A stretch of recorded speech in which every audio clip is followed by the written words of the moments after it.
Yeah. Global infrastructure is crumbling this evening as the Nintenbyte Podcast continues its unprecedented rise. In cities across the globe, fans are rioting. The Pentagon has issued a statement describing the Nintenbyte Podcast network as a pixel-based prophecy. Some say the rise was foretold, others say it's just a really good podcast. We're talking twisted nipples, milk, and a sock puppet who doesn't talk. It's dangerous to go alone. Watch this. Welcome to the Nintenbyte Podcast, bitch. That's right, ladies and gentlemen, you're watching the greatest Nintendo podcast ever! Yeah! Is that a Joy-Con in your pants, or are you just happy to see us?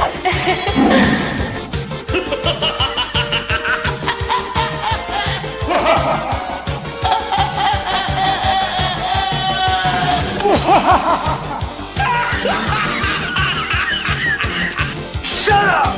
Now feel the power. Everyone, do you feel that? Oh my god, I feel it! I feel it too, GameBird. What is it? It's the power of our podcast.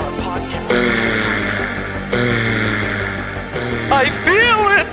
This is rad, Nintenbyte. So rad. Power.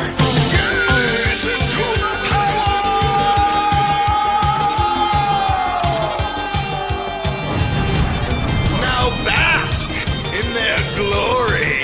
I'm Nintendo Brian. Oh baby.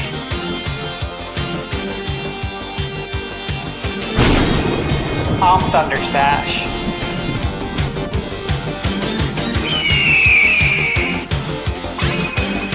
I'm GameBird Classic.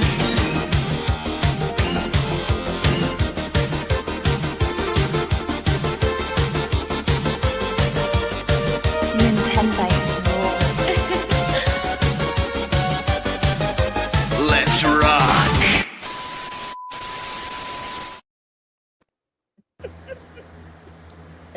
We got a fan running? Hi, everyone. Welcome to the Nintenbyte Podcast. Seriously, it was a fan. Maybe it's on my end. I don't know. Anyways, guys, Nintenbyte Podcast Season 3 episode Nintendo 64. I got you, Paul Gale. How you doing, guys? Welcome to the Nintenbyte Podcast. We got a killer show for you today. We are missing a co-host. The man's missed a lot of shows lately, but you know, he's a busy man. He's working hard. He's making the cheddar. He'll be back. Don't worry. Next week. That being said, we have a great crew here today. Let's go ahead and go over our guests. First off, it's been forever. We got Tiger Time. How's it going, man? Hey, guys. Great to be back. It's an honor. I actually remember last time I was on, I think it was you, Nate. You said, I think next time you're on here, you're going to have 1,000 subs. And I appreciate your belief in me because I'm almost at 5K. So, you know, it's cool to be back, guys. I appreciate it. It's an honor. I undersold it. See, look. That's what I mean. You exceed the expectations. I love it. I love it. Yeah. Sorry for underselling you. My bad. No, it's okay. Again. It was your insult that drove me to higher peaks. You know? He was under 1,000 at the time. I insulted him by saying, "I hope you're at 1,000." Anyways, no, seriously, man. Congrats. Yeah, that's awesome. Thank you. All right, and then we got the lovely Joycey J. Hello, everyone. I'm happy to be here. I had no idea this show was live. I'm kidding. No, I'm kidding. Anyway, I'm playing a game in the background. If you're wondering why, I'm totally listening, but may not be looking right at you. Don't take it personal. In fact, I'm gonna talk about it later. That we're gonna be talking about. Yeah. I even made notes.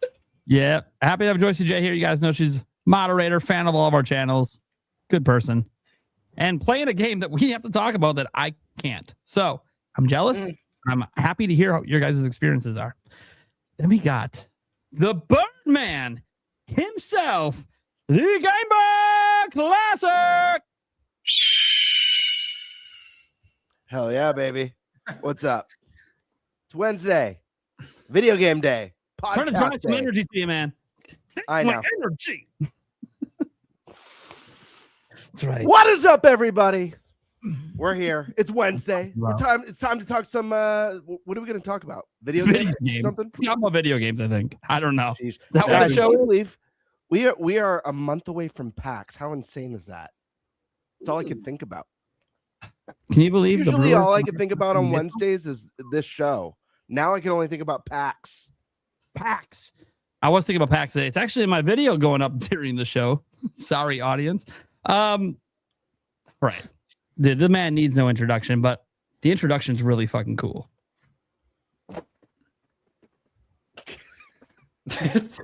Not again.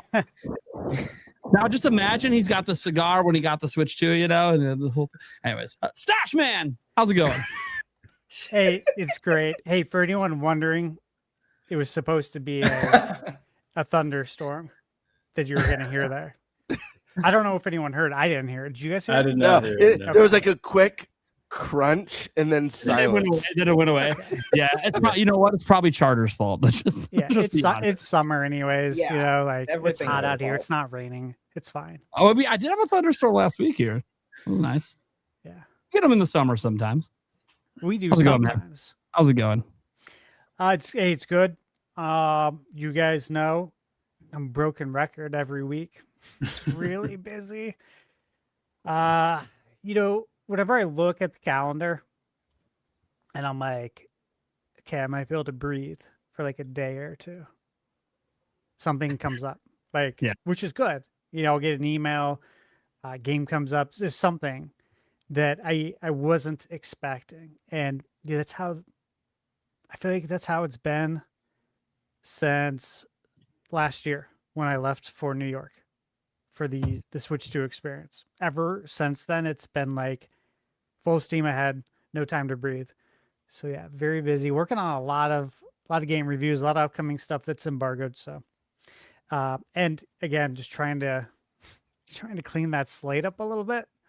Yep. Before PAX, because it's going to be busy when I get home to make those videos. And then you guys already know September is insane. It's insanity. I don't know why every publisher, there's still more games coming out. Like there's still stuff today. There's like 3 games today that were announced for September.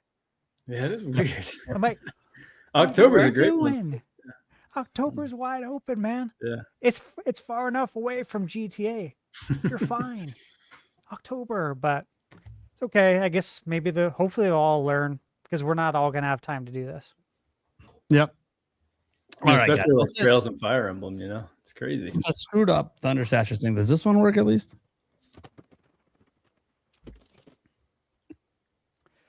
Because that's how I feel like I failed Stash. So, you know, I just fell down the stairs. How you guys doing? I'm Nintendo Prime. I'm happy to be here. Unfortunately, I'm going to have to walk away right now.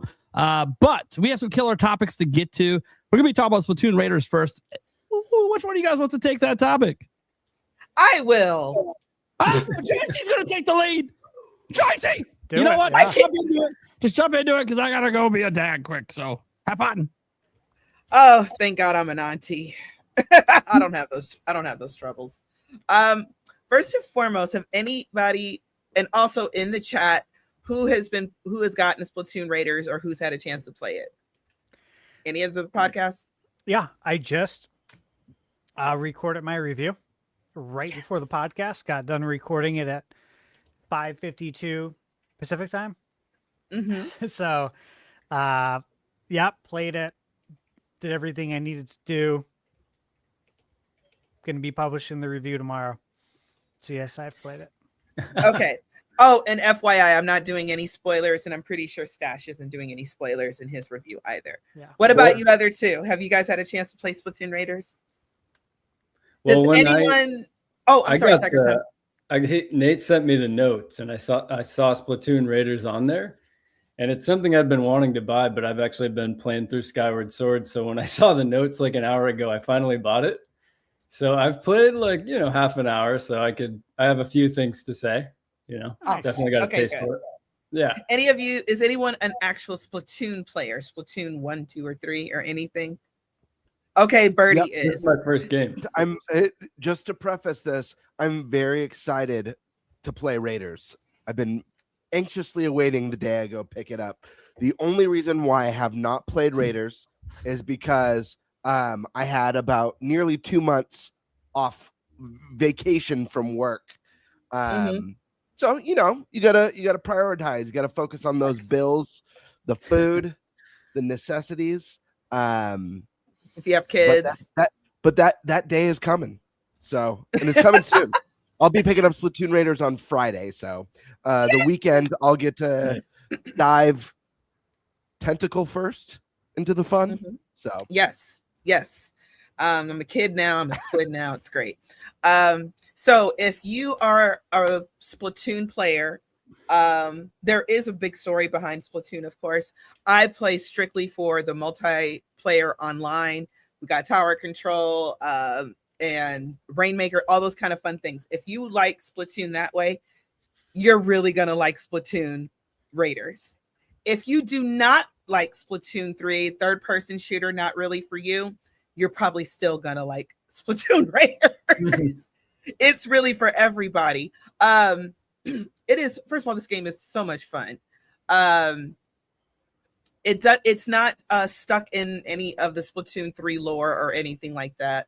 It's not stuck to the lore, but it is like it takes place after the events of Splatoon 3. You get very similar weapons that you obtain in Splatoon 2. You know, your rollers, your paintbrushes, your mini shooters, your big heavy splatlings that, you know, go off like a machine gun. You still have versions of those, and you can upgrade them to where they're like these beautiful, perfect statuses, and they can take out anything. I have not gotten to the end of the game yet. But there are 3 difficulties. One is like tourist mode and something easy, and then like extra hard, like it's like Raiders. Yeah, something like that. And I've been getting my butt kicked on tourist mode, aka normal mode. And I'm like, what is this? You don't kill me in Splatoon. What's happening? Are you on tourist mode? Yeah. For sure? When I first get a game, I play it. Yeah, I play it. Well, when I first get a game, I play it the way they intended for us to play it, normal mode, and just go through the motions. And then I come back and do whatever. I do think Raider is the normal mode. Raider is the normal mode. Yeah, you're probably. So it's tourist Raider. Then what's the hard one? I forgot. Survivalist. That's right. Okay, so I'm not on survivalist mode. I'm just on regular Raider. You're on Raider. So, yeah. Okay. Yep, that makes normal sense. mode. Okay, my bad. Because I know you can ball. Is. Like I know you're good at games, so I'm like, yeah, you're probably playing on Raider mode. Yeah. Okay. Yeah, I'm gonna go back and play it on Raider mode, which is another good thing, because that's something else I like about this game, is that there's a lot of replayability for a lot of different reasons. Guys, it's just fun. You know, there's ink everywhere. You know, it's, in my opinion, and this is nothing against other shooters. I personally am not a big FPS girly at all. So, because I like to see my character doing things. So for me, this is where it's kind of a little bit perfect. And this is no shade to other shooters, but other shooters are worried about looking perfect and perfect graphic and perfect, you know, movement. What is it called? We talk about it all the time. I can't remember. FPS or whatever. What is it called? Yeah. And Nintendo's just like, how much ink can we get on the screen, and how much mayhem can we cause? Yes. It's nothing but total mayhem. The raids are mayhems. For my Splatoon players, if you guys played Salmon Run, this is Salmon Run on crack. Like the good crack. Yeah. So there is no such thing as good crack. I'm just saying. And so it's very overwhelming. If you've ever played, of course, Salmon Run, you know how overwhelming it can get even with a group of people. So imagine doing that by yourself. So you can call for help. I have not done that yet. I'm too proud. But you can call for help, and so you can have still have a 4-player team that helps you with all the different raids. I'm just, again, too proud. I get that. Yeah, I'm too proud. What do you think so far? Because I'm like at level, what am I? I'm like level 40. Got it. Yeah, I'm level 2. So it's okay. yeah. I feel like I haven't played any of the other Splatoon games, so I'm kind of a fresh start here. There were those reviews that dinged it for not being a multiplayer game. I think you guys talked about that, or someone that I watched did, which is funny because that's kind of the distinguishing factor of Splatoon Raiders. And that's why I was going to get it. And that's why I decided this is going to be the Splatoon game that I try out. And yeah, it's been really fun. Again, the half hour that I've played has been really smooth. The ink is kind of reminding me of Mario Sunshine in a way, like when I was like cleaning up I don't remember what it's called, but the kind of mud that slows you down. I was like, this feels like that opening scene in Mario Sunshine, kind of mixed with the movement of Ratchet and Clank, almost like the way you're carrying the gun. It feels that same kind of bouncy movement. I don't know. I was kind of piecing together. It felt like 2 or 3 different games to me. It's definitely got me interested in the series, but yeah, it's a lot of fun. I can already like feel my brain loving the numbers popping up, the loop, like the dopamine, like my brain is already, starting to get addicted for sure. So yeah, I feel like I'm liking what I'm seeing so far. Have any of you played Kirby Air Riders? Yeah, I really liked Kirby Air Riders. Yeah. Kirby Air Riders, it wasn't my thing, but this, I meant to look it up, but I didn't have enough time. I wanted to see if all the devs on Kirby Air Riders had anything to do with the Splatoon Raiders, because it's more, see, for me, Kirby Air Riders is just complete chaos, and I'm totally afraid for my life. See, Splatoon Raiders, I'm still afraid for my life, but I have an idea what's going on. So that was my problem with Kirby Air Riders. I just couldn't pick it up. But this is the same. This is very similar chaos in a good way. It's chaos done right.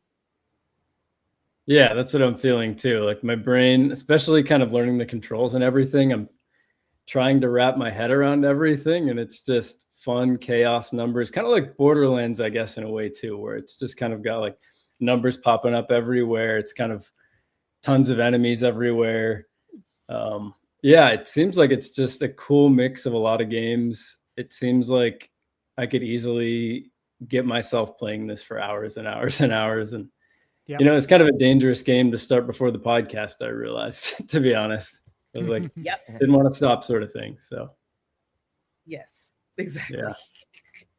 Hey, Tiger Time, since you just played it, you've only played like 30 minutes. What did you think of the onboarding? To start the game off, the training, the onboarding. Yeah, I felt like it got to the point pretty nicely. I felt like, again, I feel like I was probably the perfect example for this because I had no idea what I was doing, but I felt like, it's, some prologues are way too drawn out, but I feel like it got me into the action fast. That's kind of the problem I'd have with prologues like that, is when you're just kind of staring at buttons or screens, but they kind of balanced the prologue with actually playing the game, which I really like. Yeah. And they tied the story even into the prologue. Like you were immediately wondering why these characters are here and kind of trying to learn the relationships.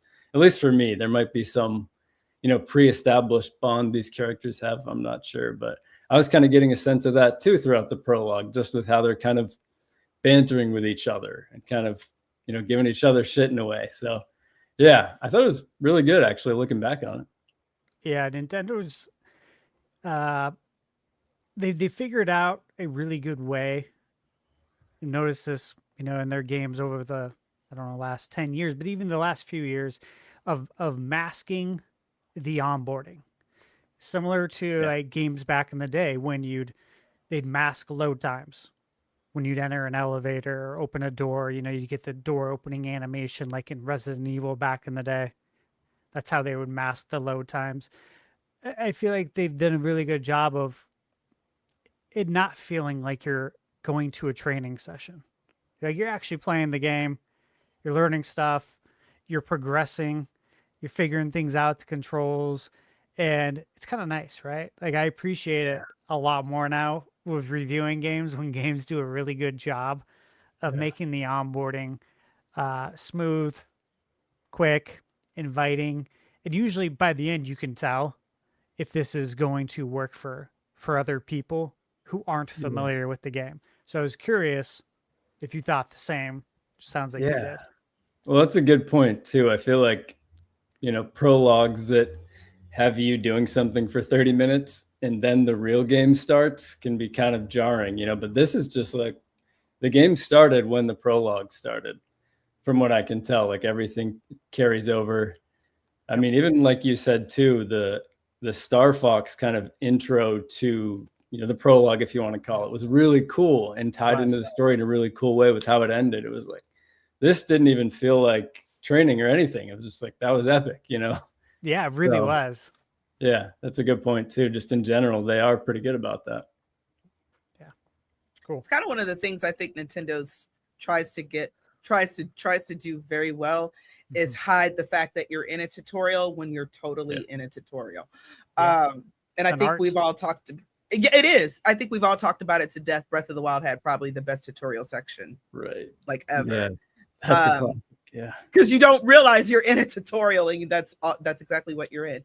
But it's just so much fun seeing seeing the way that you can progress, the way the weapons progress with.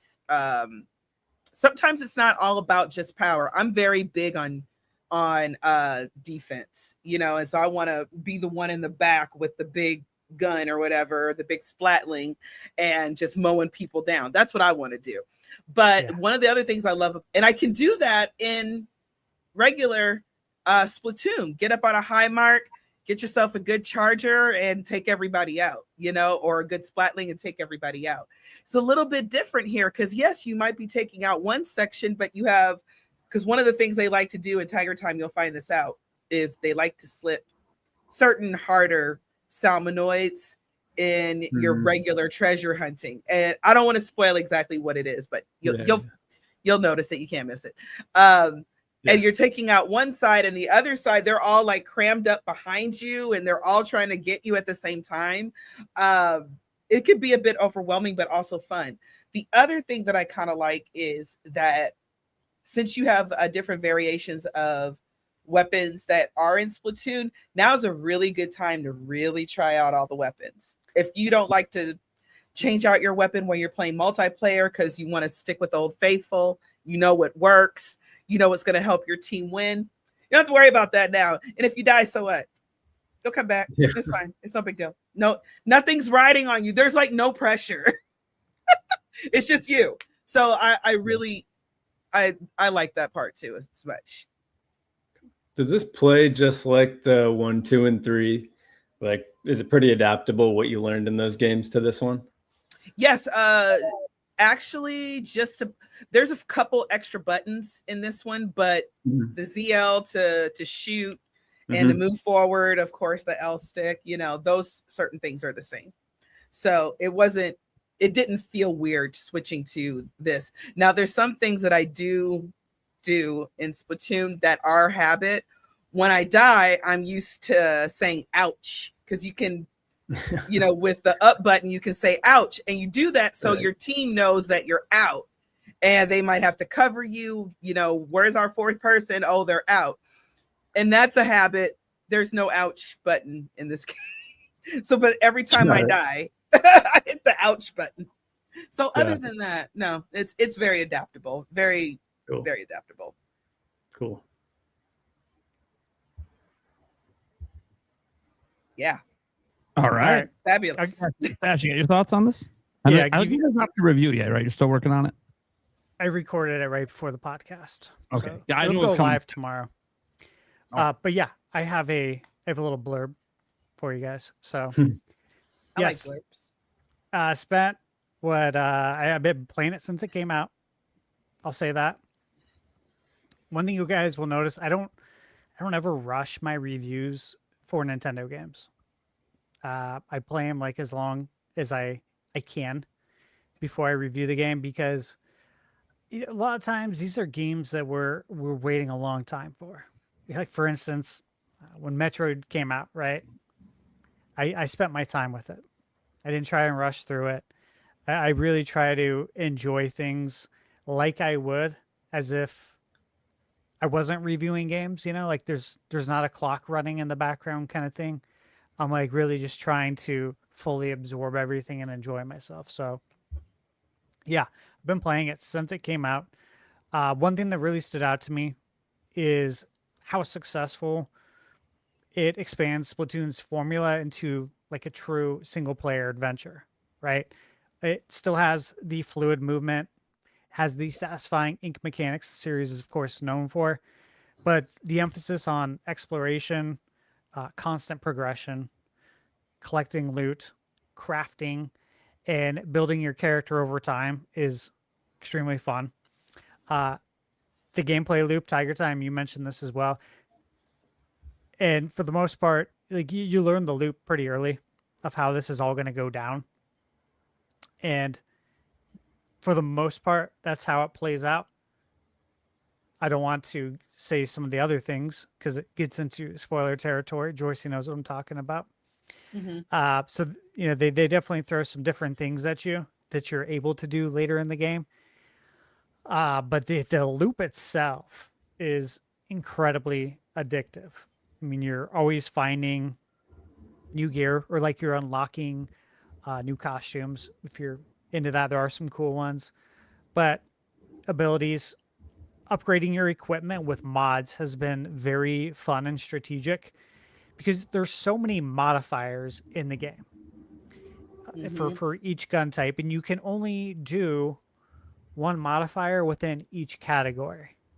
So, if you find like 5 of the same mods, but they're all different, like plus 5% ink, plus 8% ink, plus 15, you can only use one of them. And each one uses up like blocks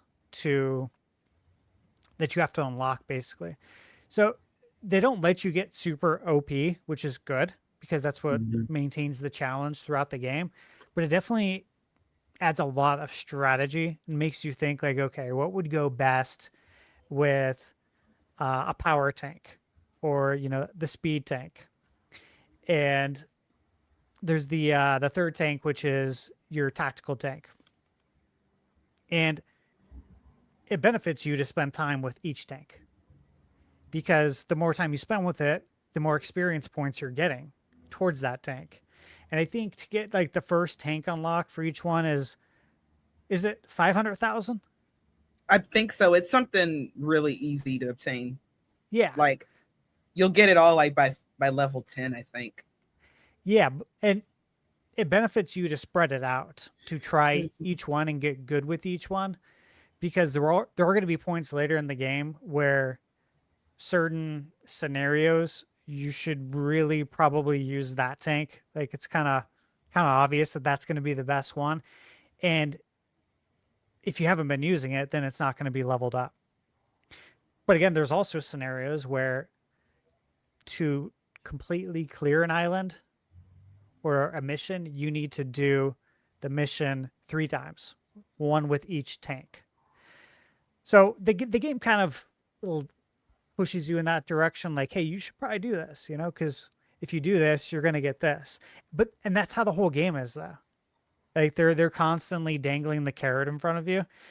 And this is part of what makes it so hard to put down and why it is very easy to lose sleep playing this game because like, I'll be playing, I'll be recording, I'm in my spot playing on the projector. Michaela's watching her TV show, whatever it is. If it's an annoying show, I put headphones in. If it's anything reality TV, which is not real, I have to always tell us, this isn't real, right? Yeah, I'm the same way. It's make believe land. Yeah, this isn't really how everyone's lives are. So I hope you're not wishing for this because this is not reality. But if it's annoying, yeah, I got my headphones on. Otherwise, I'm playing, and at some point, she'll be like, "All right, I'm gonna go to bed." And a lot of times, I'll still stay up, but sometimes, like, "Oh, yeah, I'll go to bed too," and I'll just take the Switch in bed. Play for like 20 minutes, go to sleep. Then, it's late. sometimes I'll see it's like 1, 2 in the morning. I'm like, this is not good. I cannot keep doing this. I got to get up. I got to get up, go to the gym. You know, I got a routine, and it's good to maintain those routines because they can be hard. They can be hard to create, especially when you're someone who wakes up early. But this game, you know, there's certain games where it's just like, this is really hard to put down for one reason or another. But at the same time, this game's easy to walk away from it because you can just pick up and play and do a run. And even if it's a run you've already done, you're still gaining experience points for your tanks. You're still finding crafting items. You can still level up. There's just a lot going on, but it's crystal clear. They do such a good job of explaining what everything is that you don't feel like you're balancing a bunch of things. You're like literally just going in there and you're having fun. So yeah, this is like totally a one more run kind of game. It really rewards experimentation. I would suggest for anyone who hasn't played yet or anyone who's still playing and just kind of starting like with you, Tiger Time, try out all the weapons. Absolutely try them all out. And the higher the weapon level doesn't always mean it's the best weapon. In fact, like I'm still using a weapon that is at least probably 5 or 6 levels lower than the highest weapon level I have. But it's such a good gun and I'm just really good with it. Like I understand how to use it really well. It just fits apparently my play style, right? Whereas there's other guns that are stronger. They're just not, it's just not the same. But every time I get a new one, I'll try it out. And then I'm like, okay, this one's going to replace that one now. But try everything because I was using guns and I was like, you know, I'm going to use this paint roller because I can't believe I found it. Like, I can't believe I got it. It was a very rare one. It was like a 3-star rarity. I was like, yeah, you know, I'm going to try this out. Let's see if I can get good with this because it's so kind of OP right now where I'm at. And then it was really fun. So I would say try everything. And then visually, dude, the game is beautiful. Water, of course, looks great. Yeah. One thing I made note of is the skybox. Like just when you tilt the camera up and you look up at the sky and you see the clouds and you see the sun, the clouds look so real. Yeah, and that's one. Sure. Yeah, it's one thing that's always interested me, kind of since like the 64 Dreamcast era. Dreamcast like looked really good. I don't know if you remember playing like Sonic Adventure or even Hydro Thunder on Dreamcast. Some of the background visuals and the skyboxes were like, wow, this is really impressive for this time and in technology. It was like, this is getting really good. So like water graphics, that's one thing I've always kind of looked at. And even though this has not a realistic art style, as its own unique art style, but looking up at the sky, you're like, geez, that looks like a 4K screensaver that you'd put on your computer, but it's up in the sky. So it looks really good. The colors are great. I recalibrated my HDR. I turned off my HDR for a while because it was just looking too washed out. And it had followed several tutorials, including the tutorial from the HD TV test guy. I've used that, yeah. Yeah, I feel like great. I mess with that all the time, the HDR, yeah.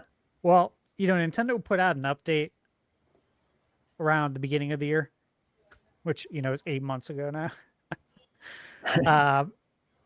And I turned it back on. I did everything that you should do normally to make, you know, the one sun disappear. Didn't mess with the next slider. And it's perfect now. Like they fixed it. They fixed it with that update. And the colors now, they look how they looked when I went to the Switch 2 experience. And I talked about it in all my videos about how the wide color game at HDR makes the colors pop. Now I'm seeing that here on my TV at home. I'm like, oh, this is so nice, dude. I threw on Mario Kart 2 just to test it out because that was one game, of course, that we were all playing when Switch 2 came out that looked a little washed out, especially compared to how it looked on the TVs that I played it on, the Switch 2 experience, and man, it looks great now. So everything looked great, and Splatoon really takes advantage of that with all the paint colors, obviously. So, yeah, I'll save the rest for the review. I've probably talked too much, but let me ask you something. Yeah. How do you feel about the music? You know, it's funny. So I was like kind of tapping, my foot during the intermission music. And I think the reason why I was working on something else on my computer. There's just times when you're playing games, obviously, and especially when you do content creation where you're replying to comments on YouTube or something, and you got a game playing in the background and you're just hearing the music. And it made me think of 2 Nintendo games that had really good like options menu or like main menu intermission music. And it was Pilot Wing 64 and Wave Race, the machine select screen. I don't know if you know that music, but that's what the Splatoon music reminded me of in the intermission screen. Like almost identically, to the point that I almost mentioned it in my review, but I'm like, people probably won't know what I'm talking about. But at any rate, it reminded me of that. It's catchy enough in that sense. But overall, it was a very summer, very felt like tropical, chill kind of vibe. Yeah. But not to the like extreme of a Super Mario Sunshine, right? Where you're getting like these full tracks. It was like kind of this interesting, what felt like background music. It's like that didn't ambiance want to take so center far. stage. I feel like There is more ambiance music than like bops, but I think it's because I've been playing Splatoon for so long that I expect everything to be a bop, and there's not as many bops in Raiders, which I'm okay with, but I'm not used to that from Splatoon. I'm used to having like some hits, like Rainbow Anarchy. Yes, that's the jam for Splatoon. It comes on during every Splatfest. But anyway, so I was like, but then again, I understand that we're in a different vibe. It's a very different vibe than Splatoon as well. But I was kind of like, okay, I won't be listening to this soundtrack. It's not my favorite. Yeah. No, I won't either. And I will just that one. I think it was an intermission. I don't know if it was there, if it was when you're on your ship. But there was one bop, and that was actually the word when I was like kind of like started to tap my foot. I'm like, this is a good bop, actually. It's the same exact word I used. And then I started thinking like, it's kind of like the only one. The rest feels like just kind of, it fades into the background. Just feels like tropical, but not invasive in any way. It literally feels like background music in a review that I would do. Like, I don't want the music to take center stage at all. I need you to hear what I'm saying, kind of thing. But you can make it out. For me, it's kind of like if I genuinely lived in Splatsville, this Raiders music would be the elevator music in Splatsville. Yeah, there you go. Like elevator music. Yep. It's very elevator music. And I'm not giving anything away. You're going to run into this and you'll understand the purpose of it at that time. Anyone who hasn't started playing yet. But some of the people that you've met in the game, they do have their own singing solo at certain parts, and those are good. Like, I think those are cute. But the music overall is like, it is a bit backgroundy and forgettable and elevator-ish. Yeah. It's So- chill. And I'm just It's a chill not used summer to that. vibe. Chill summer vibe music. A little too chill. Yeah. Nate, you'll probably like that.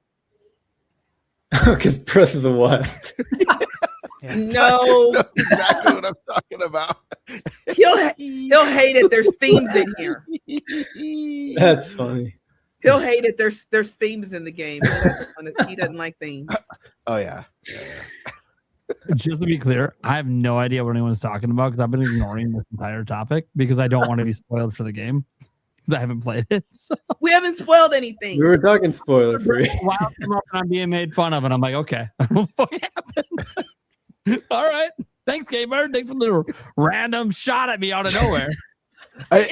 For a brief moment, I felt bad, but after finding out you weren't even listening, I don't feel bad at all. No, I don't want to be spoiling anything with this game. I've only played it at the store. So. Actually, still that'll keep me up tonight. I'm like, damn it, it was my one joke tonight. He wasn't even listening. Gosh. I'll never forget it.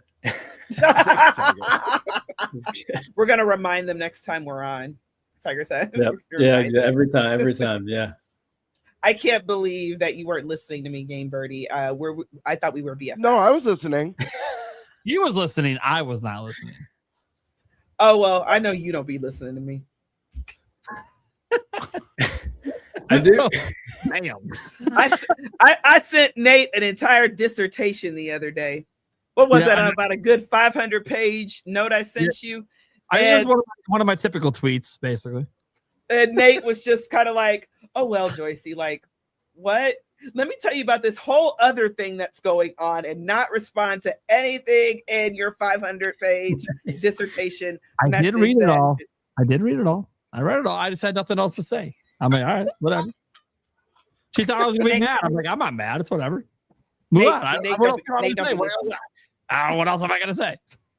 And see, that's why you frozen like that. Sit in the corner, Nate. Anyway, but yeah, y'all go buy Splatoon Raiders. It's good. I'm teasing Nate. Come back. Say sorry. I feel like. Oh, there he is. I'm sorry, Nate. No one else will I haven't even talked this show. No one's got to apologize to me. I didn't do anything. I'll get you a new hamster for Christmas. No, a life-size. No more hamsters, dude. Fun story. Yulia today was like, "Hey, maybe we should get a hamster for the kids." I'm like, "What the fuck?" I had a reminder of the last hamsters that she bought for the kids and how I said I'm not taking care of them and what happened to them. And I'm like, remember how I said you probably shouldn't get any pets I'm not willing to take care of because no one else in the house seems to be willing to take care of it. So dude, you won't even take care of the fake one I got you. I just heard a really. It just sits here. He never talks. Well, no, because it just repeats what I say. Exactly. He's a talking hamster. So why don't you let him talk? Dude, I already got to hear me once back through my headphones. You got to hear me twice through my no. I heard something really, really terrible. But I can't recall if it was about hamsters or guinea pigs or gerbils. One of those similar household. It could pets. be all of the above. It could be all of the above. Apparently, one of them enters a hibernation phase that's not seasonal, and they look dead. And this is like a recent discovery. Really? And many of one of these animals has been either flushed or buried, but wasn't dead and was just in that hibernation phase. Oh, that's messed Dude, up.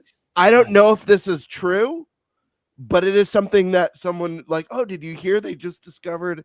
They could have totally been messing with me. I've had a lot on my plate. I didn't have time to go like fact check this. I was like, wow, that's really dark. And then I thought about like people I've known. Yeah, I literally instantly thought about people I've known or kids I've known who are really sad that their hamster was unresponsive and got flushed or buried. And I'm like, that poor thing, I hope was not buried alive. It woke up from its hibernation, like, what the fuck? You know? That's and crazy. that same kind of rodent / pet probably said, I ain't like them people, no way. See, dogs actually like you. They are happy they are at home with you. They don't want to leave home. They might roam, but they don't want to necessarily leave home. Versus rodents, they don't care. Just leave the door open. They'll just leave. Bye. Oh yeah. I don't want to be there. Well, the point of me sharing this story about hamsters is I was hoping that maybe it might give you some peace, Nate. Knowing that hundreds of thousands of potentially millions of hamsters are being flushed alive or buried alive every year. Just because I hate hamsters doesn't mean I want them to die. I'm not cruel. Actually, Tell that to some of Gino. Oh, exactly. Oh, Did I want Gino to die? Just gotta like something, guys. Me not liking something doesn't mean I think it has to not exist. Like, it's okay for me to not like something that you guys like. It's not a big deal. I don't put pressure on people to think like me. How can we even trust you? You don't even remember the ending to Ocarina of Time. there it is. That's a good point. All right. Well, as Joyce is leaving the show soon, I guess I am as well. Guys, I've got a question about Splatoon Raiders. Oh yeah, we were talking about video games. I'm curious. I knew before we got to the hour it was going to turn on me at some point. I knew it was going to happen. And of course, it happened when I wasn't paying attention. That was the best. And it was GameBird who did it. So I thought I was expecting Joycey. I didn't turn on you. Whoa. That's not turning. That's a bit of a. I just know it was supposed to be an insult. I got to go back and listen to it now because I'm curious. It was very tame. Let's just put it that way. Anywho, I do have a Raiders question. A two-part question. One, how deep or how grand is the loot system in this game? Because that's something I'm definitely curious about. I know it's loot driven, weapon drops. I know there's like the little charms or trinkets as well that you can get. So I'm curious, like how big this drop system, if it's like more than, just like a few different weapons, or if it's a nice robust one, or even if it's the same weapons, the modifiers or the special effects are unique enough to make it feel like you're constantly getting new things. And secondly, the second part of this is one of my favorite things about loot-driven games is that feeling of rags to riches, the feeling of being kind of like weak and then feeling pretty powerful. Not that the game's not challenging anymore, but knowing that you have like a full arsenal and can kick ass. So does this game deliver that kind of rags to riches feeling? And how grand is the loot system in it? So, first of all, the loot system, in my opinion, is great. Stash will probably be able to break down percentages and points and everything. I don't know how to do all that. But I like it because you do get a multitude of different things. You get things to upgrade your weapon, upgrade your gadgets, upgrade your bot buddy. I don't know if that's too far into spoiler territory, but maybe it's not, because it's a mechanic in the game. Can we talk about that? Yeah, it's fine. I did in my review too. Oh, okay. Bot buddies. You meet some characters in the game. You meet Deep Cut, the band. Yeah. And we all already know who Shiver, Fry, and Big Man are. Tiger Time, I know you don't know exactly who they are, but I've met them. I don't know. You're going to be BFFs. Yeah, you're going to be BFFs with them after so many levels. It's great. You don't have to babysit your bot buddy. And it helps you. It's not perfect because, you're the star of your own game, but it helps you during these raids. So you get even more loot, even more power eggs. You might get 10 of the same weapon, but they're but like Stash had mentioned before, they're different variations. One might be good on ink, so you don't use, you use 10 or 15% less ink. One might have a little explosion that happens after you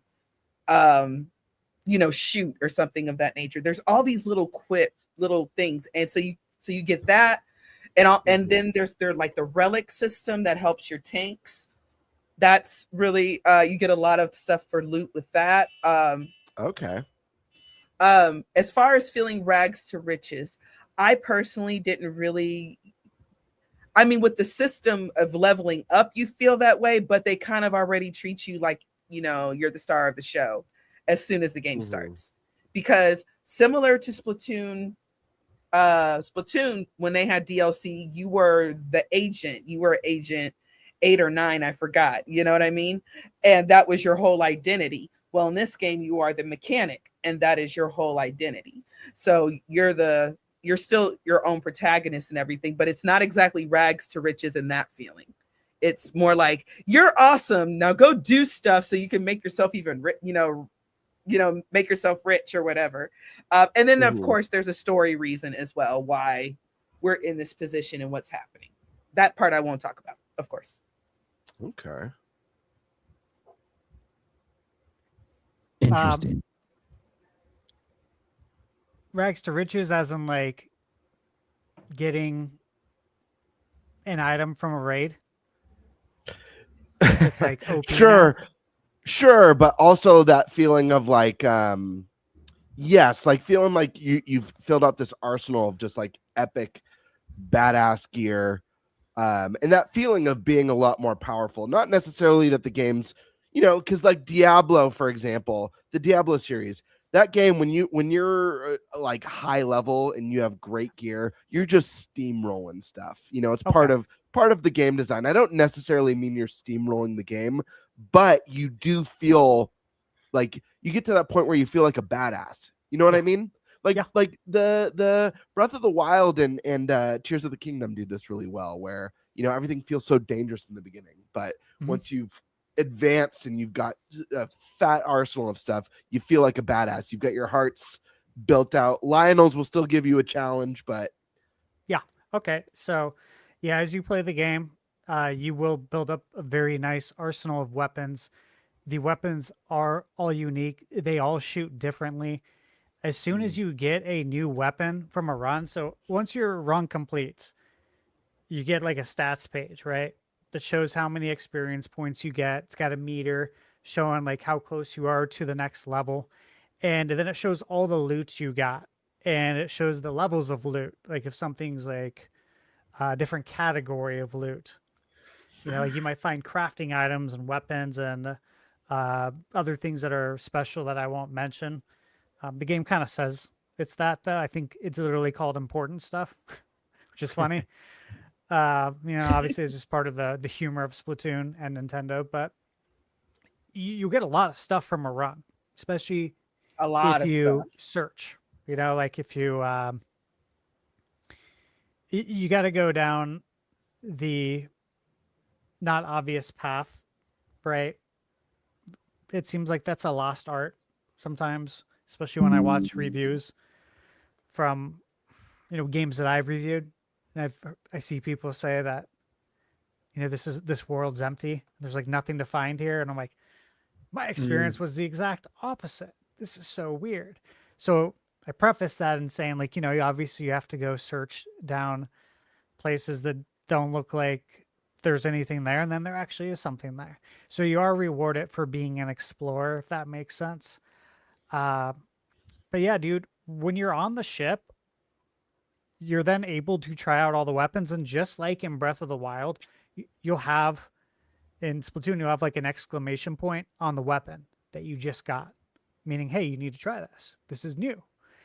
And on the ship, there's literally an area with like dummies set up. And you can set up other things too. I didn't spend any money on that because, I'm like, I really don't need to do this. I'd rather spend it on something else. That's just how I am, though. But there's a different like training things you can spend it on. And you can try out your guns there. You can try out your special moves there. And obviously it doesn't count towards like your special move meter when you go out on a run. But when you can try them all out right there, it makes it very convenient because it's instant. You just select it, you go, and you're able to quickly see that they're all very different. They all fire different. They sound different. The ink comes out of the gun differently. Some of them you hold down the right trigger for a period of time to charge it up. You can tap it, but only so much ink's going to come out. But if you hold it and charge it up, it's going to do like crazy amount of damage. And so, that all obviously goes into your play style as well. Because when you have Salmonoids running at you from every direction, do you want a gun that's going to fire faster? It's more rapid fire? Or do you want to be more strategic and hold down that right trigger and get him with one hit, the one-hitter quitters, which is what I like to do. So yeah, dude, there's so much variety in the weapons. And again, when you go out for each run, you're finding mods. So That's what they're called in the game. And you're able to attach those to your gadgets, like modifiers. And there's so many. I don't even know how many there is. Oh, yeah. I didn't stop to count, but there's a ton. If you get a duplicate, it automatically converts them into the game's currency, which is nice. You don't even have to trade it in. Like, you don't have to manage an inventory, basically. It's going to do it for you, which is, again, one way that the developers are respecting your time as a gamer. Don't make, if I don't have to do this and it doesn't add to the gameplay, like, does trading shit in add to the gameplay? No. If you do it for me and you get rid of all my duplicates, I appreciate that, because now I can spend more time playing the game, right? And not doing monotonous task. Like, I'm dealing with an Excel file or something. The game is really good at babysitting itself, Yeah. if that makes sense. Kind I of like said with that the in my bot review. buddy. I said that in Oh, my review, good. Yeah. Yeah. It really It's is. like- So that's funny you said that. I would say go in and look at your inventory every once in a while to make sure you don't it doesn't get rid of any weapons that you do want. But the good news is you get so many, you could sell it for more currency and get extra stuff. It's so good. And you just don't have to, you can just get to the task at hand. You're too busy saving the world to worry about mundane things. Yeah, and you can I love that. You level up your character too. Mm-hmm.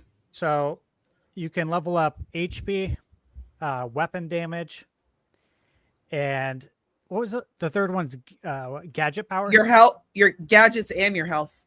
Yeah, HP, weapon HP. damage, gadget power, and And the, what's and the cool hideout, there- I think. Yeah, they have Mhm. limiters on it.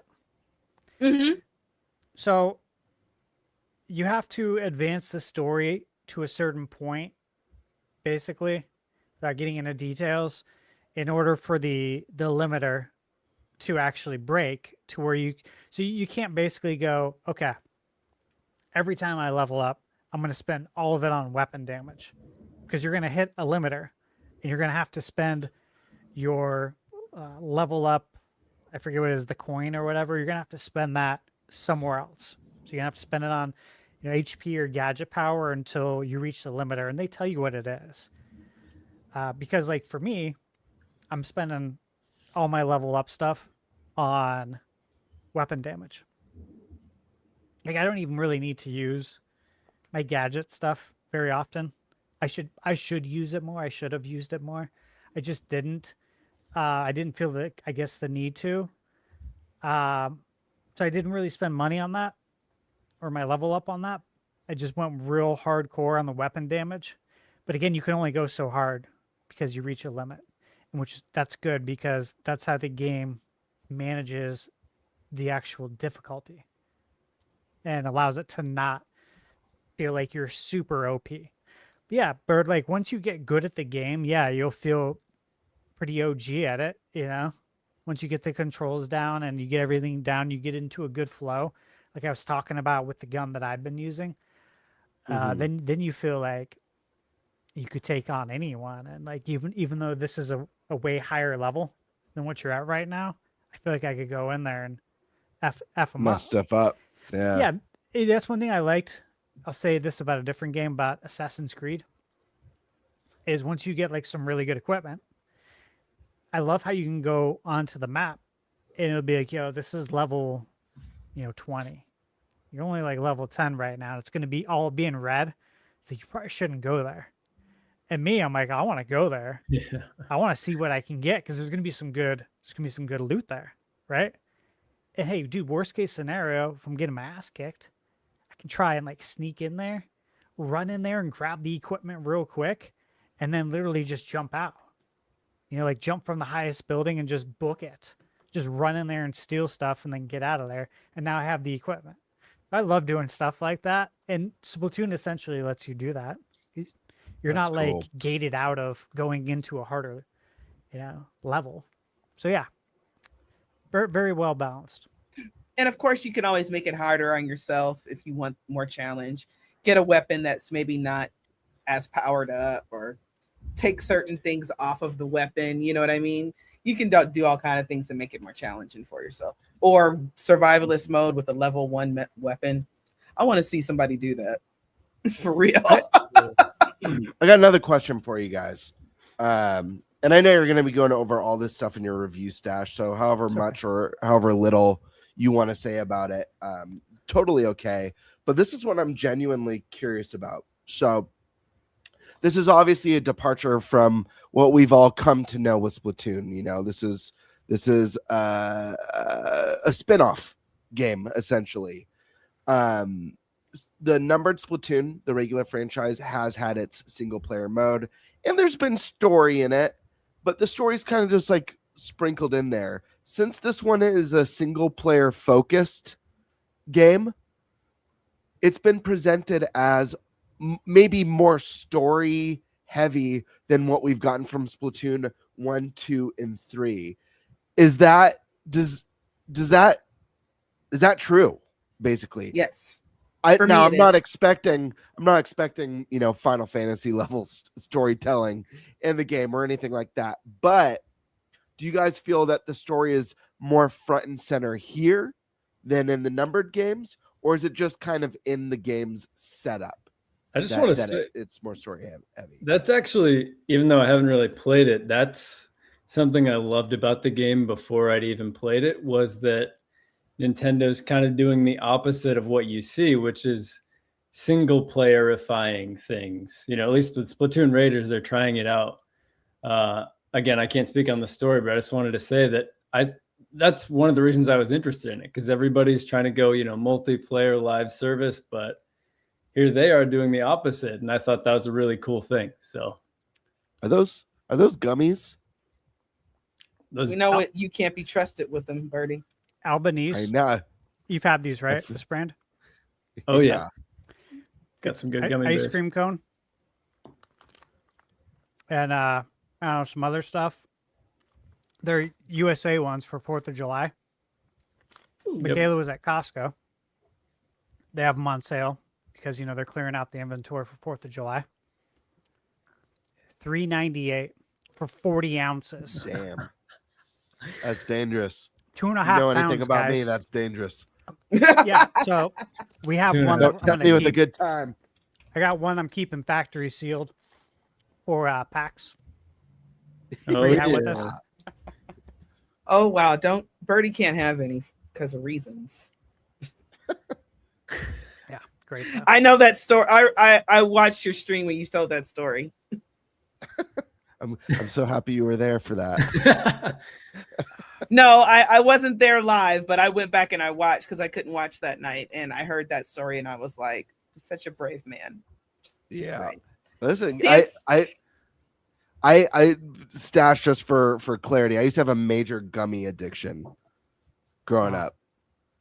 It was a problem. Like I just couldn't stop eating gummies. I love them. Didn't you talk about Cheez-Its once too? Yeah, I love Cheez-Its too. Cheez-Its are good.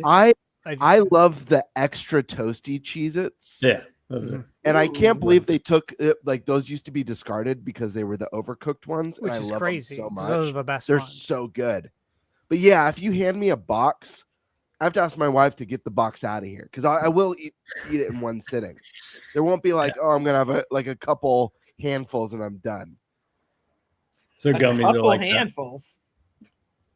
I see, it's a problem. Yeah, me too. But to answer your question though, it's not that it's story driven, but there is a good story in there. I can't speak too much on it because I'm not sure. I haven't figured out where it's going yet, which is kind of good. But it's, if it makes sense, it's the right amount of story for a game like this.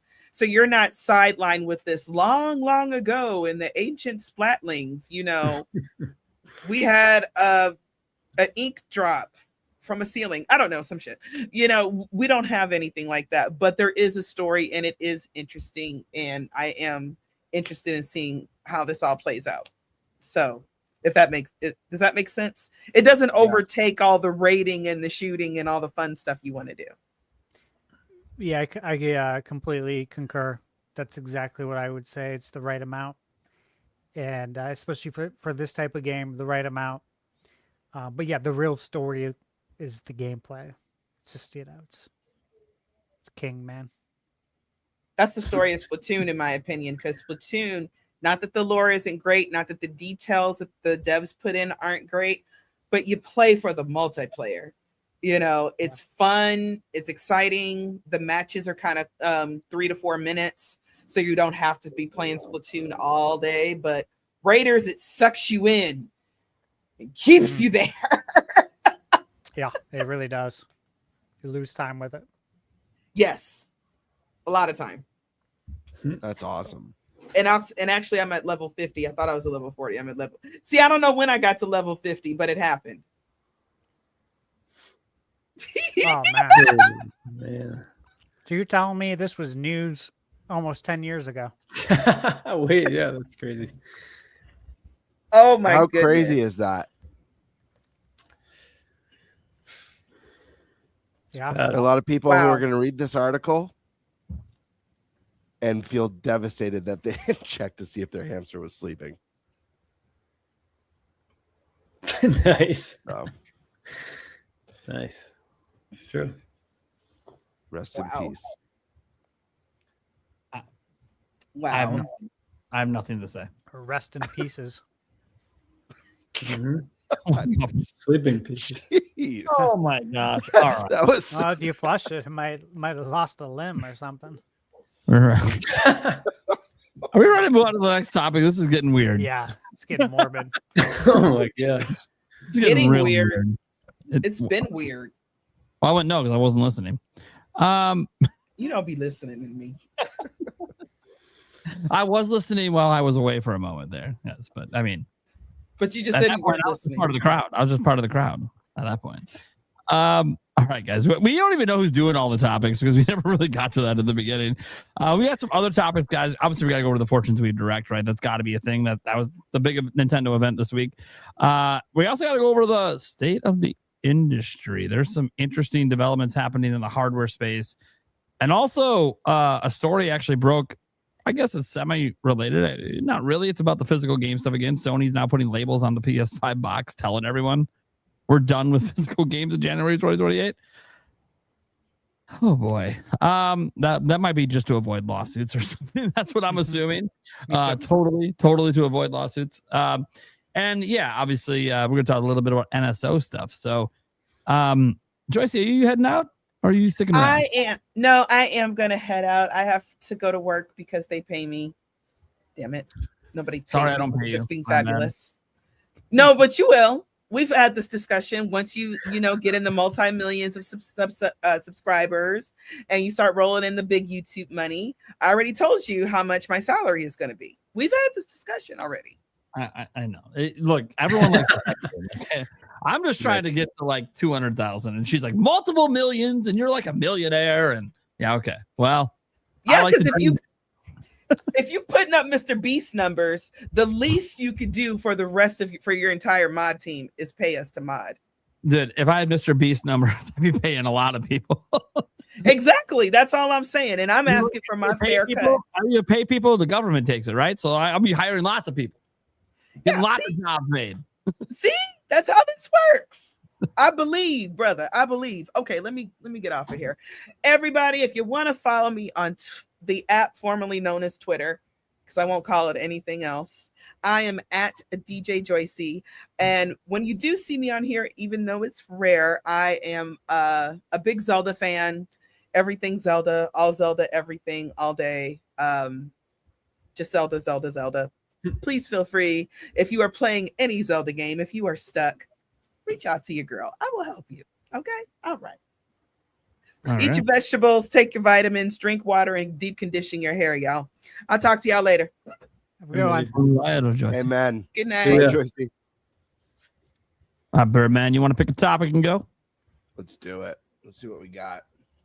Let's look at this roulette wheel. Let's do Fire Emblem. Hell yeah. That's an exciting topic. All right. That is. We had a big direct. Let me get that up for you guys, actually. All right, go Bird. What are we doing? All right, so pretty self-explanatory. We had a direct this week. Was it this week? Yeah. It was like 2 days ago. Yesterday? Yeah. When was it? I think it's yesterday, I gosh. think. Yesterday. Holy Yeah. crap. Yeah. Everything's a blur. Everything's Blur, happening man. so fast right now. I can't even keep up with the news. So we just had a direct yesterday for the brand new Fire Emblem Fortune's Weave, and it was roughly 20 minutes. So let's discuss what we like, what we don't like, if we think we need to see more to sell us, and if what we saw justifies the physical pricing being $80. Even at $70 digital, it is the most expensive Fire Emblem ever released. So we think, or whoever wrote the notes thinks, it's good to talk about that. Me, baby. Me. That's what Prime's saying right there. So let's start with our beloved guest, Tigertron, Tiger Time. Oh, yeah. What time is it? How you feeling about Fire Emblem? Are you a Fire Emblem fan? I am a Fire Emblem fan. Yeah. Yeah. I don't remember if Beautiful. it was the first time I was on or not, but it was first or second time when this game was revealed. Might have been the first time, I think. It was right before that direct. But yeah, big Fire Emblem fan. I grew up playing Sacred Stones mostly on the Game Boy. That's kind of my go-to like school bus game for a long time. Love that game. And then also really love Path of Radiance on the GameCube, which I replayed this year, actually. And that game still holds up. Such a good story, great characters. That's an awesome GameCube NSO game. And then I played Three Houses. Those are kind of the three that I've really, really played a lot and loved Three Houses. Only played it through once, but really loved what I played there. And once I saw that this game, especially after this direct, is looking like that plus so much more. Yeah, I'm very excited. From the first time I saw the reveal, one of the games that I couldn't help but compare it to was Metaphor ReFantasio. Sure. Specifically, kind of the heroic games aspect of it really reminded me of kind of the tournament that's the driving force behind Metaphor's story.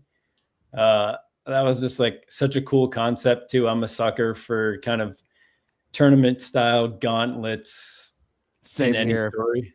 Yeah. Same here, man. I love that so story. Anytime there's a season of a show or an anime that's just like a tournament season. Not to drop it. I go back to there was an anime I used to love growing up called Yu Yu Hakusho, if anyone's ever seen it, but I forget what season is. The Dark Tournament. Oh my gosh, it's just the whole season's a tournament, and it's the most badass thing ever. Anyways, Tiger, continue.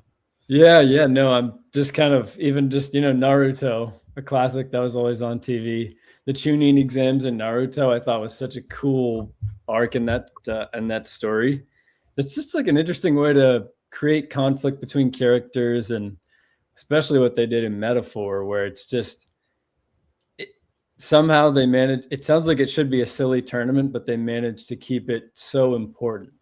And it becomes like an entire democracy in a sense. And it's just, I'm excited to see what they do with that in this, especially with the 4 different stories. And as we also learned, even beyond just those 4 now, where it's even kind of looking like the heroic games are just not even the whole story. Like there's so much more to be told. So that was really exciting to see too.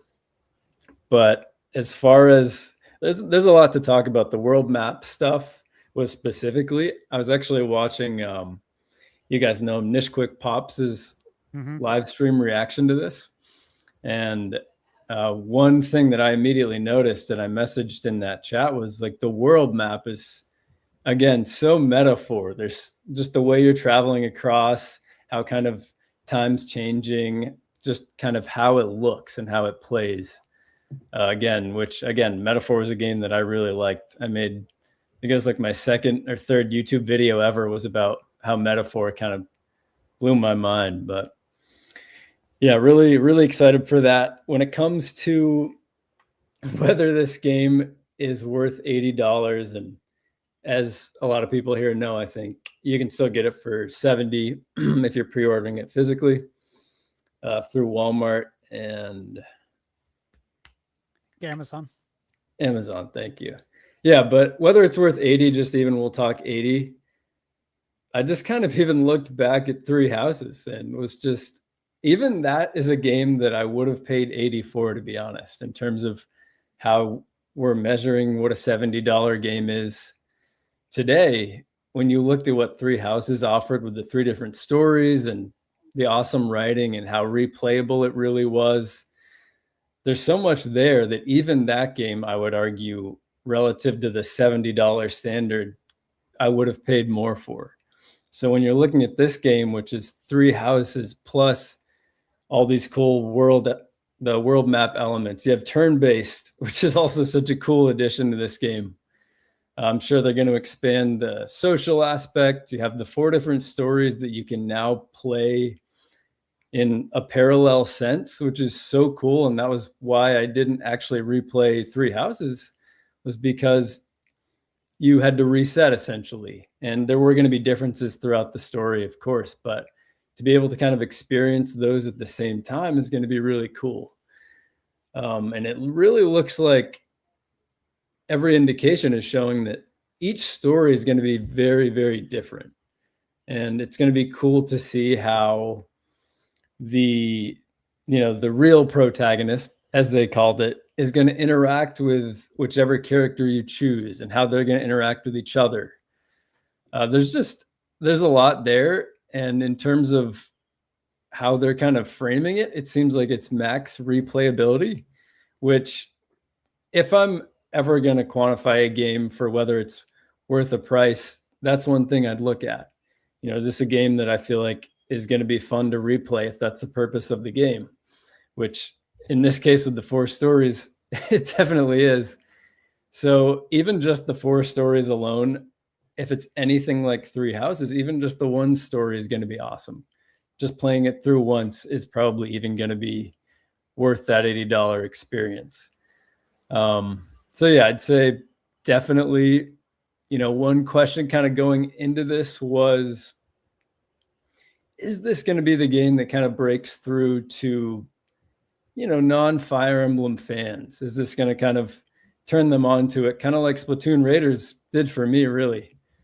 And I was kind of watching through the direct under that lens, like trying to imagine if I wasn't a Fire Emblem fan, is this going to do it for me? Speaking as a Fire Emblem fan, absolutely. And as a Persona Metaphor fan, as a JRPG fan with the turn-based now, like that's all me. So this is everything I wanted. But I don't know if it did enough to kind of appeal to the broader audience from what I could see. I think there's a lot of cool story elements. I think the turn-based is cool, but again, JRPG is also kind of, not a super popular genre growing now, but I don't know that they necessarily did enough to show people why this is the Fire Emblem they should try. Maybe I'm wrong. Again, I am a Fire Emblem fan, so to me it all looked amazing, but I don't know if they quite are going to get a huge amount of new people. I'm not sure. But yeah, it was really awesome. Got me even more excited. And just from watching, again, Nishquick's stream, he's really good at knowing the characters and the lore, and I've forgotten a lot of that stuff. And so many things that he was seeing, there are a lot of cool callbacks to Three Houses and Fodlan and kind of tying all that together too. So I think there's a lot of cool Easter eggs in there for people that can remember stuff like that. And I probably would be able to if it hadn't been 5 years or whatever since I played Three Houses. But I love that kind of stuff too when they tie that in. But yeah, the one thing I'm curious about too from you guys is I was seeing online that people had kind of wished they didn't, spoil it, if you want to call it, when they had the kind of reveal that here's the real protagonist, and maybe just keeping it at the fore without knowing that there's kind of a different story arc to be had. Me personally, I think that, it's kind of the double-edged sword of watching trailers and directs like this is you're getting the info, but that's kind of the sacrifice too, is you might learn too much. And I don't think that they necessarily gave us too much. I think that it might even be an attempt to try to reach a broader audience and to try to show, wow, there's a lot of cool twists and turns in this story. Because they know that they have to kind of, reach more of an audience, especially with the higher price. Like, they do have to work harder to kind of justify this. So I can see why they're wanting to, to give more details. But personally, yeah, that didn't really offend me. I think it actually made me more interested to see how they tie it in and how we're kind of bouncing between. That's another device that I love, like bouncing between timelines and kind of going back and forth and seeing how that plays out. So yeah, I thought it was really cool. I feel like they've been totally just nailing pretty much all of these single game directs. This is a really cool thing that I've loved this year to see.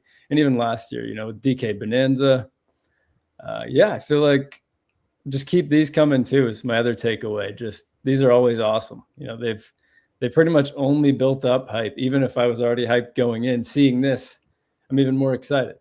All the cool classes, there's so much more going on with that. Animations look great. Yeah, I'm just, I'm loving everything I'm seeing over here. Hell yeah. Was there anything about this presentation that, like, disappointed, or anything that you didn't care for that they showed? Or was everything a win for you so far? Yeah, I would say, I guess if there was one thing, I really liked how the animations looked. But the one thing would be when you're in kind of the tactical combat mode, kind of overlooking the battlefield, when you enter and attack someone, it goes into that animation screen, right, where you're basically fighting with them. To me, it's still, well, even that though, there were instances where it looked like there was more going on, where it was kind of like there was more to the animation, kind of like what you just saw there. Right. So that was the one thing I remember thinking. But then as I watched that more, there was also interesting stuff going on with the main characters having, one could have creatures, one could summon something else, and kind of the multi battles. And there's so much going on the screen. But at first, to me, it looked like it was just going to kind of be the stale animations again, where just like a knight comes up to someone, swings them, they just kind of like stand there with just like a white light, and then their health bar goes down. But I think like that there's more going on. There's clearly like they're taking a hit, making that feel more like a real battle in that moment, was the only thing. But I think there's a lot of cool new stats. Like this stuff could be overwhelming, I think, to someone, but I think all those numbers are really cool to look at. So yeah, pretty much all green flags for me. I'll keep thinking on the red flags, but yeah, I mean, there doesn't have to be any. I was just curious because they did show a lot in this 20 minutes. And as someone who's played a handful of Fire Emblems, I imagine there's going to be things you like and don't like about each of the games. I think that's completely normal. So just curious if there was anything here. Obviously, it's taken a lot of cues from Three Houses, which I personally think is the right direction to go in. But yeah, I agree. I just honestly, pretty much everything. Just the way the characters look. I even like the little detail, like how their portrait there kind of moves. That's one thing I always really like to look at in games, is how the character portraits are. They even kind of make cool animations and talk as they're talking. So yeah, if I think of anything, I'll bring it up, but all good here for sure. Stash Man. For all, I know Stash isn't going to say it, but there's a chance Stash has already played this. I have no idea. And we joke on the show about Stash knowing things, but Stash is a very professional dude. And if Stash has to be hush-hush on something, he's going to be hush-hush on it. So you better believe there's stuff, even though we're friends in a podcast crew, that we don't know about. So I know Stash won't be able to say whether or not he's been playing Fire Emblem, but can you tell us a little bit at least of your thoughts on this presentation? Things you liked, if there was anything you don't like, the $80, like mentioned in the topic, if you think that's a fair price now with everything that we've seen. Overall thoughts, man. I mean, what we're seeing on screen right now, play all 4 stories. I think that goes right into pricing and the amount of content. For anyone who's watched my reviews, I have the same structure for all my reviews. Every review, I talk about the content, the amount of content that's in the game, and the replay value. That's just one of the things that I hit on in every review. And when I was watching this direct, I was actually talking with Blake, who watches the podcast too. I was talking with him on X, and we were just chatting back and forth about it. And one of the things I said, I was like, dude, like, this looks like there's so much to do in this game, like an insane amount of content. Like, if you're like me and you want to see and do everything, now I can't do that in every game because I review games, and I'll never, I'd get a fraction of the reviews out that I do, right? However, there are certain games where I have to throw that out the window, because if it's that good, I gotta see everything.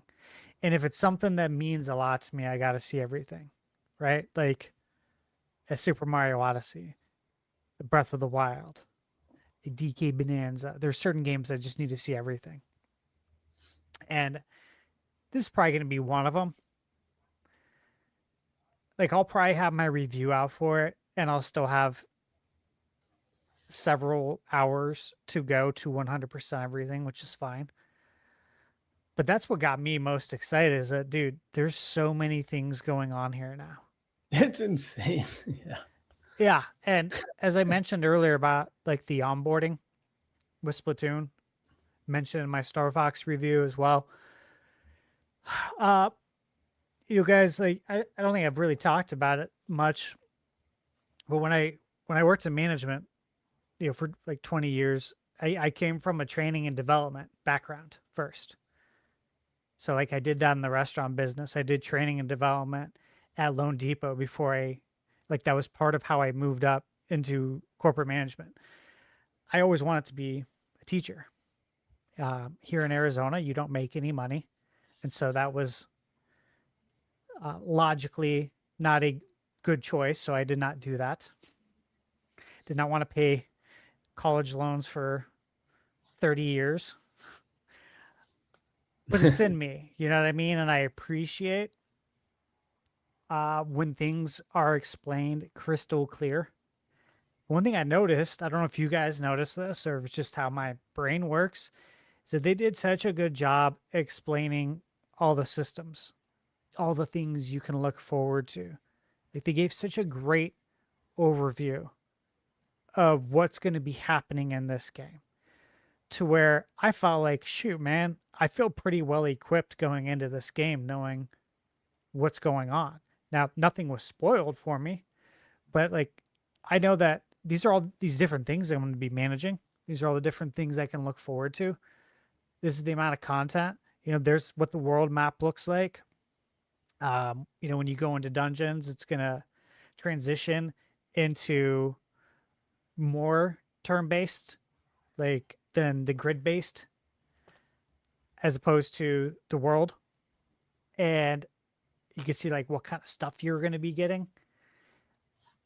Overall, I was just like, dude, there's a lot going on here. And right after I pulled up the Nintendo's press release, right? Because I was like, there's a lot there. And I already had my Word document open for my Fire Emblem review.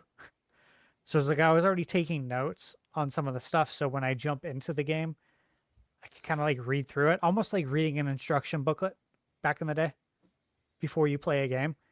I was kind of like preparing myself by taking notes during the direct. So when I jump into the game, I can kind of like hit the ground running, because this is such a, like, there's so much meat on the bone here that I feel like I kind of need to do that too, in order to be efficient and get my review out in a timely manner. But So you got the heroic games, right? You got the arena, which is where you can like obviously train. The shopping arcade, where you can purchase weapons, tools, enhance your weapons using materials that you've collected. You got the temple row, which I thought was interesting, where you volunteer at temples. And by volunteering, you can acquire a blessing to use in battle. And depending on which temple you go to, they have different blessings. And again, they explained it really well. They even showed it in the video, like, hey, if I remember the numbers right, it was like if you have the blessing, you do 23 damage. If you don't have the blessing, you do 19. And it showed it like in motion. And if you have the blessing, you'll take X amount of damage. And if you don't have it, you'll take X. So it was just showing you crystal clear, hey, this is how blessings work. And this is what it's going to look like when you play the game next month. You have the certification exams. Yeah, that's cool. I like that right? stuff. Yeah, I'm like, Yeah. And it just kept going. It's like, Yes, we have Quest. And then you can add, I forget the character's name, but it was the gal. And she's like especially good at recruiting warriors, right? If she's in your party. Yeah, I think that's Theodora. I yeah. I know who And I'm you're like, I'm going to talking have her in about. my party for sure. Because Yeah, that's what I said too. Yeah. Yeah, because we know, like, from games we've played throughout the years, that you always put that party member, like, you make sure they're in your party. Suikoden. Suikoden's a great example, right? I mean, that's what you're doing in the game is you're recruiting warriors from all over, right? And you want to make sure you have the right people in your party to speak to those warriors, because if you don't, they're going to tell you to F off and they're not going to join you, right? Yeah. They will, yeah. They will. So immediately I'm like, oh, she's going to be in my party, because I guarantee you there's going to be one super badass warrior that only she can get. That's why they said that in the overview. That's why they made a point to say she's really good at recruiting. Yeah. Like they just spell it out for you if you're paying attention. So yeah, all that stuff. You have the normal things we know about. Seeing the world map. It's like, yeah, it looks big. Looks like, again, looks like there's a lot of meat on the bone. The dungeon stuff looks like a ton of fun.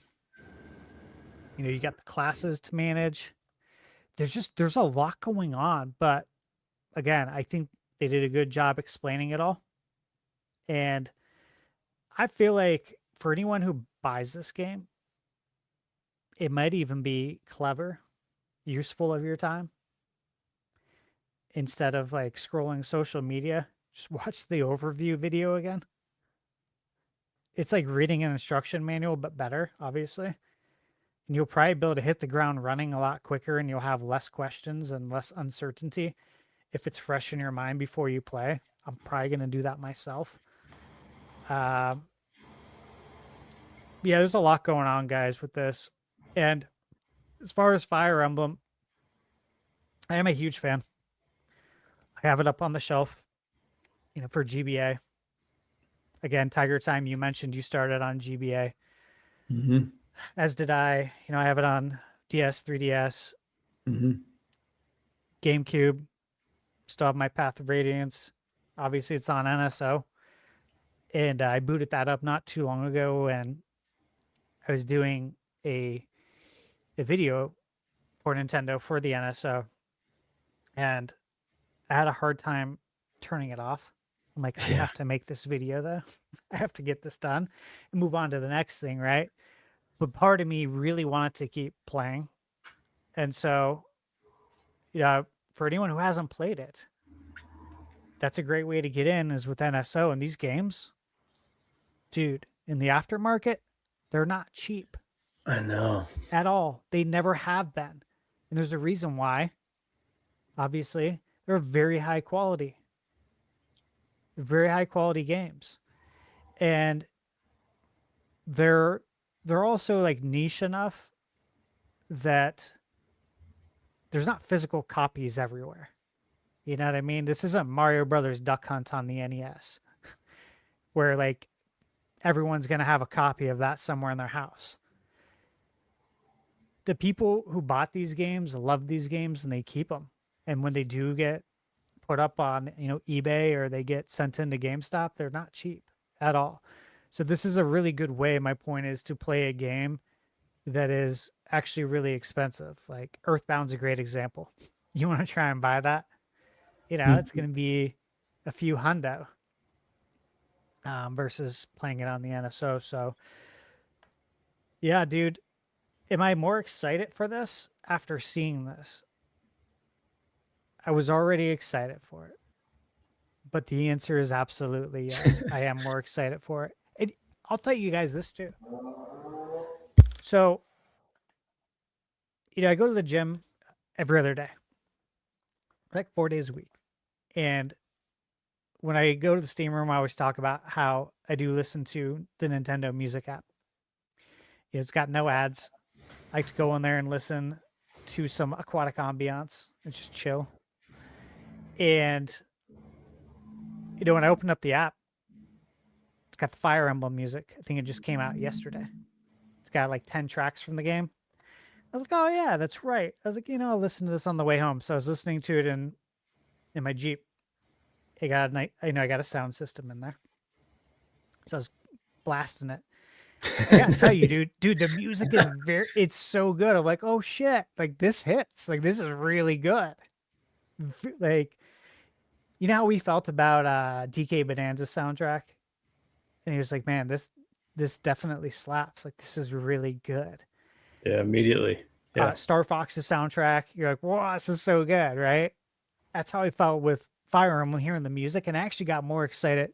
This is today on the way home from the gym. This is only 3-4 hours ago.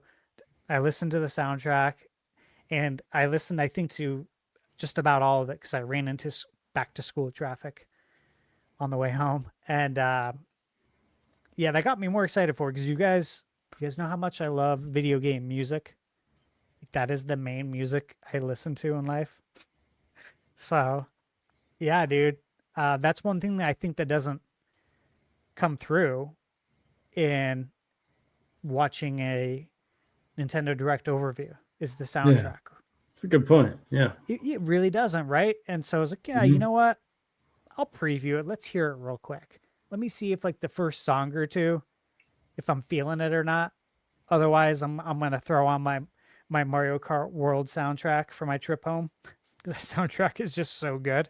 Yes, it is. But it was hidden, and I'm like, okay, let's keep it going, and it hit the whole time. Wow! So the whole ride home, which was like 30 minutes, that soundtrack just hit. So I was like, sick. Nice. Yeah, and I was actually looking forward to telling everyone tonight on the podcast that I listened to it. I don't know if anyone else has, but That's sweet. Yeah, it's gonna be good. People are gonna enjoy it. So that's where I'm at. Bird, back to you, man. Primal. Let's jump to Senor Prime. Thoughts on, and you're a Fire Emblem fan too. I know you like the tactical stuff. So with that being said, man, what do you feel about this epic? I think we all agree it's a pretty epic Fire Emblem Direct. What are your thoughts on it with everything that we saw?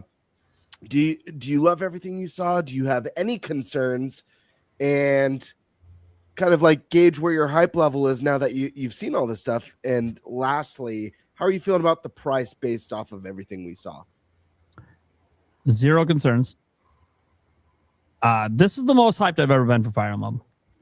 I'm just gonna be straight up and honest. I wasn't even that hyped for Three Houses.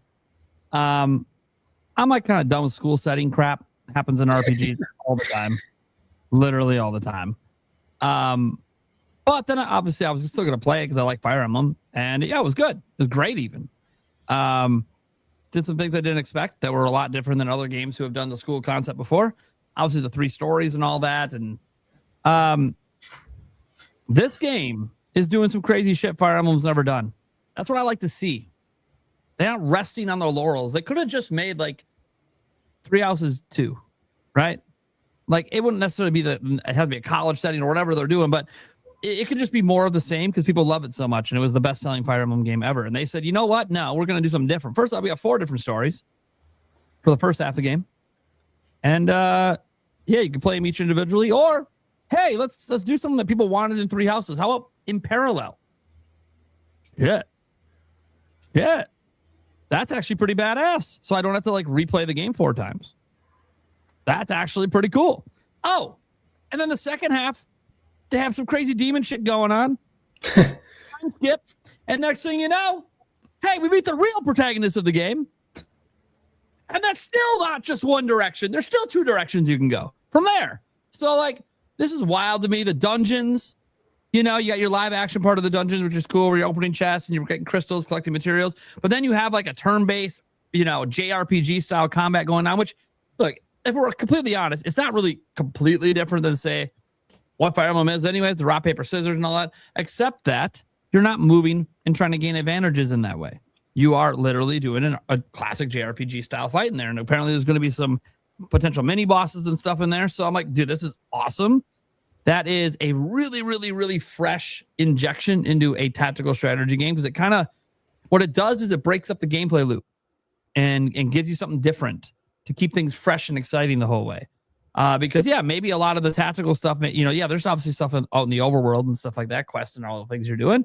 The map looks huge, which is good, because I was worried for a bit it might just be in the one city. Although if they actually made it a mega city, I'm cool with that. There's ways you can make that work. But I was really excited when they showed the map and how much there is to do there. And yeah, a lot of it sounds like it's optional, and that is totally fine with me. That's awesome. And then like the main concept of like the first half of the game, where like you have these 4 people who are trying to build their own teams out and they want to win this tournament. Like, dude,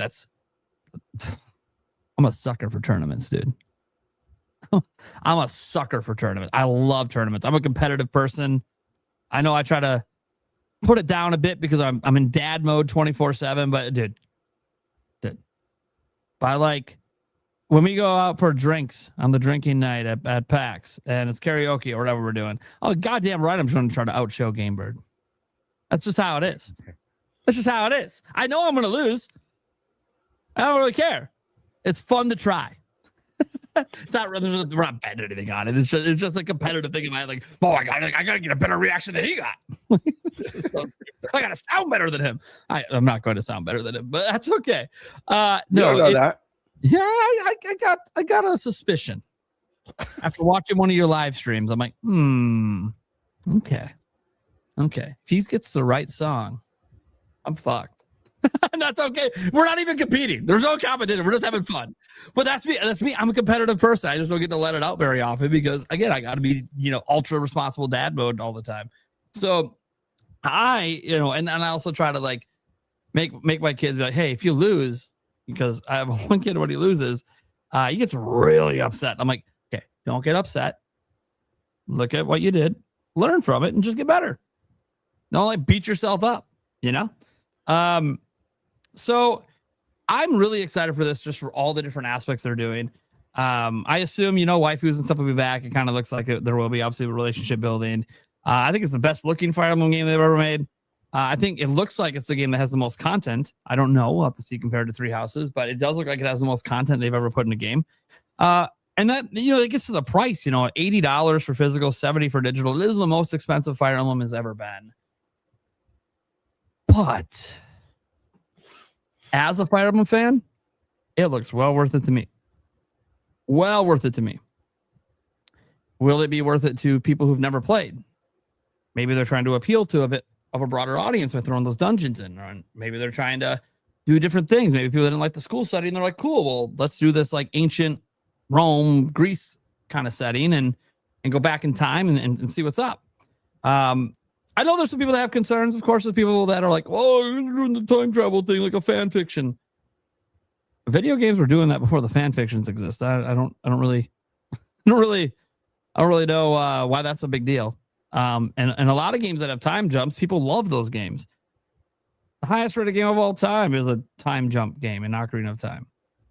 So people don't hate games just because there's time travel elements. Like it's actually additive for some people. So I just look, if you don't like tactical RPGs, SRPGs, stuff like that, fine, right? I get it. It's not for everyone. It's always been sort of a niche genre. There's not really like a big mega game that's like 200 million users and stuff like that. Like it doesn't have that kind of appeal because tactical strategy appeals to people who I would say maybe like people like to play chess and stuff like that. Like people who like to, play Stratego and stuff like that, like strategy, thinking critically. Fire Emblem, for the longest time now, having the ability to have permadeath or permadeath off. I like to play with permadeath, but it's scary every fight you get into. But it makes you think differently because you want to win, but you don't want anyone to die. Whereas if you're just trying to win and bum rush through and no one dies, you can just heal them after. Well, yeah, you're going to play differently, right? Like you're not going to care if you sacrifice 2 people to get a win because they're still in your party. But Fire Emblem lets you do that. So it's a choice. You could play with the permadeath or not. I love that. And yes, it's going to be in this game. So I just think this game looks gorgeous. I think there's going to be people that, as this game is getting really high reviews, because I double checked, Fire Emblem games seem to always review really well, except for Engage. Like everything else is reviewed like super high. So like there's a chance this is a 90+ rated game by the critics.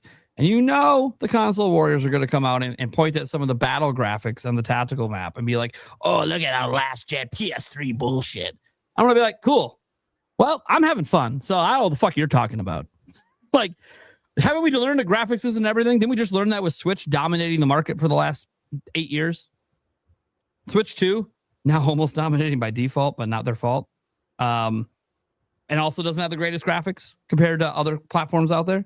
Like, haven't we learned this lesson that most consumers don't give a shit about that stuff? They just want a game that's really fun and addictive. Why is the largest IP in the world Pokemon? Is that a visual feast? Fuck no. The most popular game in the world is what, like Minecraft? Roblox? Are those like the greatest, biggest visual feast games? No. GTA 5 is huge forever, and that shit was a 360 game. People don't realize how low graphics are on the totem pole, and this is a reason why you'll have a game like Balatro that has like 4 or 5 nominations and is a Game of the Year contender. Yeah, because it's just a great game.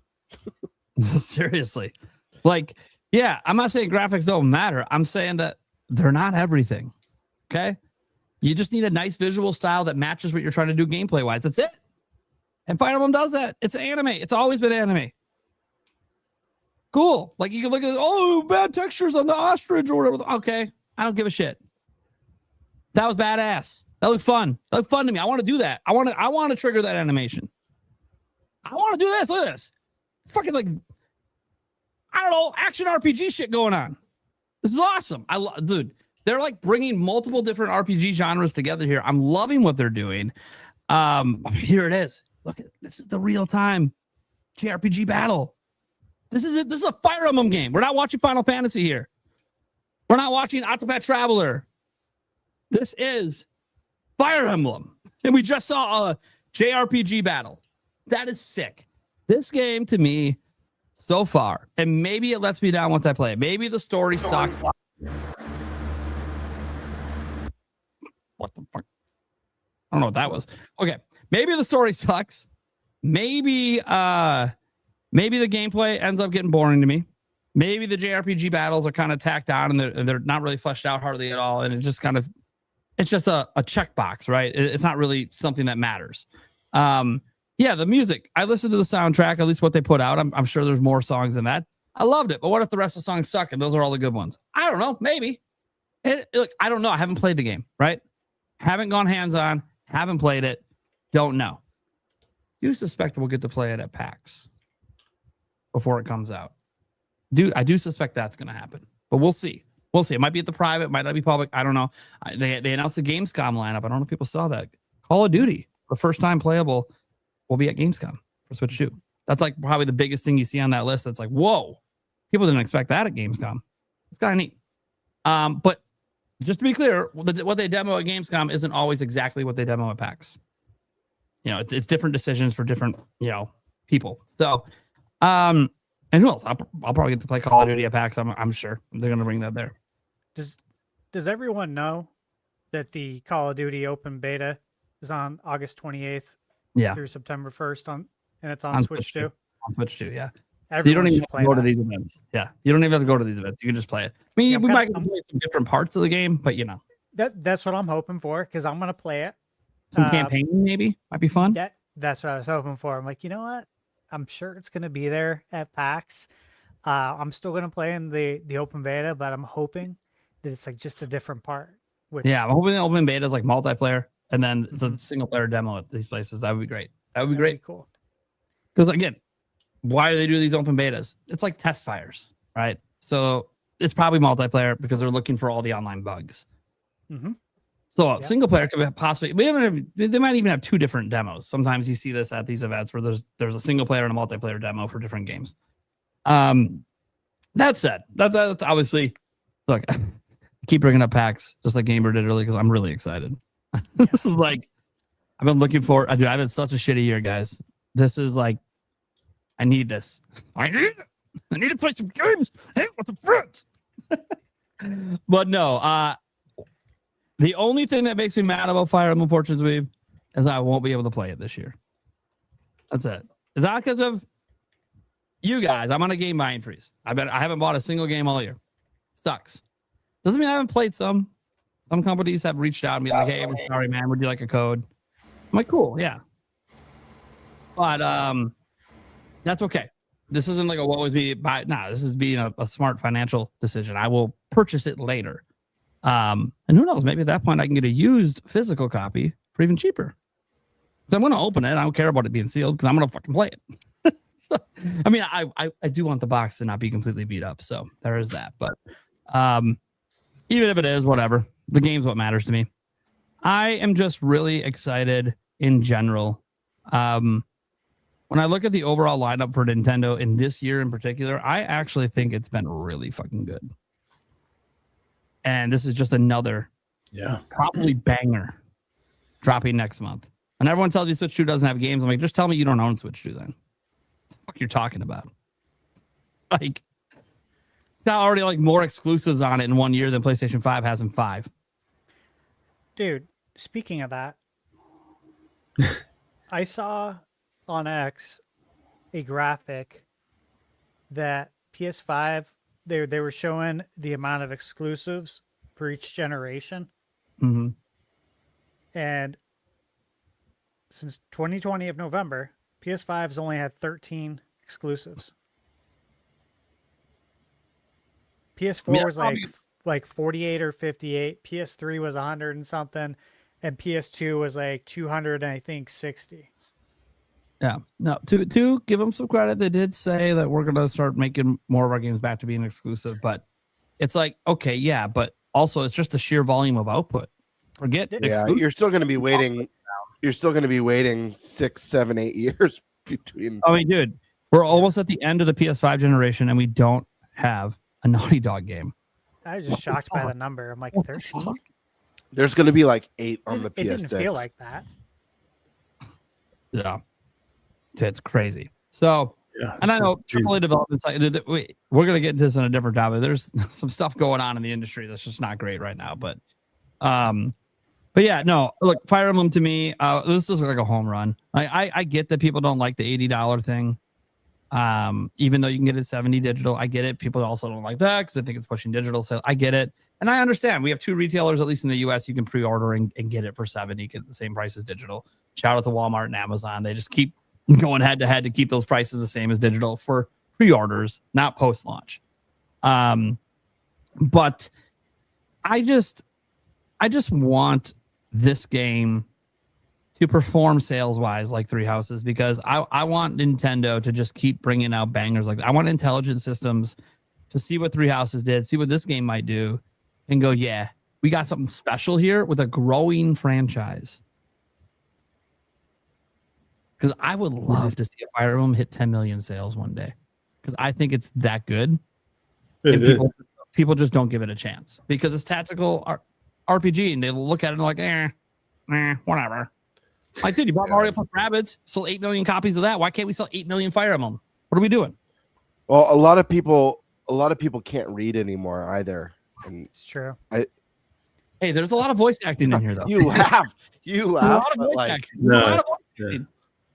No, There's actually like a lot of the lines are voice acted. I'm just saying 40% of young people can't read. Terrible. Well, to be fair, not even joking. They'll just get past it and go to the action anyways, right? Yeah, that's true. So, I know my son does that. I'm like, hey. Then he's like, Dad, how do I get past this? Well, maybe if you didn't skip all the text. Yeah. There was a clue in there, buddy, that would have helped you out. That's so funny. And then they'll sit there and like read social media. It's like, oh, okay, you'll read that, but not the game. Come on. He doesn't do that to be fair, he did read all the stuff in Bonanza. I'll give him that much credit. He did, but he really likes platformer games a lot. So I get it. He's more invested in that. It's fine. Platformers are a great genre to be into. So yeah, it's Fire Emblem Fortune's Weave looks like just an absolute home run to me. An absolute home run. Like the best. The best. I didn't know that there's gonna be a video tomorrow or a tweet. Nintendo Prime says on his podcast that gamers can't read. Probably. There's going to be some sort of, even though you didn't say anything about it, there's going to be some video, some post, some article. It happens every time, guys. Every time GameBird or Stash say something that's like, it's not wild, but it's kind of wild. Like it's out of left field. It was like it almost uncalled for in the moment of the conversation. I'm the one that like the next day there's someone talking shit about me saying it, and I'm like, what the fuck did I do? Like, if you look, there are some people that are convinced this is just my show, so I get it. But it's like, but I'm not responsible for what anyone else fucking says. They're their own person. Well, you're platforming them. What the fuck? No, dude, Stash the channel. Shut the fuck up. That's so funny. That's funny. Yeah, I get blamed for everything bad that happens on the show. And the thing is, it's not even bad. What's wild is that GameBird and Stash get no blowback. Ever. I love it, though. I love it. Keep it coming. I'll take all the flack for the show, guys. It's okay. I'm kind of used to it, so maybe that's why they keep doing it. I don't know. Occasionally, I get some blowback. Yeah? On the comments on your end? Yeah, or like the one you had told me about. Oh, yeah. We'll keep that. You don't have to go in there. I didn't get any reply back. Of course not. Clearly, I shut his shit down. Nice. Yeah, there was a pretty interesting one, guy. I don't want to give this too much attention to it, but Stash had a really good response, and the guy just fucking vanished. Yeah. What are you gonna say? There's literally no response. What the fuck are you gonna do? The only time I had bad, or I wouldn't even call it backlash. It wasn't backlash. It was just mass trolling. Was when I live streamed when you were not live streaming Prime. That was like the one time where it was like they were like one of my mods was like banning because they were saying some like really gross stuff. Like it was bad. Oh, you know exactly what I'm talking about. Yeah. Because I wasn't live. Went over to your channel. Banned. Yep. Yeah. They even said I'm here. They even said I'm here because Prime's not streaming, and so they were personally attacking me and calling me some pretty gross stuff while openly admitting like I'm just here because Prime's not live. So it was very so I'll do it to you. That's like, that guy needs help, man. Guy needs help. Yeah. Clearly. Look, people hate clickbait titles and they hate all the shit on my channel. They don't like what I say on my live streams. Fine, right? I get it. I've said some dumbass shit that's pissed people off, so I get it. Gamer. Like, just because I'm not live, let's just go shit on the guy that hasn't done that shit. All right. At that point, it's not really about anything I've said or done. The guy's just a dick. That's what it is. Yeah. Trolls on the internet, guys. And I've given YouTube direct feedback because if they start spamming jewels, you can't ban them. You have to go on the back end of YouTube to do it, and it fucking sucks. And I told them, dude, this is stupid. Also, YouTube, by the way, maybe stop letting people have one email and make unlimited YouTube accounts off of it without verification of jack shit. This is how quickly they spend 2 seconds to spin up these accounts. Like, there has to be something to be done about that. And you know what the answer is, YouTube? It's called IP banning. But you won't give us that. So I get a lot. Not a lot. I get a decent amount of crazy, insane comments on my reviews that, you know, they don't have anything to do with the podcast. But yeah, I get some absolutely unhinged people. Yeah. I don't share it because it's just like, this is insane, you know, like this is like promoting the murderer on the news kind of thing. Like, I'm not gonna absolutely. I'm not gonna talk about it. Like, I don't want to give you that gratification or whatever you're looking for, but yeah, I get some insane comments where I'm just like, oh my God. It's where you just, like you said, Bird, like people can't read. People can't read. They're just level of comprehension. Yeah, there's like, very if the bar little should be here. It's down. It's below. Yeah. It's below my camera. It's below. There's a very it goes down all the way. There's little to no capability of critical thinking for some people. Yeah, you know wild. It's so wild. Here in my chat, Game Center X 9925. He said something. He said when we're talking about Fire Emblem. He said tactical RPG is way too much for these dumb kids these days. They have no imagination and they can't get into a game like that. And I didn't reply to it, but I read it just so you know if you're still watching. You know, I'm not going to say it like that. But I heard Prime say it. Yeah, I think Brian said that, right? Yeah. Look, I think a game, some of these games, right, are a big ask for some people because like it's a lot of reading, and there's a lot to kind of manage. And so I don't know if, you know, I want to see Fire Emblem do big numbers, but I think the IQs would have to improve for a lot of people. I'm getting that tomorrow. Fuck. Dude. I think JRPGs is the same thing though, you know. Dude, that all kind of gamer low IQ, so they won't play this game. You have to read a lot in JRPGs. There's some people who don't want to read and they just want to press the A button, and that they just want to press like two buttons. You know, and they're never gonna learn the moves. Like if you get a new ability in a game, they're never going to learn the moves, and then they're going to get their ass kicked, and then they're going to be like, this game sucks. Yeah. Because like they can't beat it. And it's like, well, did you try this move? Well, no, I didn't read that because I don't like reading. Well, I don't know how to help you, man. I feel like you need to have your hand held to make your bed every morning probably too. You know, like what are we doing here, man? Yeah. Why are you talking to me about this? It's so terrible, and there's such a lack of imagination and creativity with people. I wonder if people like that file their own taxes and actually know what the fuck they're doing. No. I'm sure AI is going to be doing it for a lot of people. So. Yeah. I think most of my hate comments are just people that either don't agree with what I'm saying and that can only be their opinion. So why would I ever make a video with my opinion? And then the second thing is they watch it for like 30 seconds. They hear one thing they disagree with, and then they don't watch any of the rest. Yeah, they hyperfixate on a word. Yeah, or one word. And it's just like that's what they comment on. And it's like they didn't hear anything after that. It's the limitations it's a limitation of their mental capacity. Yeah, the attention span's gone after the 10 seconds. Yeah. So the attention span is already shot. I was talking this weekend. Yeah. I was at my friend Matt's kid's birthday party, second birthday. I was talking to my friend James, who I've known since the late 90s. Matt and James camped out with me to get the GameCube when we were in high school. So, I've known them forever. And we were talking about attention spans today, right? And I was just saying, I was like, I would do longer reviews.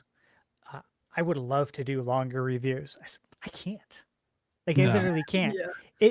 If they see a number that is like more than what they think is okay, they'll never click on it. If it says like 13 minutes, or more, that's way too much. And I would love to do it. And I know there's other channels that do that. And I'd like to do longer reviews and give more detail, but I'm like, I can't. I have to compact it as much as humanly possible.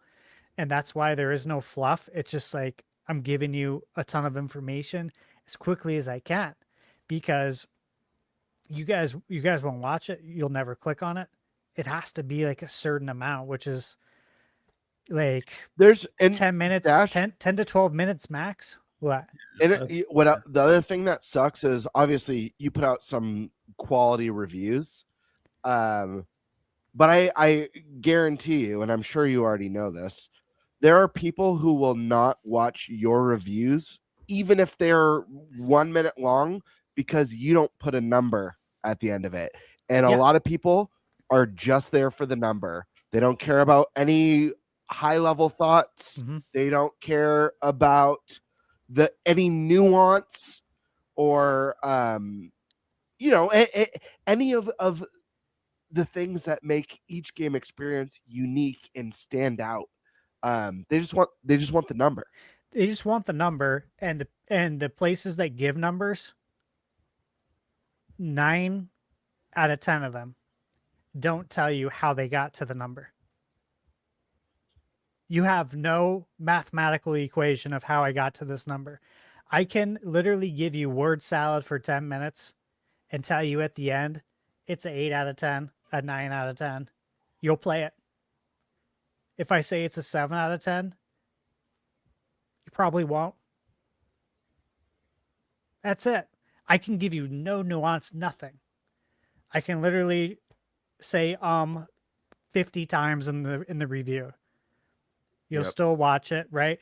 And I'm not saying for my channel, but as long as you give a number, people will walk away and then make a decision having learned nothing from watching the review, though. They learned nothing, but you gave a number, and now they feel like, okay, I got an 8. That's good enough for me. I was hoping it would at least get an 8. I'll take it. I'll buy it now. But if I were to ask you, what did you just learn from this review? You have no clue. Now, someone in chat, I just want to say this because this is, when I said 9 out of 10, I said it for a reason.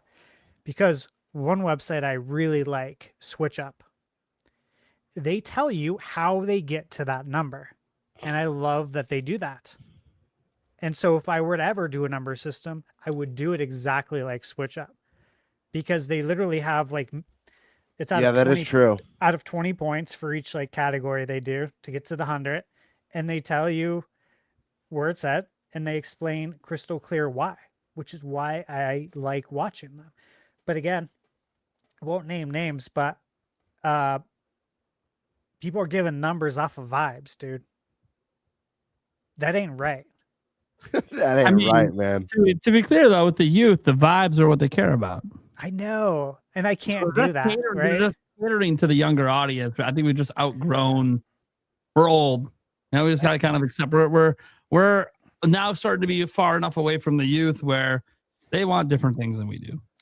Oh, and here's the other funny part. So my cousin was there too, Jim, and he was saying, I love your reviews. They're just too long. And I'm like, you're part of the problem, Jim.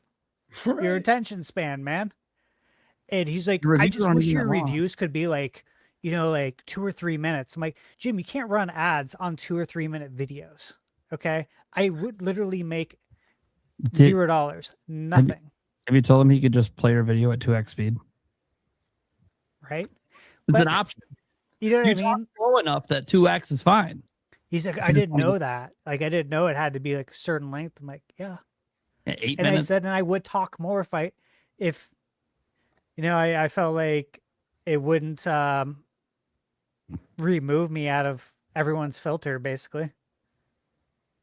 Yeah, when I see those reviews that are like hours long that do well, you gotta understand, guys, those aren't people that are reviewing a shitload of games. No, they like when Arlo does it, it's one massive review, and that's like the only one he's doing on the year. And he does it like years after the game came out. So it'll be like a Zelda review. Like a Zelda one. It was years after the game came out, and it's like, well, why do we need to watch it? Because now when you watch it years later, now it almost feels retrospective. while he's reviewing it. So it's like a really different kind of review, and people love it. Just like this show. This show is counterintuitive to short attention spans. We are probably the longest Nintendo podcast in terms of show run length on average. I'm proud of that. And we are the longest in the top 10 for sure. But if you just look at all of them, there are a couple other long shows that go like 2.5 hours, 3 hours. Dude, we're consistently 4 to 5. And we love it. Our audience loves it. Well, the youth. I'm not so sure we're hitting with the youth. And yeah, there's ways we could do that. One way is obviously uploading shorts of clips from the show, right? That'll hit on the youth. But that requires more work than a lot of us have time for right now. Stash has already gotten his shorts and his videos going. I'm doing my stuff. GameBird's doing his stuff, right? Eric, I guess you could argue has the most time, but then he just worked 17 hours yesterday. So does he? Does he really have time? So yeah, but I will say that, and I think game makers are trying to balance that line too, of like, okay, we know there's this huge group between like 30 and 50 that are like OG gamers and spend big bucks on gaming because they love it. But they're not going to be around forever. And we need to get more youth buying our games. So a lot of games try to cater to them. But the problem is it's all short attention span catering. And that's just not going to work long haul. You got to find a way to make them want more than just short attention span, because that means they go bored super quick and move the fuck on. Yep. So it's interesting. I don't know. We should probably move on to next topic. Wait, real quick before we jump in, I got to get my Fire Emblem thoughts. Yeah, because I didn't get a chance to. And I'll make it quick because I think everyone said, everyone had great points on it.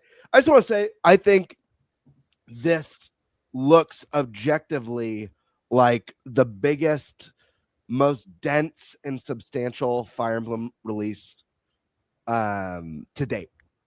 Not even close. This game is jam-packed. I mean, you guys all explained it. Outside of the city, all the different exploration, the turn-based battles, a lot of the new classes that they've added, the elephant riders, which look absolutely rad. Yeah, that's cool. Super stoked. Took me back to the Lord of the Rings days. That was awesome. Really excited about that. I think it's awesome that you start with 4 unique characters this time instead of 3. Really, really cool on that front.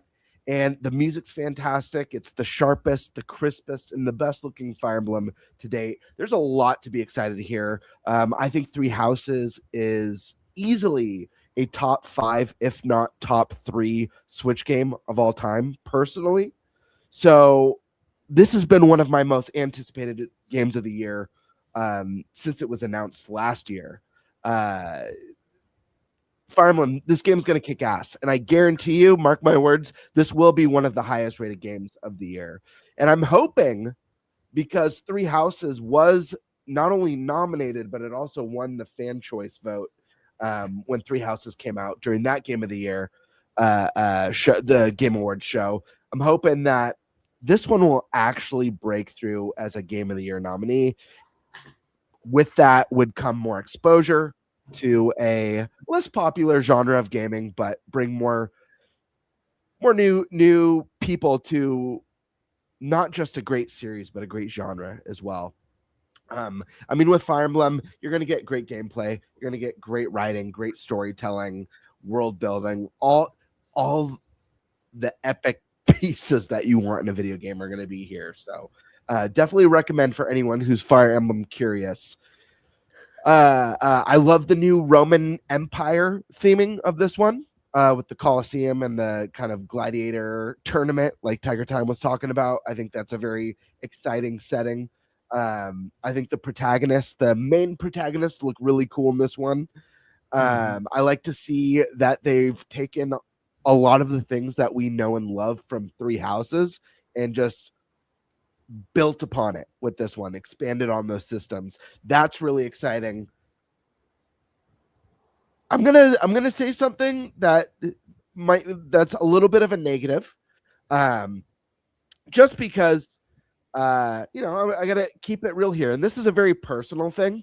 So I don't imagine this to be a negative for a lot of people, if not most people. And this isn't something that would ever affect like if I reviewed this game, this would never affect my review because it's not inherently a bad thing. This is just a personal taste thing. The first half of this game in the direct looks right up my alley. Absolutely amazing. My concern, and again, this is just a personal thing, is with the time jump. I hope that the story doesn't devolve into the pure like doomsday scenario, like just like non-sentient monster that's the end of the world, harbinger of death. I like more personal stories. I love that Three Houses was very like Civil War, and you have like the politics and the different factions. We get so many doomsday scenarios. I talk about on the podcast how Calamity Ganon is always going to be my least favorite villain in a Zelda because it's just a storm. It's the end of the world cataclysm. So I hope it's not just that. But what I think is very interesting here is, given that time jump that they announced in this direct, it gave me a lot of questions that I'm so curious about. You have your 4 characters that you're going to be choosing between, either playing as one till you get to the time jump or hopping between them and pushing their campaigns forward. But when you get to that time jump, is there only going to be 2 possible endings? The ending where you go back in time or the ending where you go alone?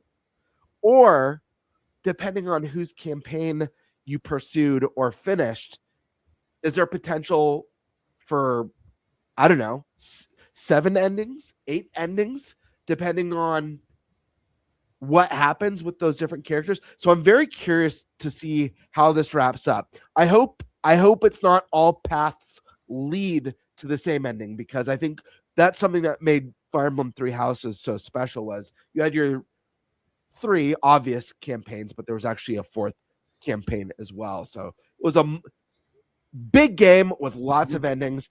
I hope we get that from Fortune's Weave. I hope it's not everything converges to one, just what would be the word? One static ending that no matter what you do, everything leads to the same place. I hope these characters, depending on who you're playing as or working with, affects the outcome of everything. I want to see that big branching path ending. But I am so excited. Again, my 2 most anticipated, or 3 most anticipated games of the year, 2 of them are on Switch too. That's Ocarina of Time Remake and Fire Emblem Fortune's Weave. And I gotta throw out Onimusha because I'm just so happy to see that series back, and it's coming to Switch too, which is really cool to see. But guys, if you're sleeping on Fire Emblem, I hope you checked out this direct. I hope you're willing to give this one a chance. I know it is a pricier entry, but I'll say this: there is no doubt in my mind that the amount of content that you're gonna get is gonna feel worth the price of admission. I know a lot of people say no game's worth $80. We'll see if that's true when Grand Theft Auto 6 drops, because I'll tell you right now, I'd choose Fortune's Weave over Grand Theft Auto 6 any day of the week. That's just me. But yeah, I'm excited. I'm pumped. It's not just you. I don't even like GTA. I'd choose Yoshi over that game. But the early ones, but yeah, my fiance likes GTA, so we probably will own GTAs on this house on some platform. At some point, maybe I'll get it for Christmas. We'll see. All right. Well, let's get on to our next topic. Stash, you haven't done one yet, so which are the last 2 do you want? Oh, let's see. I'll take the NSO stuff. What's next for NSO? Let's go. Okay, so this topic was submitted partially by podcast supporter Pokey91, and she said that after Coliseum, as in Pokemon Coliseum, comes to GameCube NSO, what other games do you think will come real and out of this world predictions.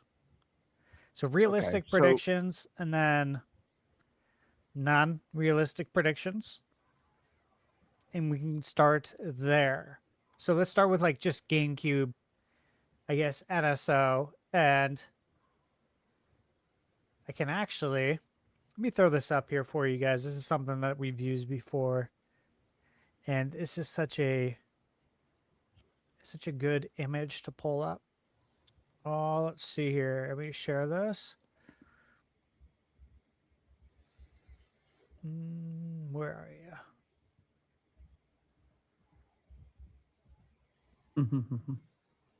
There it is. Okay.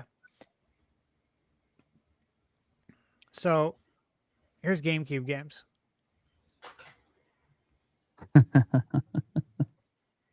And I think I first used this image when we were talking about the idea of GameCube coming to NSO. Maybe probably a year and a half ago. Mm-hmm. And so obviously some of these games have already hit NSO. But for the most part, obviously they haven't. So right now,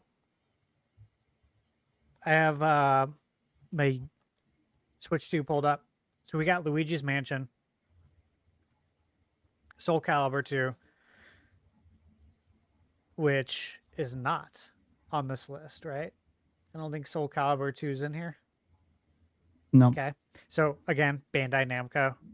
Bandai Namco has their own Nintendo development studio. So that's somebody you can obviously look at some of their other games to potentially come over. We got Fire Emblem, Path of Radiance, Mario Strikers, Chibi Robo, which is Bandai Namco, F-Zero GX, Warrior World, Wind Waker, and then, of course, next week, was it on the 13th, 14th? We're getting Mario Sunshine. Outside of that, the rest of this list is open and available. I'll give you guys. I'll give you guys my first pick on this list of what I want to see. And I want to see it really bad. Because I really believe GameCube NSO can breathe, I would say new life, but I'm almost hesitant. I almost want to say initial life into it. Because I feel like it never had a life to live. And that's Legend of Zelda, Four Swords Adventures. The reason I say that is because, again, you had to have four of you, three friends plus you, with the Game Boy Advance, the GBA to GameCube cable to plug it into your GameCube, and then you had to have the time and the availability for all of you guys to meet up. And again, we did get to play this. Like I said, the friends I hung out with this weekend, those are the guys that we all played this together back in the day. And it was a blast, but we all also had jobs. Some of us had two jobs. We had our basketball league. We had, girlfriends. Oh, and then on top of that, we also had school. You know what I mean? Like, it was very busy. And so to get us all together was really hard. But today, you have the opportunity to be able to play this handheld or on TV with game chat, with your camera, online, without any of that stuff. And I'm like, dude, this is like the best opportunity ever to play this game. So for me on this list, I think that's something I really want to see. Obviously, there's other games I really want to see, but that's the one I'm like super interested in. And of course, with Zelda's 40th, it's like, maybe we see it now. Maybe we do see it this year. Maybe it's next year. I don't know. But whenever it comes, I'm going to be so interested to play that. And like, that's something we should play as the podcast too. That would be really fun, because this is just like one of those things. Like, there's two games specifically from this era. So it was Four Swords and it was Pac-Man Versus, which I still have my physical copy from the GameCube. And that was such a cool game. But it's the same setup, you know, like someone uses, if I recall, the GameCube controller. The other ones use the GBA, and they're the Ghost. And it was a really fun game. But again, it was just very hard to do. So to be able to play that online would be a blast. So that'd be my first pick. What I'd like to see. Tiger Time. Well, on this list, you can go outside of this list too. You know, it can be unrealistic. There's obviously other games that aren't on here.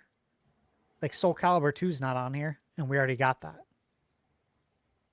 So this isn't all we can get. Yeah, this isn't the complete list of great GameCube games, guys. There's a lot more. Yeah, I think the one that came to my mind first is on this list. So I'll let you know that, but I'll quickly shout out a game that I used to play a ton, which was James Bond Nightfire. Yeah. That game was, the local multiplayer was so fun on that game. I'd love to see that again. That feels like a long shot. It's kind of a random game, but also just a really cool story mode. It was just like the Pierce Brosnan James Bond. It was a good time. I'll never forget the first level, Snowy Castle. Mm-hmm. Really like that one. But in terms of what I'd choose and what I really would like to see would be Prime Echoes, Metroid Prime Echoes.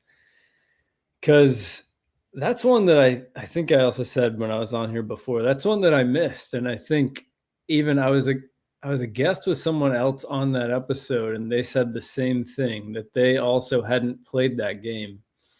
You know, I would obviously take a remaster like what they did with Prime over that. But if they're not going to do that, what's that? That's what I want to. Yeah, that's what I'd prefer. Yeah. But if they aren't going to do that, you know, I would love to play Echoes and try that out. Because again, that one just kind of flew under my radar. And, you know, when people talk about it, they don't always talk about it as, you know, their favorite in the series. So that makes me more intrigued to see, okay, let me see what my opinion of this is. And so, and like I said, I know that there's a few people out there who kind of missed that, and now it's, you know, sort of trapped there in a way. So yeah, I'd love to see Echoes on there. Would prefer the remaster, but if they're not going to do that, I'm ready. I think there's a reason we don't have it yet. Yeah, I hope so too. That's what I'm hoping for. Yeah, same here, man. And, you know, they have no way to give us part 3 because it's on the Wii. Right. Unless you give us the Wii NSO, which is a whole nother can of worms. Yeah, right. So, you know, I think we win either way, don't you? Because if they want to give us all, you either got to remaster it or you got to give us add the Wii NSO. Yep. We got them right where we want them. I think so, actually. Yeah. No, I agree. All right. Prime, what do you want on here? Well, look, the game I want to say I'm not 100% confident. So I'll save that one for you know, the more crazy out there ones. We'll stick realistic here. It's Zelda's 40th, Twilight Princess. Pretty easy. Makes so much fucking sense to draw. Look, if you're never gonna bring the especially if you're not gonna bring Wind Waker and Twilight Princess HD because you actually are scrap that and plan to maybe do like mega remakes down the line like you're doing with Ocarina of Time. Okay, that might just be like the long-term plan. And that might be like a Switch 3 thing at that point. Cool. Well, hey, then let's get this on NSO. Why not? It is a GameCube game. I know it also launched on Wii. Technically on Wii before GameCube for like a month. But why not? Why not put it on there? Let people play it. It's only ever been on GameCube, Wii, and then Wii U. We haven't, you know, obviously had it since. And look, it's Zelda's 40th this year. It's a way to throw people a bone who might not be able to afford Ocarina of Time this holiday. Give them something else to play. Let's do it. I mean, it makes a lot of sense. Get the Zelda games on there. Why wouldn't you? Pretty simple. Yeah. You know, I'm hoping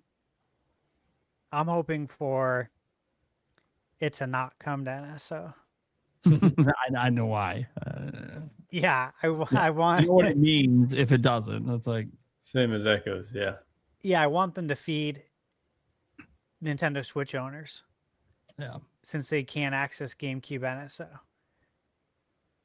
They say, okay, we're going to give you Twilight Princess HD.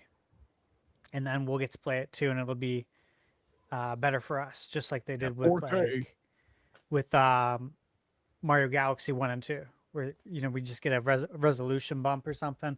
I would like that. I think that'd be really awesome. That way everyone can attend the party, the 40th birthday party, so to speak. But if we don't get it, be happy to have it on NSO too. Actually, Bird, you want to read that one since you I can put it back up. since you said their name so good last time. Oh, the Polytoad Dojo. What did I say last time? The Polychode. That's right. The Polychode. 007 Nightfire is the best 007 game. Also, Metroid Prime 2, my favorite Metroid game. Hell yes. Nice. Yeah. Thanks, Awesome. Chodester. Look, Appreciate you, brother. guys, I don't mean to shut it down, but I'd say the odds of getting Nightfire is like negative 50%. Yeah, that was my out there. Right Brutal. Okay, 007 license, already a huge hurdle. Yeah. EA. EA they don't have a license. It's a EA game. You got to get Saudi Arabia now in on this too. Because that deal's went through. Yeah, that game's gone. It's toast, dude. It's vaporware. I still have my physical copy, luckily, but I have it too physically. It is a really good game. Yeah. It'll be really fun to play on GameCube NSO. Don't get me wrong. yeah, That'd be sick. So Yeah. it's I unfortunate. think it's a goner though too. Yeah. All right. Okay. So Prime, Twilight Princess. All right, Bird. Oh, man. It's really hard to pick one from this list. So I'm going to pick one that's not on the list. Yeah. I'm going to pick, I think part of me, because I want it so bad, it feels like an out of this world prediction, but in all reality, I do think this one is possible, and I do think it makes sense. Skies of Arcadia Legends. Skies of Arcadia is my favorite RPG of all time.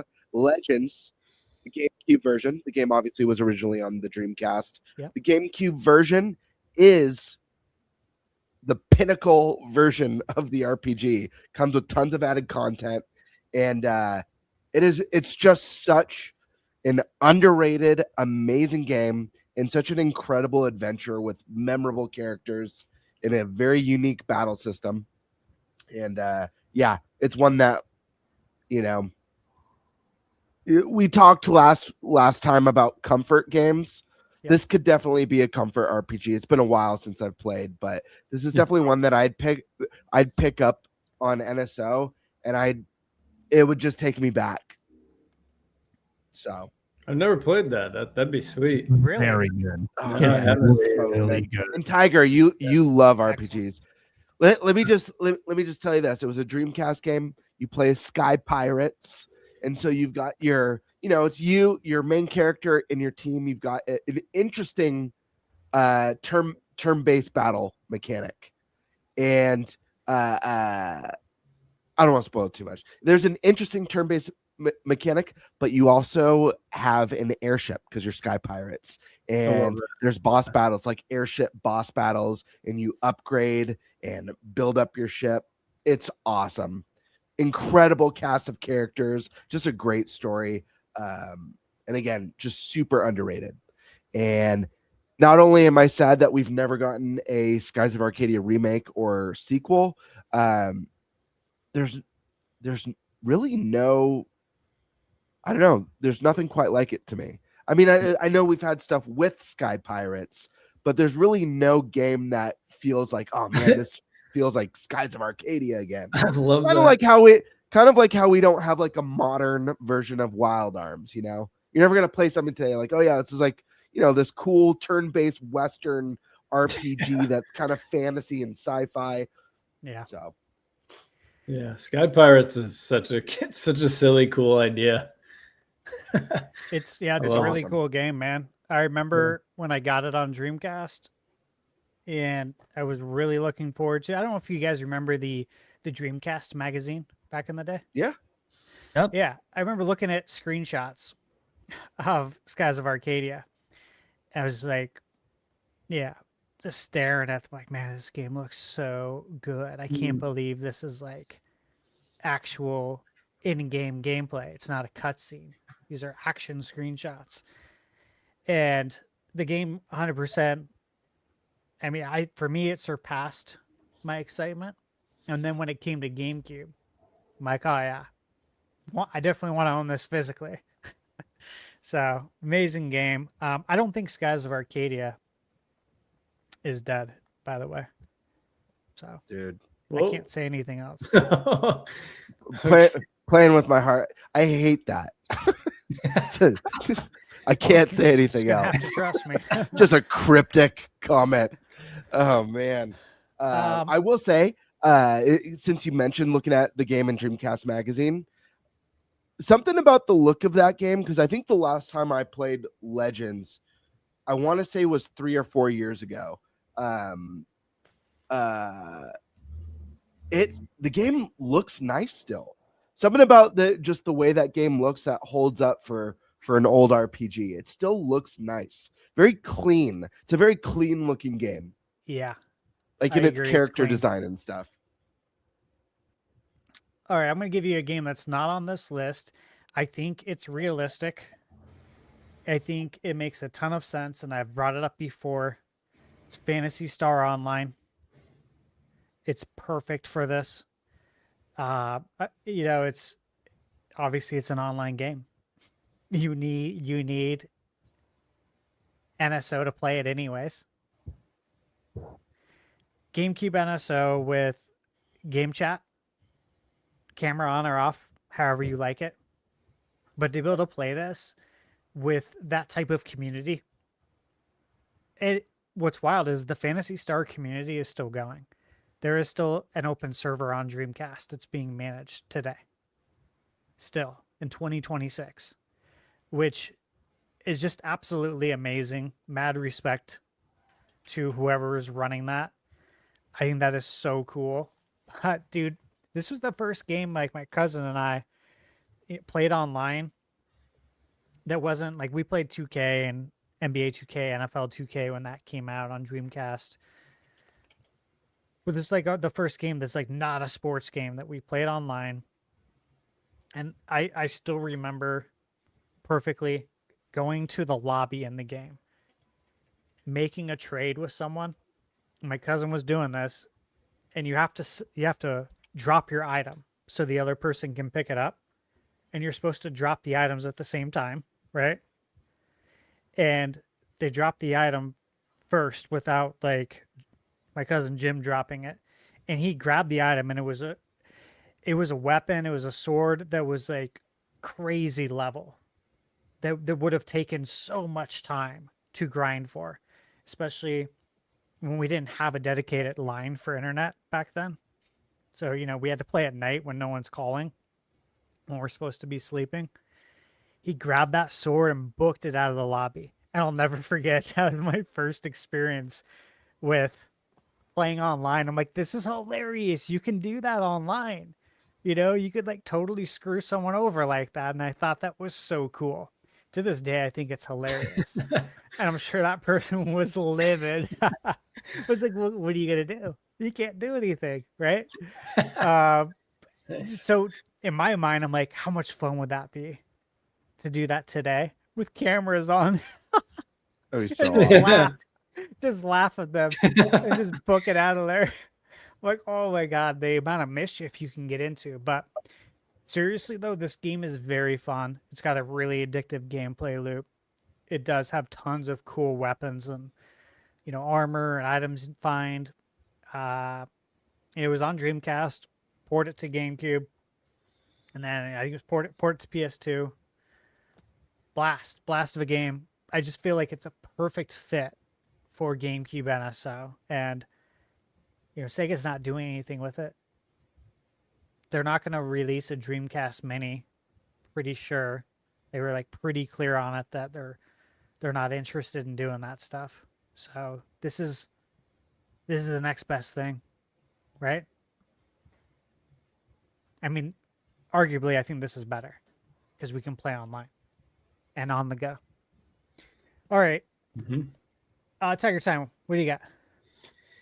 Yeah, so I feel like the cool part about NSO for me is being able to play games that I missed, just like I was talking about with Echoes and stuff. And usually if there's a game like, Wind Waker, Path of Radiance, it was cool to replay that. But I find that what's really cool is to go back and play like games on the SNES that I just didn't have for whatever reason. And another one of those games on GameCube for me is Eternal Darkness. And that's another one that feels like it's just like everyone talks about it like it's hallowed ground, and it's this awesome, it is crazy, like exactly, like it's this crazy trippy experience that again that's one that I missed. And so again, I don't know if it's there's been rumors from what's their name, the team that's working on a game that people are theorizing might be in a similar vein. What is it? Bloober team. Yeah, thank you. Yeah. So, again, obviously, whatever that's going to be, if that's an Eternal Darkness remake or whatever that is, I'd prefer that. But I'd love it if that's not the case, for this game to be something I can check out and see what all the trippy's about, So. Yeah, I'd like people to be able to experience this one, for sure. Yeah. It's a special game. And the N64, they got the mature app. So GameCube can get a mature app as well and put it on there. Okay. Nate, what do you got? All right. I don't know if I saw this on the list here, but it's Bandai Namco, and we know they're tight. Yep. Tales of Symphonia. Oh yeah, that's a good one. Come on. Yeah, that's I haven't thought about that in a while. Wow. People didn't love the remaster that came out a few years ago. No, the remaster wasn't great. I was disappointed in it, just like with Final Fantasy Crystal Chronicles. Or like The Secret of Mana. Oh fuck that. Yeah. What happened there? The moment they showed one trailer, I'm like, what the fuck is this shit? Was it the style? I'm not a graphics guy. I don't give a fuck. What the fuck are you doing? You fucked up the whole game. Yeah. And it was a GameStop physical exclusive. You remember that? Yeah. Yeah. I mean, I own it. I bought it physically. I pre-ordered it. It's the SNES one is where it's at. That's the one you'd want to play for sure. 100%. Yeah. I don't understand that. I was so excited when makes me mad. Oh, they're fucking remaking. Oh, yes, let's go. One of my favorite games of all. Yeah. The fuck? You bastardized my game. I ain't giving you any money even to collect this shit. Fuck you. I ain't touching that shit. Yeah, it was weird. I'll just go plug in my SNES Mini. Play it on there. Yeah. All right, Bird, what do you got? Oh man. I guess I'll go with one from this list this time.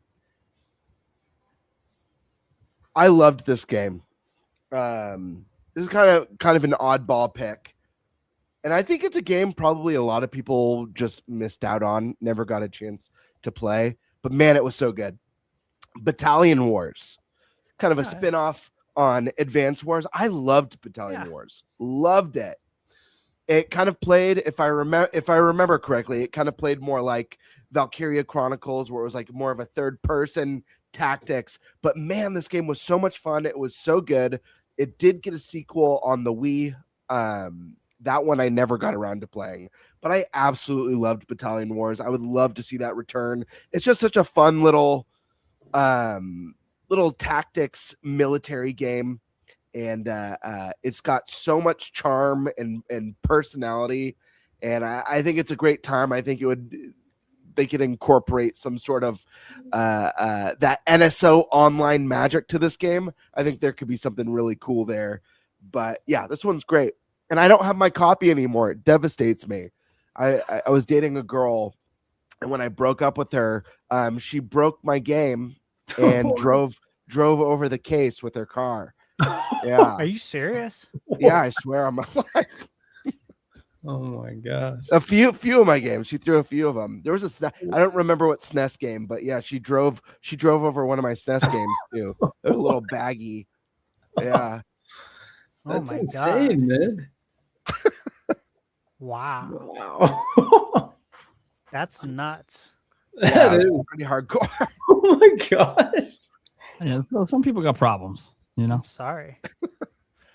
True. You know, shit happens, man. I'm just happy to be alive. Yeah, it wasn't you. Yeah. Okay, I'm gonna go with one that I think would be really interesting. I really enjoyed this game. I pre-ordered it. At the time this came out, I was working at Best Buy. So they had it on demo there. And I got to play it a lot. I got to see other people play it. And we all had a really fun time playing it. That's Donkey Konga. Okay? I would love to see Nintendo sell the bongos on their website. There's 3 games. The third one only came out in Japan. I think it would be really cool to have all 3 come out on NSO at the same time. So if you buy the bongos, they'll sell them on the website, and they won't just give you one game to play now. Because it's an odd setup, they'll make sure you have all 3 games. And then, of course, you could play Donkey Kong Jungle Beat as well. So buy the bongos, you can use them for 4 games. I think that'd be really fun. I don't think the bongos would be that much. I'm trying to remember. Did you guys play this game, by the way? I never. Oh, go ahead. No, I played it. Yep. I played Jungle Beat, but not this. Yeah, Okay. Jungle Beat's the one that I played. It's the more popular one. Donkey Konga is so good. Like, honestly, is really, really fun. When I did my review for Rhythm Heaven, I was talking about how, I don't play a ton of rhythm games, which is one of the reasons I wanted to review this, because I can tell you what it's like for someone who doesn't play it, which is probably going to be a lot of people, right? There's not a ton of rhythm games that come out on a regular basis if you're not playing like VR games. But I did mention in the review that, looking back, there's 2 rhythm games off the top of my head that I really enjoyed and I did play. That was Donkey Konga and the Final Fantasy Theorhythm, because it's like, it's Final Fantasy music. What's not to love about that? But yeah, dude, I would buy that in a heartbeat. The bongos are really, really fun. And I would imagine they'd be more responsive today since we have some better technology. Be pretty fun. Okay. Bird. Are we Tiger limited for? Oh, sorry. Sorry, Okay. I forgot the order. Well, let me ask this question before Yeah. Tiger goes, just in case. Yeah, You please. never know; it might change people's answers. Are we limited to just GameCube predictions, or are we allowed to guess outside of GameCube? We're allowed to guess outside of GameCube. Okay, GameCube's just wanna on the make sure. forefront, obviously, of most people's Sure. minds, but there's still games that need to come out. Yep. Cool. Yeah, I got another GameCube game. I think the cool thing about GameCube NSO is it's cool that you can take these on the go now, which obviously you couldn't really do back then. So Yeah. thinking about, there's some cool games on here, like being able to bring sluggers on the go. Like I would probably still play that to this day, just on a flight or something. Playing sluggers would be epic. Yeah, there's Double Dash, but there's a game on here that's not on this list that I'm thinking about. And this was a game that it's one of those games that I played with my cousin, and there's just like a specific smell, like a memory attached to it because of how strange his house smelled. And whenever I think about this game, that's the time I think of. And this would be such a great game to take on the go because it's very digestible. It's got kind of an addictive, challenging loop to it. And that is Super Monkey Ball. I think that would be just so sweet to have for this. I used to just like, that game was like the most replayable game to me as a kid. I just restarted just to go through the levels again. And I just think that game holds up really well too. I think it'd be still a blast to this day. I'd love to see that on GameCube. So I had Monkey Ball pre-ordered. I was following all the coverage back in the day on IGN and Planet GameCube. I was very excited for it. And again, the guys I was hanging out with this weekend, I remember bringing it over to my friend Brandon's house, and we all went over there and played Super Monkey Ball. And it was like one of the most fun times ever playing a multiplayer game. Yeah, it's an absolute blast. Yeah, the replay value, especially when you get to the really hard stuff, is insane. And because GameCube had super fast load times, so you die so much in Monkey Ball. Yeah, always. Yeah. Yeah, but it just reloaded super fast. That's a good right? point. Yeah, it did. Almost like a game like Super Meat Boy 3D, right? You'll die a lot in this game on Switch too, but it just reloads so fast that you're immediately back in the action, and it doesn't matter because it's unlimited lives. And that was one thing I really appreciated about it. It ran at 60 FPS on GameCube, so it performed really well. And for me, Monkey Ball peaked with Monkey Ball 2. Like, 1 and 2 were the best games. There's been some other ones that are good, but not to the peakness of Part 2. No, they're not. Yeah, I agree. It's too bad. Such a fun IP. It is. It's so cool. It is. Okay, Bird, what do you got? I don't know if this is allowed, but I'm gonna do so. I'm gonna do a out of this world prediction. Really out of this world, but maybe not so much. Not GameCube. In fact, not any of the platforms that already exist on NSO. And I'm not going to say Wii or DS because you guys already know I believe those are coming at some point. I think that makes too much sense. So I'm going to go with something a little bit different. I'm going to say the Power Glove. And I know what you're thinking, like the Power Glove, that's insane. That's crazy. But I got two reasons for you. The first one is Virtual Boy. There was no need or no reason to bring Virtual Boy to NSO. Yeah. For most people, it's going to be a cool prop to have. I've got mine back there. I did test it out. I did have fun with it for a couple hours, but I got it just to have the prop because I never actually owned a Virtual Boy growing up. Now, the Power Glove may suck, and it may be less of less of hardware than the Virtual Boy. But there's one thing that you cannot say about the Virtual Boy, or sorry, about the Power Glove, and that's that the thing does not look badass. The Power Glove looks badass. Always. People are going to want Power Gloves. I'm telling you. I'd buy it. Yeah. In a heartbeat. Yeah, people are going to want the Power Glove. It's cool. People want to play with power. Yeah, it's so bad. I'm going to say Power Glove. And then they're going to sell a cardboard version of it too. Or an oven mitt version for the people who don't want to go all in. Yeah, you just put your oven mitt would be sick. In there. I wonder if someone makes that on Etsy. I could see that.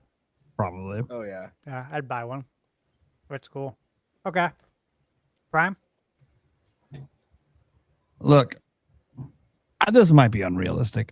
I don't know. Especially with the state of this IP and that the people who bought it tried to bring it back and then ended up closing the studio. Time Splitters 1 and 2. Oh God. They amazing games. Amazing franchise. Sucks. I had some hupe when Koch Media, Embrace Group, THQ Nordic had it, and then the studio that eventually was working on a sequel got closed down in 2023. So that just sucks. So we all know Embracer Group kind of had a blow up at one point because they didn't get the funding they needed. But they still own the rights to it. They haven't got rid of it. And you're not going to do anything with it anymore, right? Like, it pretty much seems like they're done trying to do something with the IP. Why not make a little bit of extra money and license with Nintendo and slap it on NSO? They're going to be the ones porting it. So here's the reason I say yes, it happens. Oh, okay. Give me a reason because I want to know. It's on PlayStation Plus. Sure. It's already on a subscription service. Yeah. Yeah, do it.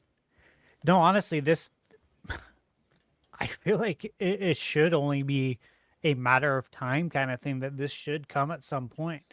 When it came to PlayStation Plus, my initial thought was sick. You got to bring this to Switch too. And this is, of course, and this was a little bit before Switch 2 was even officially shown. I think I brought it up on the podcast back then that if and when I believe we're going to get GameCube, I hope these games come over because they're apparently alive. Like, everyone was surprised too in the PlayStation community. They're like, "What? I thought this game was toast. I thought it was in, IP copyright hell." And then it just shows up one day. So I think there's hope, guys. Time Splitters is so good. So good. Oh. Dude, if we get Future Perfect, best in the series, let's go. If you guys want to go back in the day when they actually tried crazy shit with multiplayer and it wasn't just the same fucking modes every year, dude, there are so many crazy multiplayer modes in Future Perfect. Like, dude, I think there might actually be a certain mode in that game I don't think I've ever seen come back. I'm thinking about it. And it's really fucking fun. So good. Yeah. Three Time Splitters games. And the third one was peak. All three of them are great, but they're all great. Yeah. You don't see that too often, right? But the third one was absolutely peak. Usually by the time you get to the third one, you've ran out of ideas. Look at Donkey Kong Country 1 through 3. Part 3 is good. It's not peak, though. We've seen it with movies all the time, too. Godfather. Most people hate the third one. 2 was peak. There's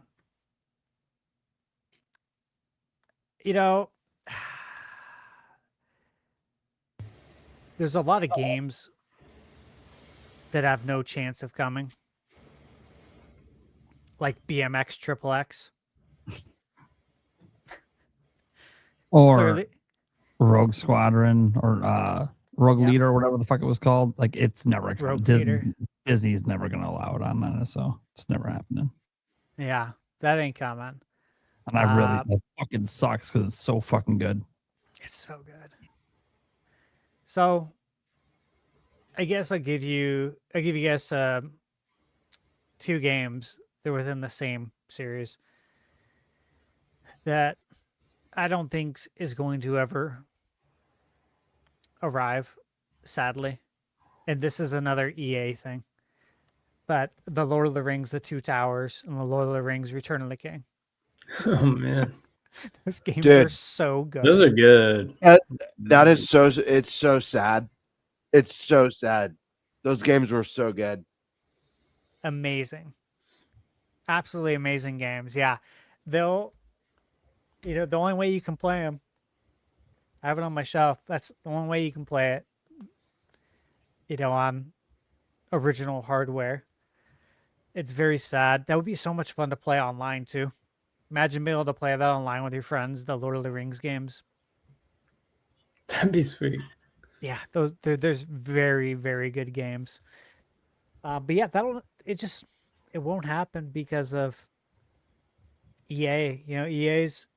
The thing about EA is that they were so big that they were able to acquire so many cherished IPs over the years. and they were entrusted with these IPs. And now that everything's changed over the years with EA, they've changed their ways. Now they've changed hands and ownership. Just feels like a lot of these cherished IP games are vaporware. Yeah, there it is. Right there. Absolute gems. They're Wonderful. so good. They're And so good, dude. this is a time, guys, in gaming where all of us were still extremely hesitant to trust a licensed IP, a movie tie-in game. Like, we were all very hesitant because we'd all been burned, some more than others, multiple times, right? With these absolute trash games that were just cash-ins. And then this comes along, Two Towers, and you're like, oh my God, this game's so good. To the point that when Return of the King came out, you know, you can just say, take my money. I'll pre-order it because you guys are different. You did it different. Lord of the Rings, cherished IP. You didn't allow them to put out slop. And I really appreciated that when I was a kid. I don't know about you guys, but it was a risk to spend that money. Absolutely. Can't say the same about the Hobbit game, personally. Absolutely not. No, the Hobbit game, and then that game was offensive. Dude, there's the other Lord of the Rings game that was made also by EA. So the two you have are obviously The Third Age. You're thinking of the Third Age. Yeah. I actually liked that one. I know a lot of people didn't care for that. I actually turn-based? It's the turn-based RPG. Yeah. You play all original characters, which I know a lot of people were down on, but the game takes place while, you know, the heroes from the books and the movies are on their quest. I actually had fun with it, but I know it's not a fan favorite. Yeah, I think people probably wanted another. I'm looking at the release date. Sorry. Okay. Interesting. Two Towers and Return of the King came out really close to each other. Yeah, I think people wanted another one that was like that. I think that's all it came down to. Because the review scores for Third Age were actually pretty solid. Looking back at that now. But yeah, the Hobbit game. The Hobbit game definitely stood out as absolutely trash. Did they develop that one too though? I don't know. I remember I wanted different licensing. I remember I wanted it when it came out, and then I got it, and I was. Oh yeah. The best word would be despair. I felt despair. Okay.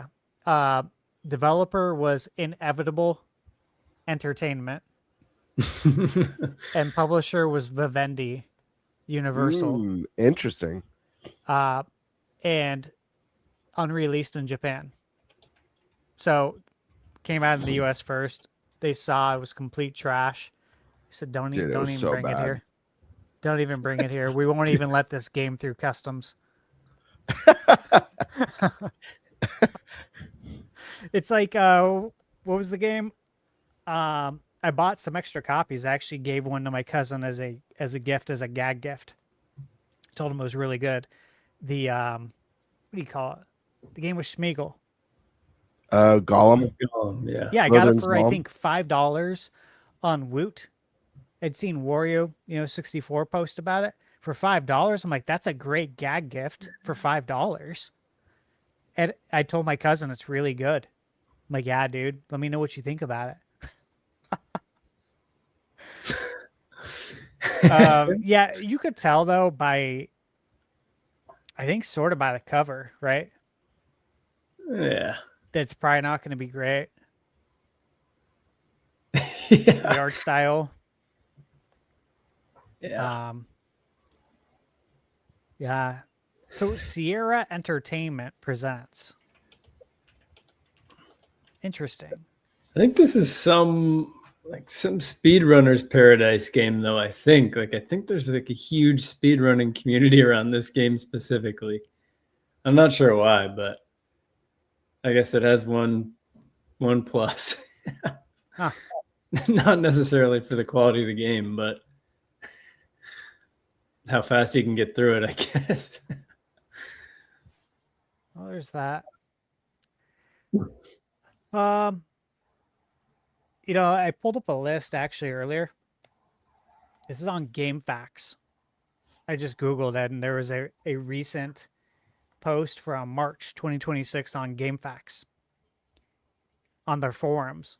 And someone has a list of NES games that were on the Wii or Wii U Virtual Console that are still missing from NSO. I'm like, that's a good comparison, actually. Yeah. I'll rattle these off. I don't know if we'll ever get any, but A Boy and His Blob, classic. Adventure Island, Adventures of Lolo 2, which we have part 1, so I think 2 will eventually come, and that is HAL Laboratories. And Iwata did work on that, so I think they'd want to have that game on NSO. Bases Loaded, Blades of Steel, Konami. We all love being able to fight in a hockey game. Love that game. Bubble Bobble, which Bubble Bobble Arc System Works owns Bubble Bobble. I work with Arc System Works, so maybe we can broker a deal because I'd love to get that and part 2 on there. We got a comment here. Bird, you're muted. Sorry, I got to know if this comment's true. Leon S. Kennedy says, I think The Hobbit was Sierra around when it was bought by Vivendi. I think Metal Jesus worked on it a bit before he left, but not 100% sure. Interesting. I don't know Metal Jesus, but I'd love to ask if he worked on the Hobbit game. He's a really big content creator. Metal Jesus? Dude, he's classic. I know him. No, I know of him. I meant I don't know him personally, but I'd love to know if he worked on this. You know what? He probably did, because if I remember, he collects like all of the big box PC Sierra games. He's got like an insane amount, but that makes sense that he may have worked on that one. Now that I think about it, he loves Sierra. Okay. Burger Time. Castlevania 1 through 3. Don't think those are coming to Virtual Console because Konami wants you to buy the Castlevania Anniversary Collection. Okay. So I don't see that happening. Dig Dug, Elevator Action. It's a great game. I love it. Final Fantasy, Galaga, Life Force, Lunar Pool, Mega Man 1 through 5, Millen's Secret Castle, NES Play Action Football. Not sure that's going to add much value. The game was trash. Ninja Gaiden 3, The Ancient Ship of Doom. It's a good one. I have it up on the shelf. Princess Tomato in the Salad Kingdom. It's actually a cool game.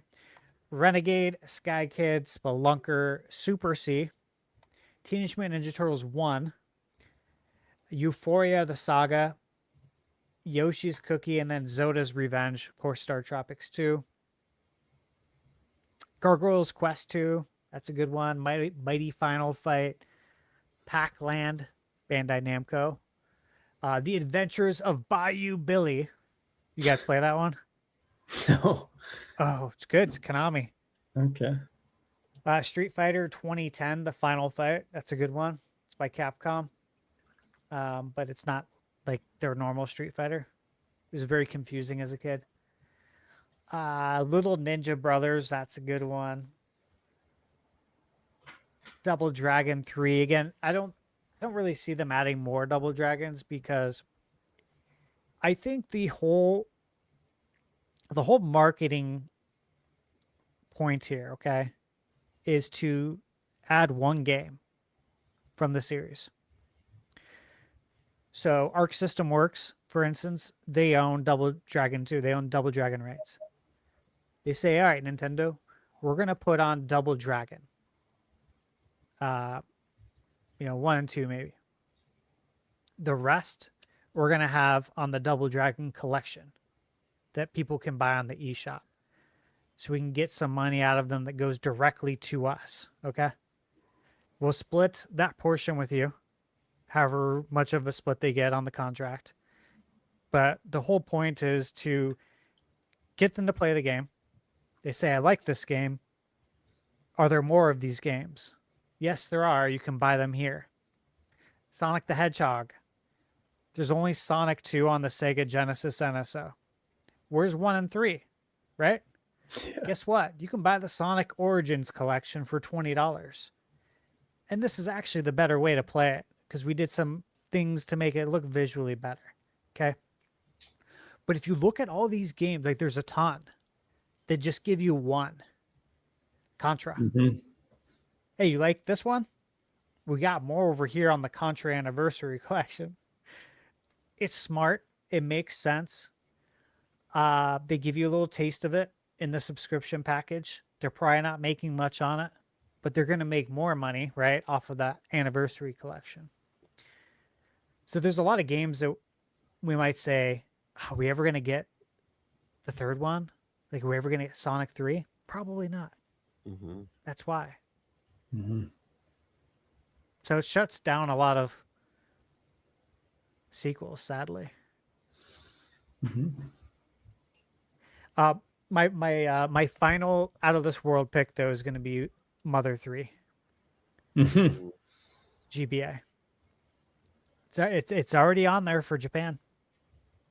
Yeah. Just bring it home. Bring it home to the States. It's where the game takes place. Bring it home. It takes place in the USA. Just bring it home. There's a fan translation out there. Give them some money. Give them a pat on the back. Send them a Saturn badge in the mail. Mr. Saturn badge, and call it a day. There's a way to do this, right? There's a way that everyone wins. That's what we always aim for in life, right? Win-win situations, man. The fans win. The people who put in that hard work years ago, knowing they weren't going to get anything for it, they win now years later. To their surprise, Nintendo wins. Everybody wins. And it will help people to understand who these characters are in Smash Brothers.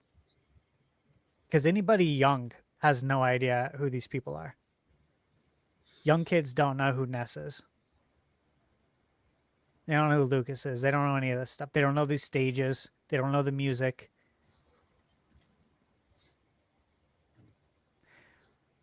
Okay. Tiger Time. Your last unrealistic pick. Yeah. It's another licensed IP. Did you guys ever play the Harry Potter games on GameCube? I didn't due to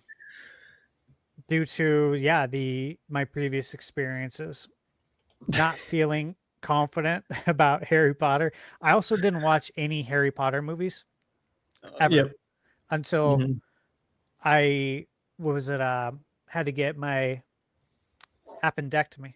Mm-hmm. I bought them all on Blu-ray. Said, all right, this seems like a good time to finally watch all of these.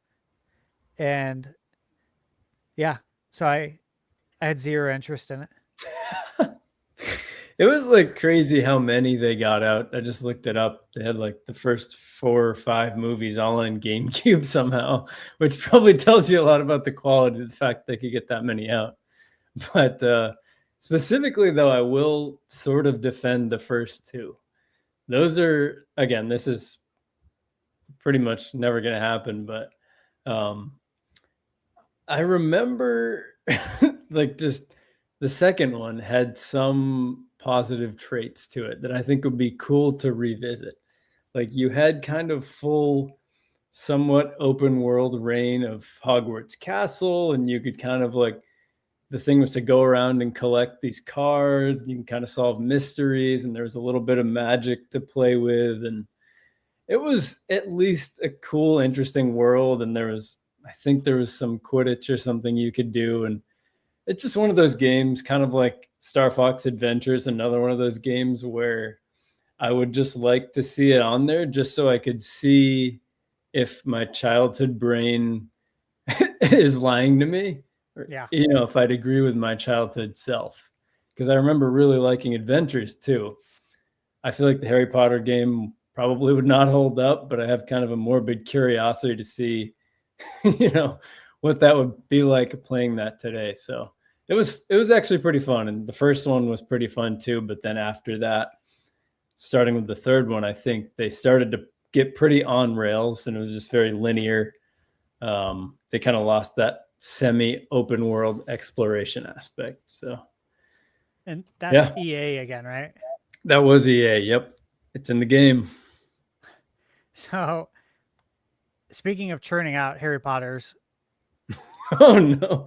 Well, when I was looking at this list, and so they released where it is March 2002. They released Agent Under Fire. Mm-hmm. And they said, you know what?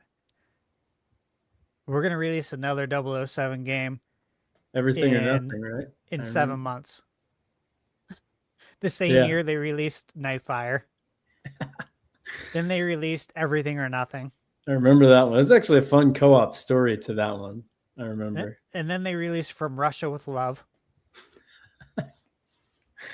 So they released 4 007 games in the GameCube's not super long lifespan. That's the thing. Like, how'd they get 5 Harry Potter games? It's like well, they were kind of like the first company, I think, to really start going hardcore on churning out IPs.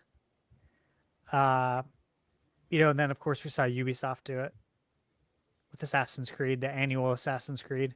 Mm-hmm. Assassin's Creed, 2K7, Yeah. 2K8, 2K9. Really Are you was. guys making them this quick? Are they really that good still? Yeah. Starting to make me nervous, man. Yep. All right. Bird, Yeah. you're unrealistic. I already did my unrealistic one with the power glove, so I'm gonna do something. That's true. That was very unrealistic. Actually, this one's still a little bit. To stay in spirit, I'm gonna pick another licensed game or licensed series for that matter. I loved these games. X-Men Legends, the Legends series. Those were really good. They were so fun. Add that NSO style online co-op. Come on. Yeah. It's a match made in NSO heaven. Nintendo, they were home to was it Marvel Ultimate Alliance 3? The exclusive home to it? That'd be nice. All right. Nate? I'm good. I'm not a big NSO person. The fact that I even had a few games actually surprised me. So Okay. Yeah.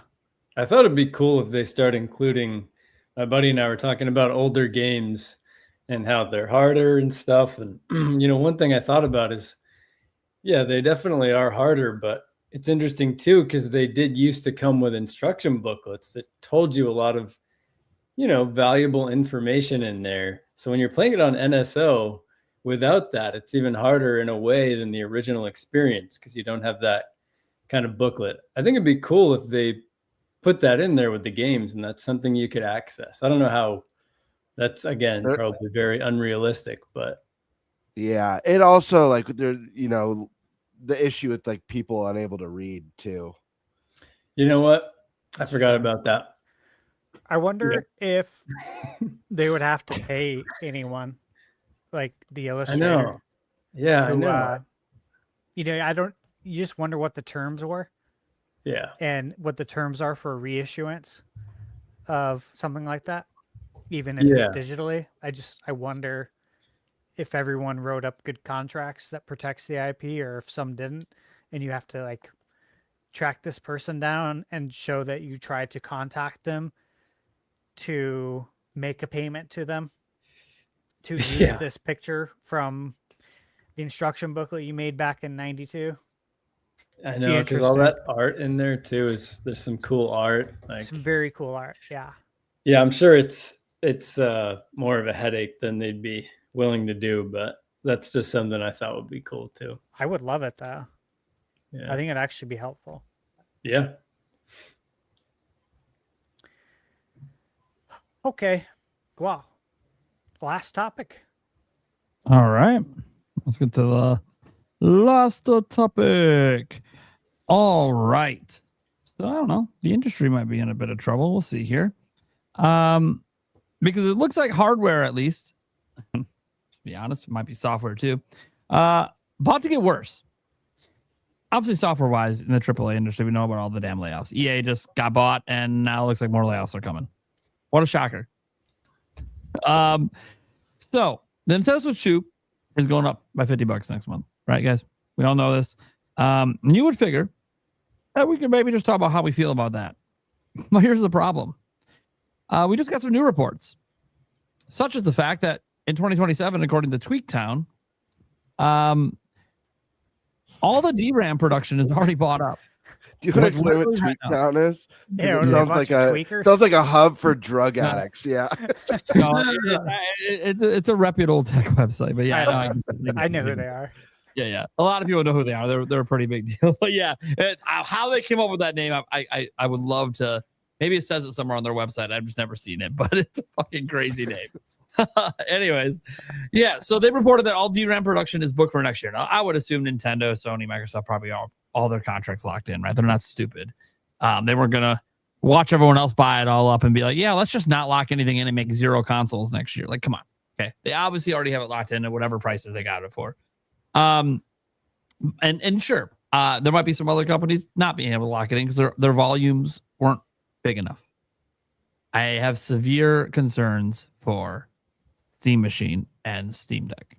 Oh, for Valvoline? Yeah. Because their volumes aren't as high. And they even said they have no contracts for the RAM right now. And now they're just getting whatever's trickling down to them. Well, that's because all of it wasn't technically bought up this year. We now know it's all bought up next year and they don't have a contract. So I don't know how the fuck they're going to make systems. I don't know. Maybe they start buying up used RAM and have to be let consumers know that we're using used RAM because we can't get new RAM. I have no idea. I have some concerns for some of the PC handhelds as well that do low volume. There's no way they sold you RAM.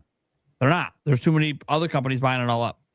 And that sucks. So that's obviously going to lead to jacked up prices for certain products. But it's not the only thing happening. This is the dumb thing. So obviously we know storage prices are also related to this, and that's also getting more expensive. And Nintendo even said when they were asked about some stuff at the last investor meeting, yeah, things are getting more expensive. It's like the price increase doesn't even make up for how much prices are going up. And now there is now a report from videocards.com that there's a chance in Q3 that motherboards and PCBs in general could be seeing a 50% price increase at manufacturing. That is literally the thing that we put all the components on. It's in every electronic. And that's now going up in price. This is, of course, probably just the continuing of the beginning of something that doesn't look like it has an end. Storage prices obviously been flying up, and at least here in the U.S., the tariff prices don't appear to be getting any better anytime either. I know, guys, there's some confusion about the tariffs because people don't watch the news, and that's fine. I don't really watch a lot of news either, but I pay attention to stuff that affects my job, my industry. You guys know, if you don't, that even though last year's tariffs through February or whatever were deemed illegal, and the big refund and all the debates about should we give money to customers, should companies keep it, whatever. We already had that conversation. But you guys know that same week they reinstated the tariffs under a completely different law, right? The tariffs didn't go away. They just moved them. If you guys didn't pay attention, what the Supreme Court basically told them is the way you implemented the tariffs is illegal. They basically told them how they should implement it. They essentially pointed at the law they should use to implement it. And that's exactly what they did. So guys, the tariffs didn't go away. They just were illegal for a set period, and now they're completely legal. So the Supreme Court basically told them how to implement the tariffs. So yeah, they had to do all those refunds. And this is what I was telling people last week about all the refunds and stuff. It's like, yeah, okay, I get it. You realize these companies are still dealing with this today. Like today, it's still happening. Do you expect them to lower price? Well, why? Yeah, last year you can argue maybe the prices shouldn't have increased as much in hindsight. Now that the tariffs were illegal, well, they didn't know it was going to be deemed illegal, right? And now they're here and they're staying. At least, we'll see. We don't know if future presidencies or future Congresses and stuff. We don't know what they might do with this stuff. Maybe it's going to stay forever. Look, tariffs aren't new. All sides of politics have used tariffs. So it's a normal thing for a lot of countries. How crazy it got last year, I don't know if that's so normal, but hey, it happens. So really, what do we think is like the future of the industry? Because we are on a cusp of brand new consoles launching, right? I don't think Xbox and Sony can just cancel their systems. They'd be out so much money they've already invested in contracts and all that stuff, right? I don't know how they release a system under $1,000 that's more powerful than today's systems. I don't know how they do that. More RAM, maybe not more storage. It might stick with a terabyte. I don't know because it's so bad out there right now. Although arguably they need 2 terabytes because of how big these AAA games are. Then again, maybe there'll be less AAA games because studios keep going under and they keep firing people. So maybe the games will get smaller because there'll be AA and indie mostly going on. So maybe they can get away with it. And to be fair, 1 terabyte should be enough to install at least a handful of games, the big AAA ones, and then obviously you can just uninstall and reinstall. I do this all the time on Xbox Series S when I have one. Never bought the storage. I just 512, whatever. I can install 2 or 3 games. I'm not always playing all 2 or 3 games. I'll just uninstall and reinstall. Now I understand for some people that's not convenient. Your internet's not good enough. It takes like 16 hours to download a game. I get it. I understand it. I get why you want more storage, and it sucks at how expensive it is. So we're kind of at this breaking point where I think Nintendo probably will have to increase again next year if things just keep going this way. Now, I do think Nintendo's increase is still going to be small. I don't think you're going to see them do $100 price jumps. I think they're going to try to keep it as small as they can, maybe another 50. We'll see.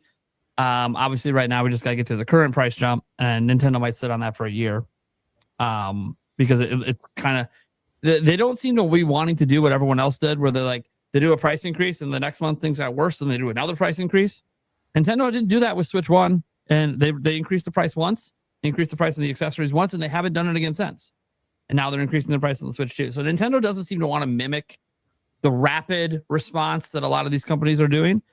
So I do suspect if there is a price increase next year, it's just going to be one, and it's going to happen probably a year from when this price increase happens, right before the holidays. But do you guys have any concern for the industry just in general becoming unaffordable for consumers in general? Like, yeah, Switch 2 is kind of by default sort of the only affordable option, but we're talking about a system that's about to be $500 fucking dollars. And I know, like, today, like, oh, that's not that bad. Okay, well, one point we were selling Switch Lites for $200 just last year. So this is the entry point into the current generation, is $500 now, starting next month. That's just here. Other countries have switched to a even more expensive for different reasons and currency exchange rates and everything else. So do we have any concern for the future of the console industry in particular?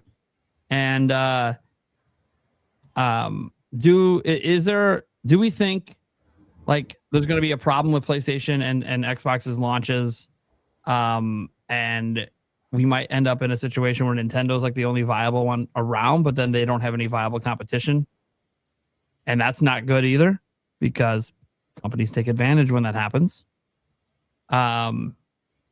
So what are you guys' thoughts on this? Because this is kind of this is like an ongoing thing. It's been going on for a while. We just kind of skirt around and never really talk too much about it because it's like this really fucking sucks and we can't stop it. So let's go to, you know, I want to hear what Stash thinks of this first. He's worked in corporate. He knows the business minds of lots of shit, how a lot of this stuff functions. What are you thinking on this? Because like this is the future of the industry over the next few years. Yeah. You know, I've talked about it a little bit here and there on the podcast, and I think that I specifically mentioned I think gaming is going to become a spectator sport for a lot of people. I think that sucks, but I do believe that's going to be the fact of it. I think people that normally owned every console will probably scale back a little bit. So you know what? Which console can I squeeze the most out of? Which one's going to serve me best? Right? I think people some might research a little bit more. Big. How many must-have games came out on PlayStation during the PS5 generation that really speak to me? Because maybe I don't care about this live service stuff, and I'm in it for those single-player narrative games. And I see that, wow, they just released The Last of Us again. And then they released Part 2 again. And then they remastered Horizon Zero Dawn, which I played on PS4. And they stopped making Uncharted, which is something I really liked. And I think there's going to be people out there that look at that and say, did they come out with anything new? And if they did, was it worth it? And they're going to be like, I don't know if I want that. I mean, what's Nintendo doing? I know they're always going to make Zelda. I know I love that. They're always going to make Mario. They're making Donkey Kong again. I heard it's amazing. I know I love Mario Kart. I know I love Smash. The new Smash isn't out yet. And they're getting like all these third-party games now. And it's only $500. And Sony and Xbox want 1,000 plus. I think the decision, and look, guys, I'm trying to walk you through what the mind might look like for a consumer. I think this is very realistic, what we just walked through. And I think the decision is going to be kind of easy, right? Now, Nate, you mentioned that in, one point of that sense is that if you look at that, it's like, well, then Nintendo doesn't have any competition at that level, which could not be good for consumers also, right? Because for like when you get to Switch 3 is when you're usually going to start to see some of that come forward because they know they're it. Yeah, and that's a genuine concern. And we've seen like historically the console makers have really good runs for a while, and then they F up, Sony, PS1, PS2, then E3, $599. That was the F up point, right? And the boomerang controller as well to go with that everyone seems to forget about because, it didn't last long, obviously. Mm-hmm. PS4, we're back on track, man. Even towards the end of PS3 era, they're super cheap on Black Friday. You can get into that ecosystem. PS4 knocked it out of the park. PS5, I've enjoyed it. But look, majority of Sony fans have not. They've been pretty vocal about that. And we all know where Xbox stands. I don't need to rehash their history. But they haven't been relevant in the way they used to be since the 360 era. That's a very long time. Right? So is it a genuine concern that Nintendo could have something like that happen that you mentioned, Nate? I mean, historically, it's happened to the other companies. So we'll see, Hopefully not. But it's always going to be a concern. I read, I think over the weekend, the bill of sale. In fact, Spawnwave might have posted about it. He might have had a video on it. The bill of sale is up to 1,200 for PS6 now. It was at 1,000. Yep, and now it keeps going up because everything's getting worse. Like 1,200. Ain't no way. Look at what's going on with, again, Valve with the Steam machine. People saw those prices. We're like, ain't no way. Then you have to look at what can you do to entice me to buy this. Say the console's $1,200. And, the controllers are around the same prices now. I don't know, maybe $80. I mean, the Switch 2 Pro controller is $89.99, even though you can get it cheaper. But say the controller's around that price, games are around the same price. That is a huge ask, especially with what you just did with the PS5 generation. For Xbox, it's an even bigger ask. Like, it's a massive ask for Xbox. And I think this all goes back to the physical versus digital thing. When we talked about Sony making that announcement, I think Sony is predicting a down generation. And that is why they made the announcement to switch from physical to digital. At some point in your lifespan, Sony knows this, like, we got to pull that Band-Aid. We got to step on that grenade. When are we going to do it? Are we on a high right now? Not really. We really aren't. In fact, even though, of course, they always have record profits, it seems like nothing appeases the shareholders, and they know everything's going up. And so they could say, you know what? If we're going to do something bad, let's do it right now. Let's get it out of the way. We'll get back 30% more in profit. And to me, like, I hate to say this, but if I'm working at Sony, if I'm an executive and I'm looking at these things, now's the perfect time to do it. It really is. Like, putting myself in those shoes. How do we appease the shareholders? How do we get back more money? Because we're going to be losing money potentially. And you have to factor that in too. What if Sony knows what the bill of sale is, right? They're like, well, we can't sell it to them for that. We need to take a loss.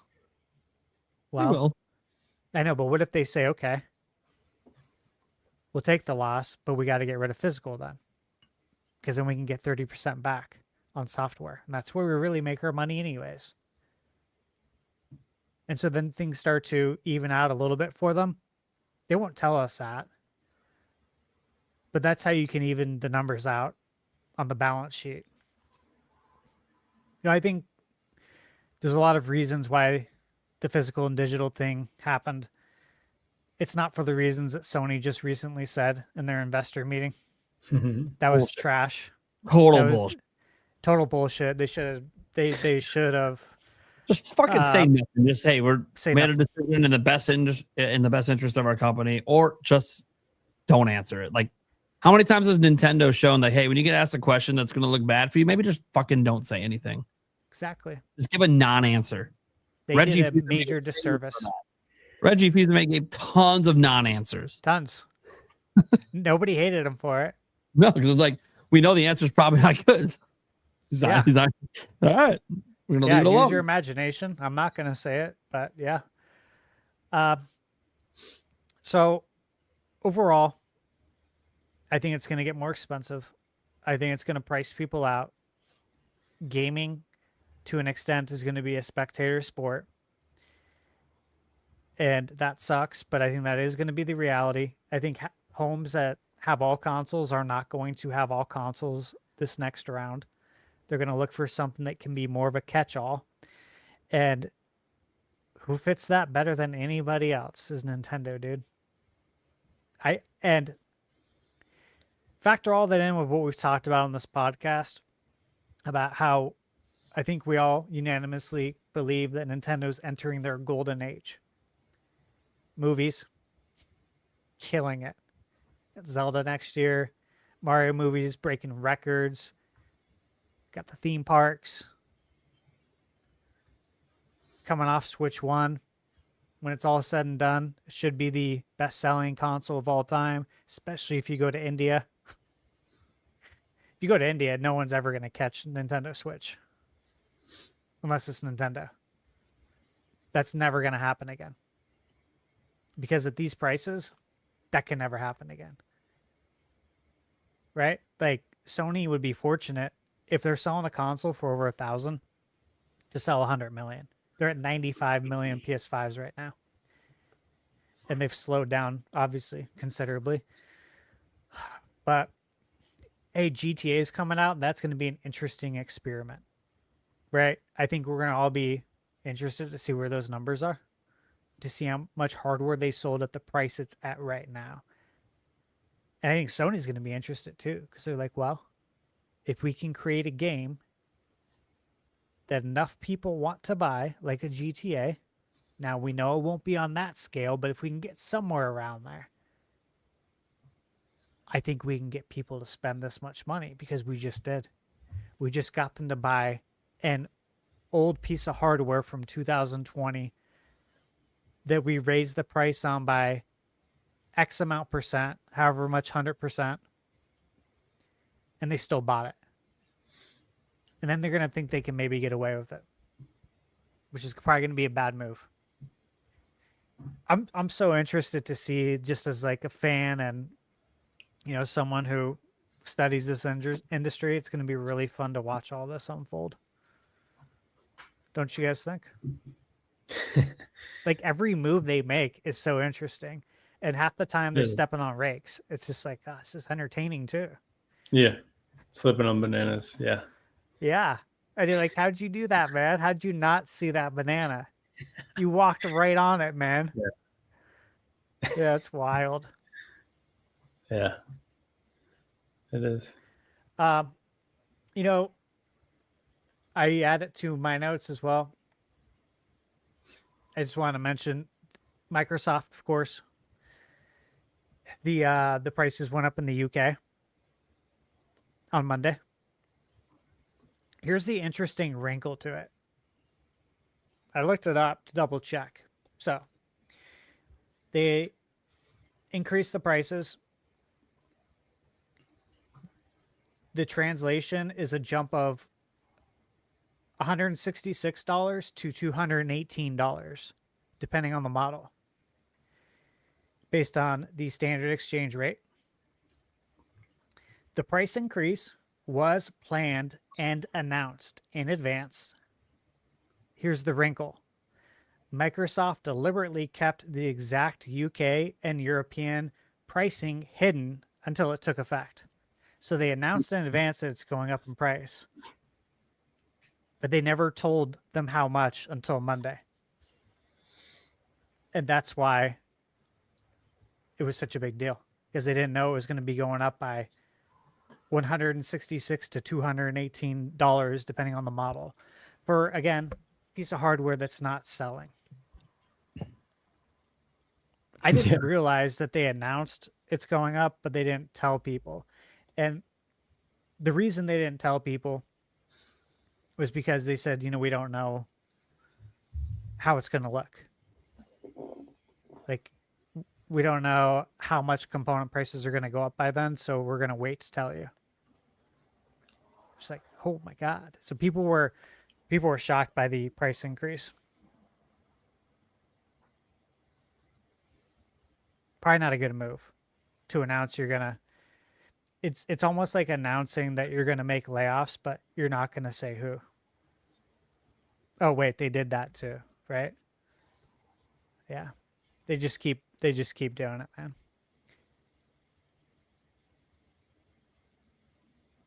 Okay. Tiger Time. What are you thinking about all this craziness? Yeah, no, I agree with what a lot of what Stash said. Yeah, I mean, I don't think these companies will change when they're going to release the consoles. I think that they just kind of, they've kind of accepted their fate at this point, and they're probably still going to do that in the next couple of years. And yeah, it's going to be 1,000 plus. The thing I could see them doing, kind of like what Nintendo does with the Lite, is just, a year or two after they release those next gen consoles, having different SKUs, or like a SKU without a controller, something like that. Anything they can do to offset the cost to create, a lower price SKU, try to lower that damage as much as they can. But I think they're still probably just going to keep on their timeline in regards to that. But yeah, I mean, the whole situation is, it's definitely tragic. The kind of AI, the final boss AI is kind of looming over everything. It's just so strange and ironic because, Microsoft, Sony, these companies are also investing so much into AI, which is what's raising the prices of these consoles that they're releasing. And, AI is where the money's at. So, of course they're going to do that. There's still so much, every investor still thinks it's like, the next gold mine. I feel like feels like the hype still hasn't peaked. I don't know. If I had to guess, maybe, I don't know, 2 or 3 years, maybe, who knows? It's the bubble that everyone talks about, but it's, even when that bubble happens, I think it'll still be around. But to me, what this energy feels like, it feels a lot like the COVID hiring, when companies were very excited, all these tech companies, even, publishers, gaming companies, they hired all these people, not necessarily, except for Nintendo, really not necessarily looking a few years ahead, possibly seeing what the downstream effects of this could be. And, that's the sense I get from all the money being invested in AI right now, is that, there's not a lot of foresight. There's just dollar signs in the immediate, the short term. And it's resulting in a lot of this. I was reading somewhere that, Sony, as we all know, stopping physical disc production. One of the first things they did, they closed down, I think it was 2 plants. I don't know if that's the exact number, where they manufacture these discs. And the first thing that they did was, repurpose those to make key components in data centers. And it's like immediately shifting from that. And again, you think about these companies, play such a large part in all of this, that it's just kind of this weird paradoxical relationship to this that's going on, where in a way they're funding this increase that, they're paying for too. It's a crazy messed up ecosystem, just even looking around the personal experience, just again, to me, it's just AI kind of looms over everything. But seeing these people at work who, it feels like every month or so, they're kind of delegating, 2% of their work more to AI. And it's just this subtle, it's kind of like Spider-Man, the movie just came out. It's kind of like Venom, like the symbiote. Like, to me, it's kind of just taking over subtly. It's there, So yeah, I mean, to me, that's the undertone with all of this. And it's a question of when are we going to exceed the rate at which these data centers we're creating, go past their usefulness, that, we don't have the resources to support this, or the money finally dries out, because it will, it's a question of when, not if. But it's where we are with AI. It's definitely a bummer, but I think, like Stash said, Nintendo is, they're sitting in the best position you could be in relative to everything around them, I think. And I don't think there's necessarily a lot of good things to say about it. I think it's there's so much unknown, and it's still, again, it still feels like, if you're looking at a chart, it's still up and to the right now in terms of the excitement and the AI interest from investors and companies. So we're still riding it out. It's unfortunately really hurting this hobby that we all love. But yeah, I do think that these companies are still gonna, just to summarize, still gonna release the consoles, try to limit the damage however they can.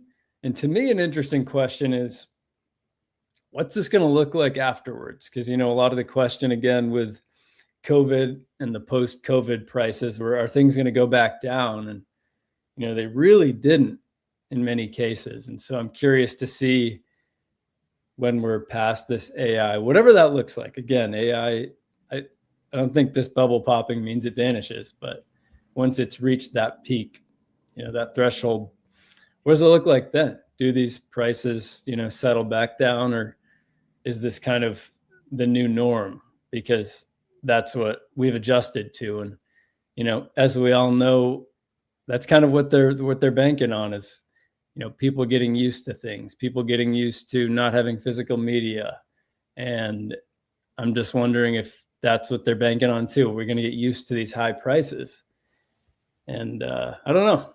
We'll see. It's, like Stash said too, it's kind of morbidly interesting. It's funny to watch in some ways. Dark humor. It's just, how do you guys keep doing this? But yeah, so that's where I'm at.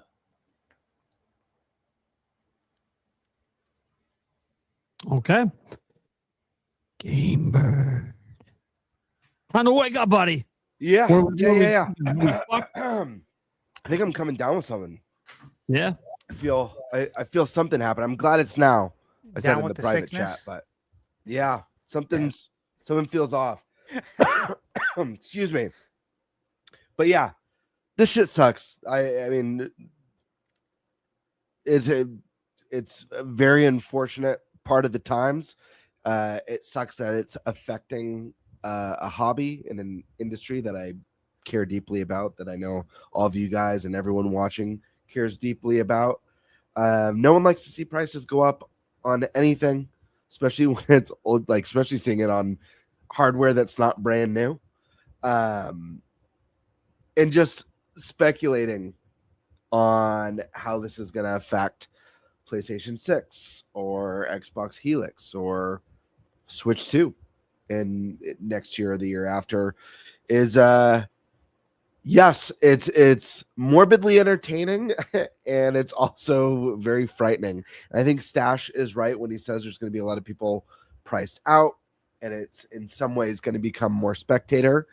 I also worry about what it means for what kind of games we'll be getting and how game development course corrects or adjust to mitigate risk.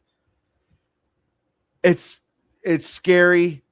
I mean, I'll tell you right now, and I know I'm on the minority. This is going to be probably sound absolutely crazy to most people.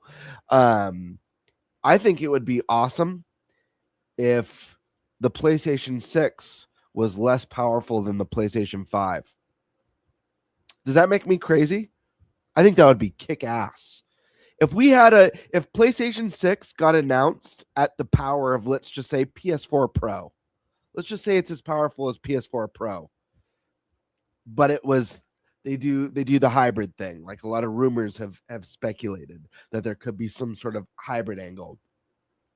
You're getting a console with gorgeous graphics, fantastic power that you could play at home and on the go. With less powerful hardware, you've got less expensive game development. That means more exclusives. That means less risk for developers when they're making exclusives or their big games or trying out new IP. People are going to say I'm nuts. This is one of those things where if I was a bigger channel, I'd probably be clipped and told Moron thinks PlayStation 6 should be less powerful than the PlayStation 5.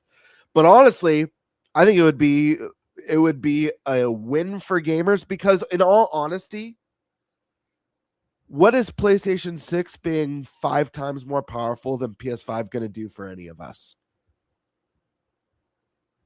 They've already pretty much eliminated the load time problem. Who's been annoyed by load times this gen? Has anyone? Apparently, I understand 14 players on Switch 2. It's getting patched though. Right, but I'm talking about just like as far as like the more beefed out systems. Yeah. You know what I mean? Yep. So as crazy as it sounds, I mean, I think gamers would ultimately benefit. I mean, if you could can you sit here and tell me that Ghost of Tsushima or God of War Ragnarok are ugly games? They're gorgeous. Mm-hmm. They're stunning. Ghost of Tsushima holds a candle against tons of PlayStation 5 games. Yeah, that's a good one. So I don't know. I don't see Sony going that path, and I'm sure people are going to cheer for that. But your wallet certainly won't.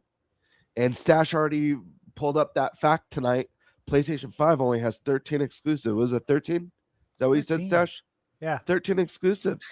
So we raised that power of the PlayStation 6, let's just say 3 times. Let's be conservative. It's usually always like 5 or 6 times more powerful. Let's say it's only 3 times more powerful.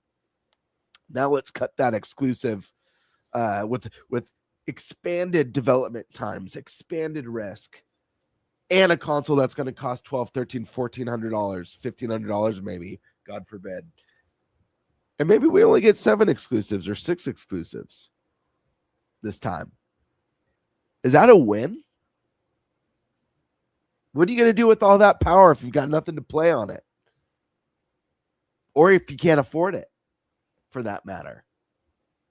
So I don't know that Nintendo had the foresight when it made the jump from GameCube to the Wii that holding back on power was going to benefit them in the long run. Ultimately, it was a huge, huge win because Nintendo could still make a generational leap that's going to wow people. We're at diminishing returns with Xbox and Sony at this point. So me personally, I'd like to see them tone it back with the push and the power and focus on making something that it's just going to have great games. What makes the PlayStation 6 special doesn't have to be how powerful the console is. It could be the fact that you could play it at home or on the go or whatever gimmick Sony could come up with. It doesn't have to be that. I just prefer that now that we've been spoiled with the Switch and the Switch 2, being able to take my favorite games anywhere, I feel spoiled. A lot of people be like, oh, they copied Nintendo or they copied them. So what? Copy good ideas. I want to play my Sony games everywhere. I want to play my Sony games at a more entry-level price in a hobby that's pricing people out. So based on what we know, and a lot of it's just rumors and speculation, I agree that I think that next gen for Sony and Microsoft is they're going to be starting off at a disadvantage. It's hard to see a world where these next consoles are performing better than the last. Physical media is going away.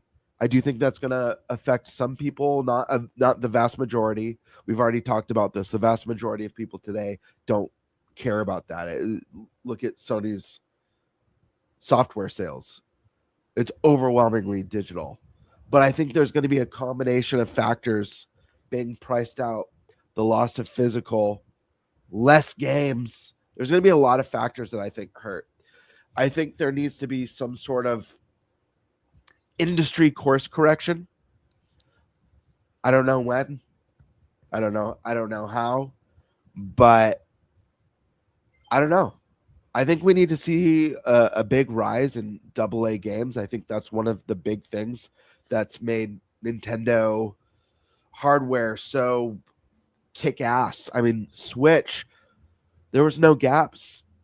anytime you're waiting for the big AAA experience, there was a dozen AA experiences down the pipeline coming month after month after month.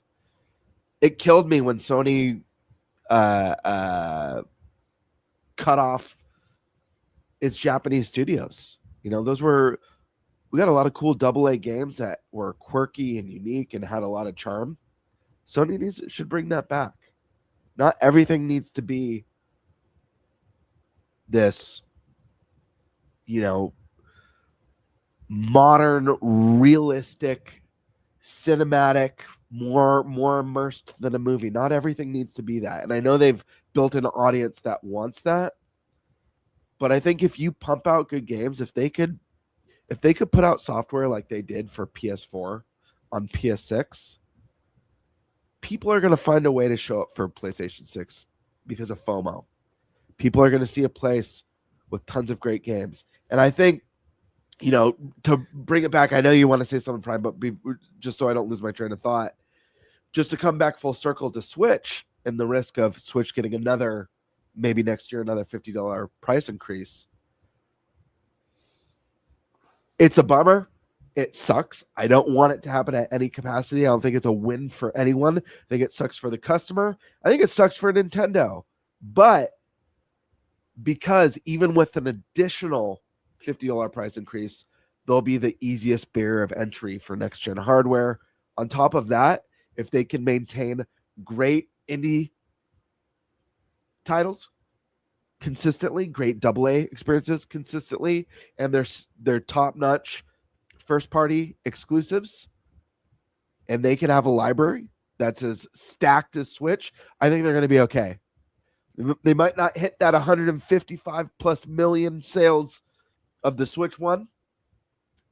Not many will, not many can, but I think they'll be just fine. At the end of the day, it's all about the games. So my advice to Sony, as someone who knows nothing about game development or running a console business, make lots of great games and people will show up. It's the fact they have to say that's funny.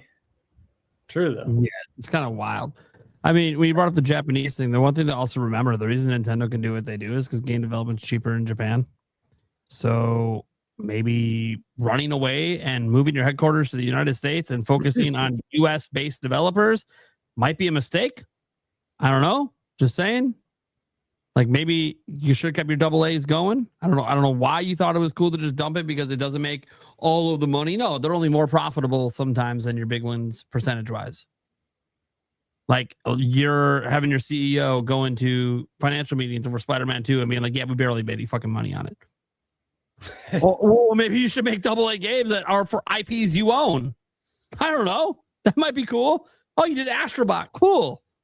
Yeah, it didn't sell as well as it would if it was a Nintendo game because your audience doesn't know what fucking AA games are from you anymore. Like, you groom them to only want the big $300 million plus game. That's your own fault. You groomed your audience into only wanting that and shat all over them for wanting any of the AA stuff. So all the fans of AA games went to other platforms. They went to PC and they went to Nintendo. It's that simple. So now when you even drop an Astrobot, wins Game of the Year. Okay, so you're selling Kirby numbers? Congrats. Nintendo paid less for Kirby and made more money than your game did. I don't understand why they decided to do that. It seems like a stupid financial move at the time, but I understand that they went all in on what they thought would be the long-term future of the industry, and that is, hey, it's all in the West. It's not in the East. And, we're the kings. So we're just going to keep getting all the big games. Even if we don't make it, we get all the big third-party games. Yeah, well, now all the big third parties are kind of in trouble. So what are you going to do if they go under and stop giving you their games because they don't exist anymore? How are you going to survive when that's what you've made your audience expect is big AAA games, whether it's you or the third parties? And I think we're getting less. Well, we've already statistically been getting less of them just due to longer dev cycles. But now with studio closures and layoffs, there's going to be even bigger gaps outside of the IPs that are consistent, like Call of Duty or pretty much anything Rockstar makes.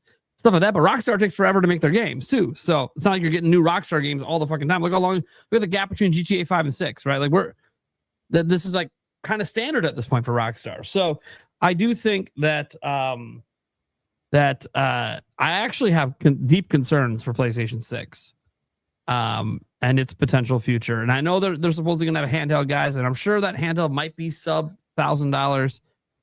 But if it's sitting on a shelf at like $700, $800, sitting next to a $500, $550 Switch 2, and they have the same fucking third-party games on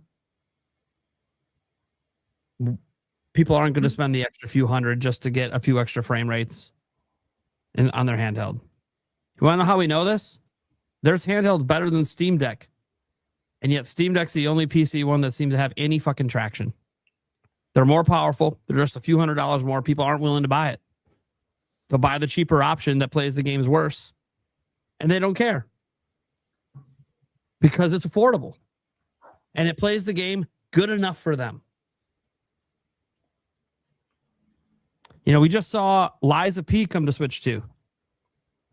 Looks like an excellent port. Runs at near 60 almost the entire fucking time. Lock 30 right now. Yeah, dude. It's insanely good on Switch 2. Attack the Backlog was talking that up, I saw. Yeah, he streamed it today. I watched a bit of it, dude. It runs so well. And you know what we've seen happening now all year?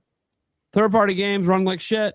And then all of a sudden, they come to Switch 2 and they decide that they remember we have to optimize games. Oh man, we have to optimize? And now there's like data mine leaks of a 40 FPS mode for Monster Hunter Wilds on Switch 2, which is fucking wild because that means it can consistently run at 30 when that game was running at like 15 FPS on PS5. But guess what? They optimize for Switch 2, and that lets them learn things that lets them optimize for the other consoles. So they end up benefiting from it as well by getting patches that make their games better. But it's like, there's so much ass backwards in this industry. Like, what is the point of having all these powering consoles if you're not optimizing your fucking games for it? You're not actually taking advantage of that power. Why do you think so many people don't see such a big leap from PS4 to PS5? You're not taking advantage of PS5 because you won't optimize your games. You can get so much more performance, so much, you want to push the ray tracing. You can get so much more of that if you properly optimize the game, but then you don't because it's taking you 7 years to make the fucking thing. And at some point, the publisher's like, release this fucking thing. We can't keep losing money. Oh, later we'll bring it to Switch 2. We'll use a small team on the games. Oh, that small team found out how to make this game run better. It's almost like maybe you should have had a small optimization team for every fucking game you make. For every platform. But, money. You have no problem spending it. So, the industry is just in a kind of a bad place. Obviously, Nintendo, we saw, I'm sure you guys saw some of the big content creators out there recently making videos being like, Nintendo just wins by default. Which, they just didn't do what everyone else did. And now they win by default because what everyone else did is fucking them up right now. Doing the same thing they've always done. It's almost like Nintendo thinks long-term and they don't chase short-term profits. But this might not be the most profitable year for Nintendo, as they're probably making losing even more money on Switch 2 despite a price increase. But guess what? As that install base grows, they're still profitable, and they know the bigger the base gets, the more money we're making because we sell more video games, and we're doing variable pricing to get some of our games to be a little bit more affordable in this kind of marketplace instead of selling everything at 60 or everything at 70 or a couple at 80, right? They're not doing all of them up there. Star Fox, $50. Fuck, dude. Switch era, that's 60. Easy. Everything is 60 except for fucking Metroid Prime, and that didn't work out for them. It didn't sell very well. So, it would probably be a $60 standard price like every other game they dropped on Switch, besides Tears of the Kingdom. And guess what? They got away with Tears of the Kingdom price increase because they sold 20 million plus copies. Like, Nintendo just... They just look at the rest of the industry so different from everyone else. And they go, why are people doing $300 million budget games on every fucking game they make? Why? We might hit that at one point, maybe with Zelda or something. Maybe. But that's one out of the 12 games a year we publish. Like, Most of their games are made for less than $50 million and go on to sell 5 to 10, 15 million copies. Their games that sell 2 million copies, you know why they keep making them? Because they only spent a few million to make the fucking game. And they went ahead and made $100, $200 million in profit off it. So why would they throw out the little bit of like, this is what Sony and some of the other publishers started doing, is being like, well, you know, we make so much more on our big games when they hit. These little games that have smaller profits, you know, yeah, it's profits. Why the fuck are you throwing away profits? Like, some profit's better than just getting rid of it, right? I don't understand. It's free money. You're making money. Oh, but you're just not making as much as like a Fortnite. Well, guess what? There's one fucking Fortnite. There's one. You're not going to be Fortnite. Sony, stop making live service games. You're not going to be Fortnite. It's not happening. And the funny thing is, you had one game that was a live service game that had a level of success in Helldivers 2, and then you fucked that up too. Yeah. Because where was it popular? On PC. And you had to go ahead and piss off the PC users by trying to force them to make a PlayStation Network account to play after they didn't need it when the game came out. And guess what? PC gamers didn't forgive you when you went back on that decision. They said, fuck you. Because PC gamers don't like being fucked with. You fuck with them, they'll go to a different game. They don't give a shit. Seriously, I've been a PC gamer my whole life. I've watched this happen a trillion times. You can have a really popular game. The moment you fuck with that game and make them want to do something they don't want to fucking do and make it hard to fucking load it, they're out. They're the fuck out. They'll go find something else, and they won't come back when you fix it. Sony, stop it. Get some help. I had to get a Michael Jordan reference in there, but I am a little concerned for them. Obviously, I do think at launch they'll probably sell out a PS6. They have enough hardcore fans that'll sell it out at launch, and they'll talk about some record amount of money they made. Yeah, congrats on your revenue. What are the profits like? If you're selling for $1,000, but it costs you, $1,250, $1,300 to make it. Did you sell enough games to make up for that on day one? No, probably not, because they just spent $1,000 and maybe they could buy one game. Maybe. Or they just rely on the demo pack-in and they're just doing backwards compatibility. Which, again, Sony hasn't announced any way to convert your physical library to digital. So if you have been a physical owner, you're getting double fucked if you buy a PS6 because you can't play your fucking games on it. So that fucking sucks. I'm sure Sony will eventually figure that out because it sounds like Xbox is doing that, right? So they're not going to let Xbox have this feature that they don't have. So I'm sure they'll work on that. It just might not be there at launch because it doesn't seem like it was something they were really thinking about. I almost wonder if the decision to end physical games in 2028 was more of a recent decision rather than a planned out one. But because, again, as Stash was bringing up, the economics of everything, it's like, hey, we know we're going to struggle to sell systems. It's fucking expensive. So we got to make our money elsewhere. And our games cost way too fucking much. Well, most of our money's made off third-party games. So you know what? Let's make it so third parties can't put physical games out. So we automatically make 30% every sale. Because, hey, some of these third-party games are actually selling quite well physically. I don't believe Sony's bullshit. Of the games that actually have full physical versions and digital, the split is really close to 50-50 on PlayStation. We have leaked numbers out there. We have data mined and hacked stuff proving that games that had full physical versions on PS5 were selling. Now, 100,000 units, 7 games cost 100,000 from Circana. Yeah, go look at the total sales of those games. The ones that crossed 100,000. And then go look at how many of the big name games came out on PlayStation, sold really well, but they were fucking game key discs. Hey, Crimson Desert sold really well on PlayStation. Did you know you can't just insert the game, install, and play? No, it forces you to download an update to play. You cannot play it without internet. So yeah, why the fuck would you buy it physically? Get it digitally. Unless you want to resell it, right? I guess that's the only reason. And the resale market hasn't been as big of a deal as the gaming industry has grown. It's still around, obviously. We have a lot of mom and pop shops still. But it's kind of people like us supporting a lot of that stuff. I don't know the younger generation's really getting in there much. Because, again, they're growing up in an all-digital world. So why would they think to even go to a game store? I don't have my phone. Why should I have my console? It's fine. I'm not against digital. We said this in the past when the industry eventually went all digital. I'm not one of those people dipping out. I play for the games, not the format. Yeah, maybe someday they yank the game out of my library. Yeah, that'll fucking suck. But you know what? I don't really replay my games most of the time anyways. Chances are I probably won't miss it because I'll be moved on to something else. And that sucks because every now and then you get like a small itch to load up an old game. But thankfully for me, I grew up in the NES and SNES and Atari and all that shit. And that stuff's going to be there till I die. So when I want to get nostalgic, I'm going back to generations that had physical. Now, that doesn't mean 30 years from now, I'm not going to want to go back to Switch 3 and something that happened on it. And I'm 20 years past that. And, it's digital only. And somehow my access went away. But I will say this. I ain't worried about it with Nintendo's games. I can still download shit on Wii. So I ain't worried about it with Nintendo. And some of those weren't even Nintendo games, right? Those early WiiWare games weren't really Nintendo games. They were by third parties and indies. So, that's really my take on that. I'll keep it nice and short. Let's go ahead and just get up the Q&A stuff and get our asses out of here. Bird not doing well. Tiger looks like he's fucking going to die over there. I'm in bad. Let's just fucking go, baby. Thanks for the support. Let's get it.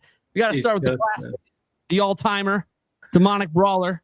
Bring back NFL Blitz, NBA Jam, and NHL hits. Yes. Got to keep it going. Every week. Hope Saudi Arabia is into all these sports, man. Yeah, let's go, Saudi. Or maybe since you're down firing people, maybe you want to sell off some of your IP, some of your rights to people that might actually want to fucking do something with it. They do love sports. Golf. I looked it up. They do. They actually do really like sports. Golf, you remember when this deal first went down? Right. When we first heard about it, I looked up to see if there's a big interest in basketball over there. Remember I talked about it on the podcast because I was like, let's see. Jam comes back because of this. Yeah, they do really love sports over there. Funny. Okay. Pokey91 says, when are you going live again, GameBird? He misses it. Tuesday. I'll be live next Tuesday. Which means I should be live so he doesn't get trolled and then he gets the benefit of all my audience later. This is true. We got to line that up. We got to facts. Lock it in. All right.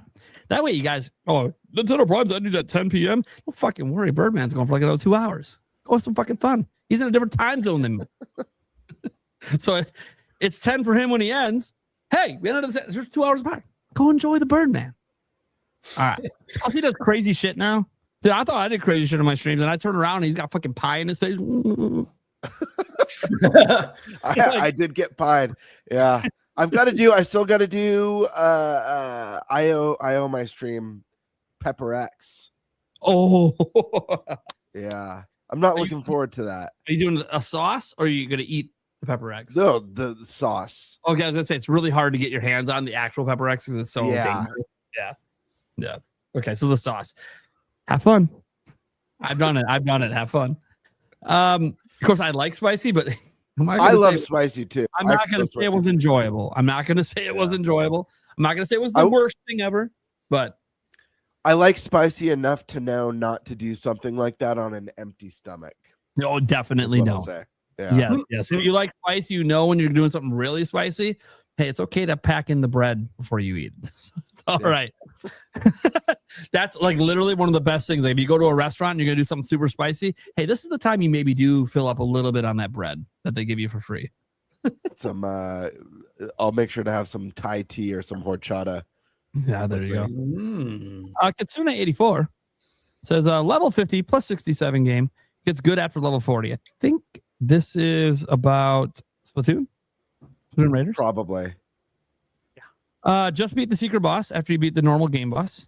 Game gets hard after you finish the game. Yeah, I have seen clips of the game online from various people about the basically what they call the post game. Apparently, it's fucking crazy. It looks insane.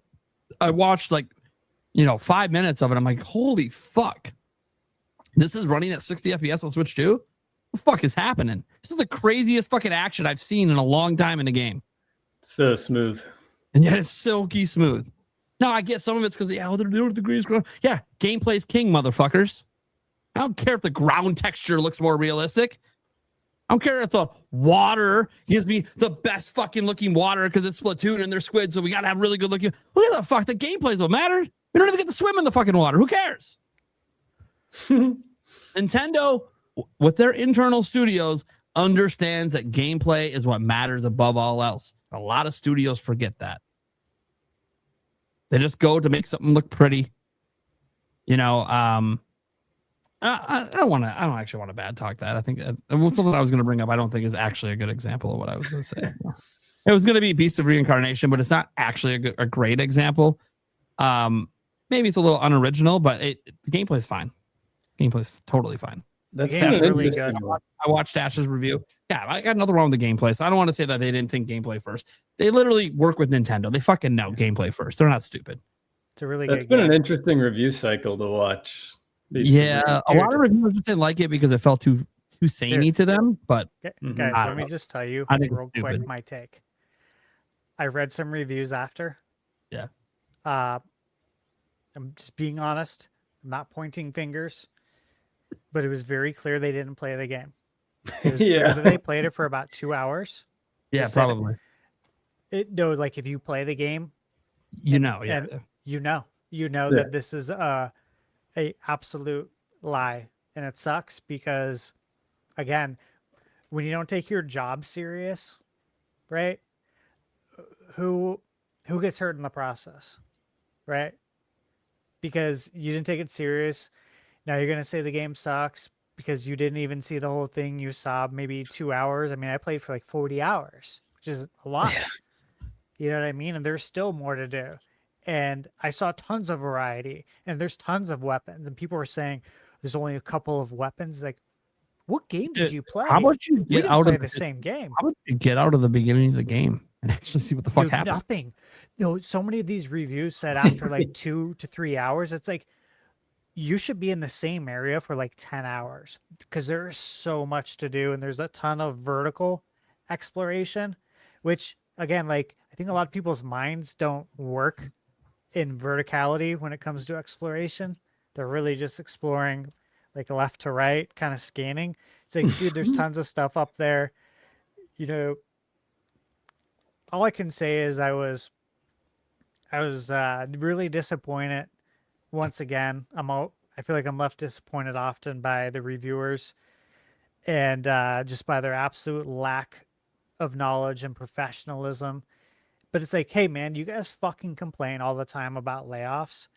You're the reason why some of these people are getting laid off because you didn't do your fucking job and play the full game and give everyone a full picture of it. And because you didn't, you gave it a shitty score. Now they're going to get laid off. Like that is kind of the cycle. And it comes back to you. So for the people who didn't fucking play it and reviewed it, you should take a look in the fucking mirror. Like it's frustrating for me. Also, end of my rant. Since, you know, it's already kind of done its thing. We obviously don't know what the sales are yet because it's way too soon. I will say this. Just because I counterpick Stash, go ahead and keep dropping shit reviews. Let's get this below 70. Right. Look, you already didn't give it good reviews anyway, so fuck it. Let's get it below 70. And obviously it did score better on Open Critic at a 76 where they don't weight the reviews. But I also said to Michaela after playing it for maybe like 4 or 5 hours, I was like, I love this game. This game's so cool. I was like, you know, I drafted this game in fantasy. I was like, I have a feeling this is going to be too hard for a lot of the reviewers, and they're going to give it a bad score, and they're going to quit playing, and they're not going to see how great this gets. And they're going to take these little minuscule complaints and they're going to blow them out of proportion. So it makes their review score look legit when they give it a bad score. I said, watch. I said, it's probably going to get somewhere around the 70s. Yeah, I always say, like, for reviewers, guys, like, if you play a game, you're giving it for review, you get a few hours in and you're just not having fun. I get it. It happens. Some games have really slow starts. Maybe they're too tutorially. Maybe there's just a lot of annoying things that happen to go away if you keep playing, but you don't know that. I don't think there's anything wrong with stopping playing. You just shouldn't be making a review. You want to throw some opinions out on Twitter that you don't like the first few hours of the game? It's fine. That's your opinion. But you can't judge an entire game as a review if you don't at least beat the main quest, the main story.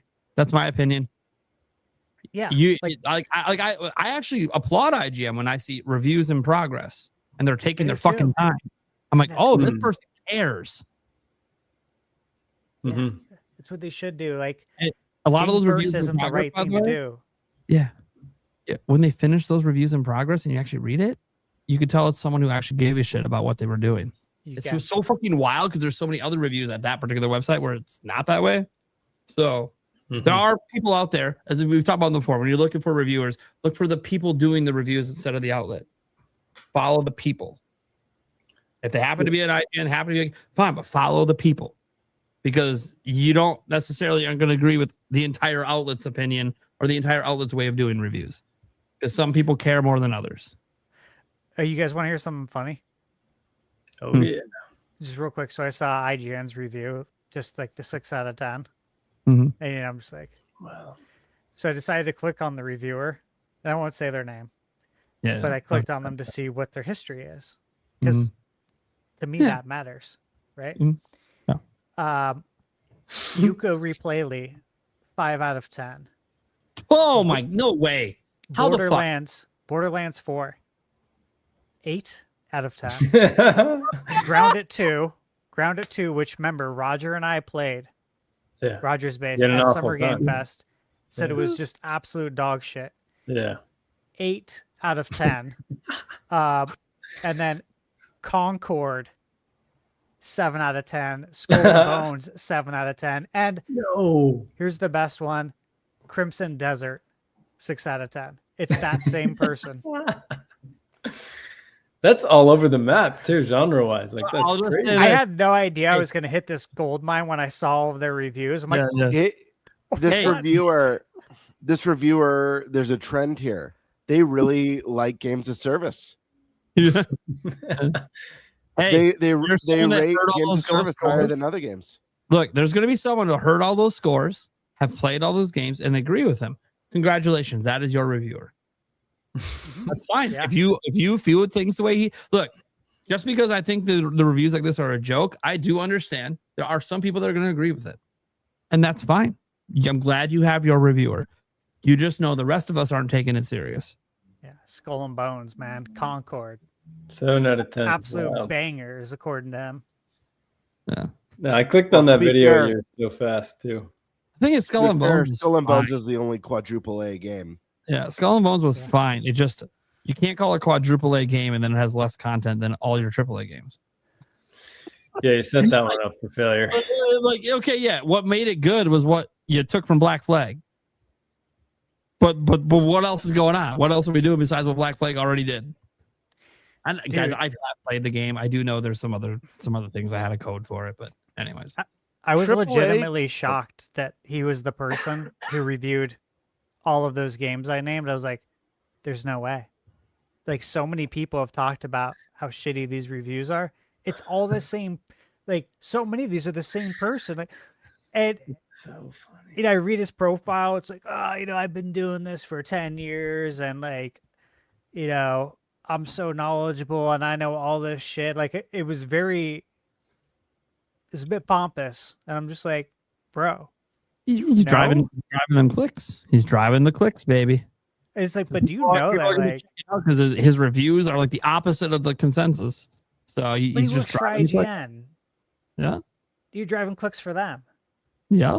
You're not getting anything extra. That's why he probably has the job, though, to drive the clicks. Maybe. You gotta have that. That's a terrible way to live.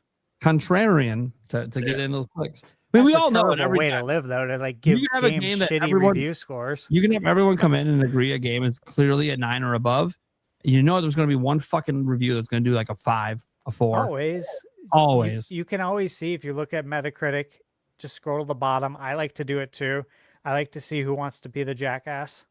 Yep, and you're doing it because you're going to get the clicks. Everyone's going like, "How the fuck did you score this game so fucking low?" Then you read it and it's like, "Did you even fucking play this game? Did you just like watch trailers and then write a review? Like, what is this?" Even on Metacritic, when I looked at Beast of Reincarnation, there's the little blurbs. Every single blurb, except for like one, was like super positive, and I'm like, I'm not going to read the full reviews of any of these, but your closing blurb was very positive, and it does not equate at all to this number, which makes me think you just pulled the number out of your ass. That's probably what happened. Damn. All right, next one. Super Groover 001 says, how the parallel gameplay going to work out? We don't actually know. They didn't explain it. They just kind of said you could do it, and then they moved on. I think they want to leave it as a surprise. Yeah, like you could kind of save your progress in each one. Maybe it seemed like. Yeah, we switch between them. We jump between them to the team up. We don't really know. So yeah, that's the thing. They never explained it. Now, there's plenty of time till the game comes out if they want to explain it. Some people think they showed too much, so maybe they might go, hey, maybe we just don't explain and let them discover this on their own. I don't know. We'll see. We'll see. Because I don't really think we need to know much more about the game, to be completely honest. But obviously, we know there's going to be a launch trailer. There's going to be marketing between now and then. So we're going to learn new stuff because they got to market the game. General AMC says, what up, Nintenbyte family? Been gone for a bit. Life's been crazy. Nate, praying for you and anyone else who may be struggling. P.S. Your boy got engaged. Congratulations, dude. Oh, congrats. Big life step, man. Glad you found your significant other for life. That's awesome. And yeah, things have been crazy. trying to keep it going, guys. Trying to keep it going. Here we go. True did. If not aware already, I feel like Stash and Bird would like to enjoy Retro Achievements website. Also, Fire Emblem looks amazing. I can't wait. Yeah, Fire Emblem looks great. Yeah, Retro Achievements. There's websites for it. Everyone's been wanting Nintendo to throw in more Retro Achievements for their NSO stuff as well. Gives people a reason to go back to the classics. But yeah, Nintendo just seems to like randomly do per game achievements. It's I don't get it. I don't know why they don't just like, I get not follow Nintendo's where they are because they don't follow the rest of the industry. But I'm like, yeah, okay, but achievements, you literally do it in some of your games. Just have an achievement system that's console based, universal, account based, or whatever. And then if you have games you don't want to do achievements in, like say you don't want achievements in Mario, fine, then just don't make any achievements for Mario. It's not a big deal. I think the Donkey Kong Challenge is the test bed. Yeah, Donkey Kong Challenge was kind of an interesting one. It's I will still say this as going. well. Yep. Guess what? If Nintendo wins by default, third parties like achievements. So like at some point, it's probably I would like it this generation, Nintendo, if you would at least consider it for those that do like it. I like these cards too. They're cool. I think they give you a way to display them or like to have them like in an album that people can like look through your cards. You know, like how we'd have our 3-ring binders with our collectible cards. And the cards. Oh, the TCG like trading cards. Yeah. Like yeah. I think they do something like that. It would be really cool, man. That'd be sick. Yeah. Zoo here, friend of the channel, Switch After Dark. Says gamers are the worst customers. Why would they be able to read? Yep. Let's leave it at that. Why would they be able to read? This was to hit the streak on my side. Big shout out to Shaggy. That also did my only Jello shot of the night. That was delicious, by the way. Thank you so much. Does Hooked on Phonics still exist? Is that still a thing? It needs Do you remember those commercials? It's the comprehension part that's really suffering, is that people can Still read, exist. but they can't comprehend. Wow. But yeah, hooked on phonics worked for me. Yeah, Dude, I remember those those kids. commercials all the time. Yep. You know what? My youngest is struggling a bit. Maybe I should do some Hooked on Phonics with him. I wonder if he'll because they kind of gamify it a little bit to trick you into learning to read. Yeah, like help a struggling reader or supplement the school. Yeah, they've probably come a long way, honestly, with this stuff. What's the one on Dreamcast? The House of Dead one, but it's like the typing. House of the Dead typing. Yeah, House of the Dead typing. There we go. The one that I named. What's Yeah. the House of the Dead one with the typing? Oh, House of the Dead typing. Very, very simple title. Zoo, I don't know if you're still here, but I know exactly who you're talking about. He says he is a Sonic fan. You know the type prime weird folk. Yeah, I'm probably not gonna go into that. We don't need to go into that on our show. That's something maybe on your show. On our show, we'll stay away from that, but I know exactly what you're talking about. In the audience, if you don't know what he's talking about, it's okay. You probably don't want to know. And again, shout out to him just running around our channels, dropping support, saying, and you already have the weirdos coming out of the woodwork to cry about voice actors and are looking for a controversy. Yeah. We already know how it is on the internet. It is what it is. People are looking for clicks, they're looking for controversies. I just play the fucking games. Fuck. Like when I hear people like, oh, DEI or this, I'm like, okay, cool. Well, did you play the fucking game? Do you even know if it's good? No, all right. Shut the fuck up. You know how many people told me that South by Midnight shit? I beat it. I fucking loved it. What the fuck you talking about? Everyone said that. Everyone said it was like this You and didn't that. fucking play the game. Just tell me you didn't play the game. Just tell me you didn't play the game. Exactly, because it's like I played it and there was none of that whatsoever. None. No, you're fucking brain dead assumptions because because Sweet Baby Inc. Okay, cool. Yeah, but Sweet Baby Inc. is a diversity thing. Okay, did you play the fucking game? Do you even know what the fuck you're talking about? Or are you just judging from the outside? Oh, you're judging from the outside and making controversies for clicks. Drive-by comments. Yeah, like you don't know shit about the game. You're the last person I would go to tell me if this game is good or not. Exactly. Yep. You guys know the type. Oh yeah. Jorge F. And here's what sucks: those kind of people actually tank sales of games. Fucking sucks. They do. There's some bad Jorge actors F. out there. 35. Sure. Yeah. With games like Fire Emblem, Xeno, Majora's Mask, and Earthbound, fucking god damn. Let me read that again. Fire Emblem, Xeno, Majora's Mask, and Earthbound. That sentence makes me happy. Anyways, do you think Nintendo is low-key all about darker, mature games than what gamers give them credit for? Oh, dude, if you pay attention to someone, dude, Splatoon, oh, it looks all fun and cartoony. Pay attention to the story. It is not necessarily a story for children, but because it's wrapped in the goofiness of the gameplay and the visuals, yeah, they get away with it. Pocopia is the same way. There's just an underlying kind of apocalyptic, story that's awaiting to be discovered. Yeah. Yeah. And so, Nintendo has never really shied away from doing this. I mean, obviously with certain IPs, they try to keep it more open for everyone, but yeah, man, dude, this is the company that funded Eternal Darkness, right?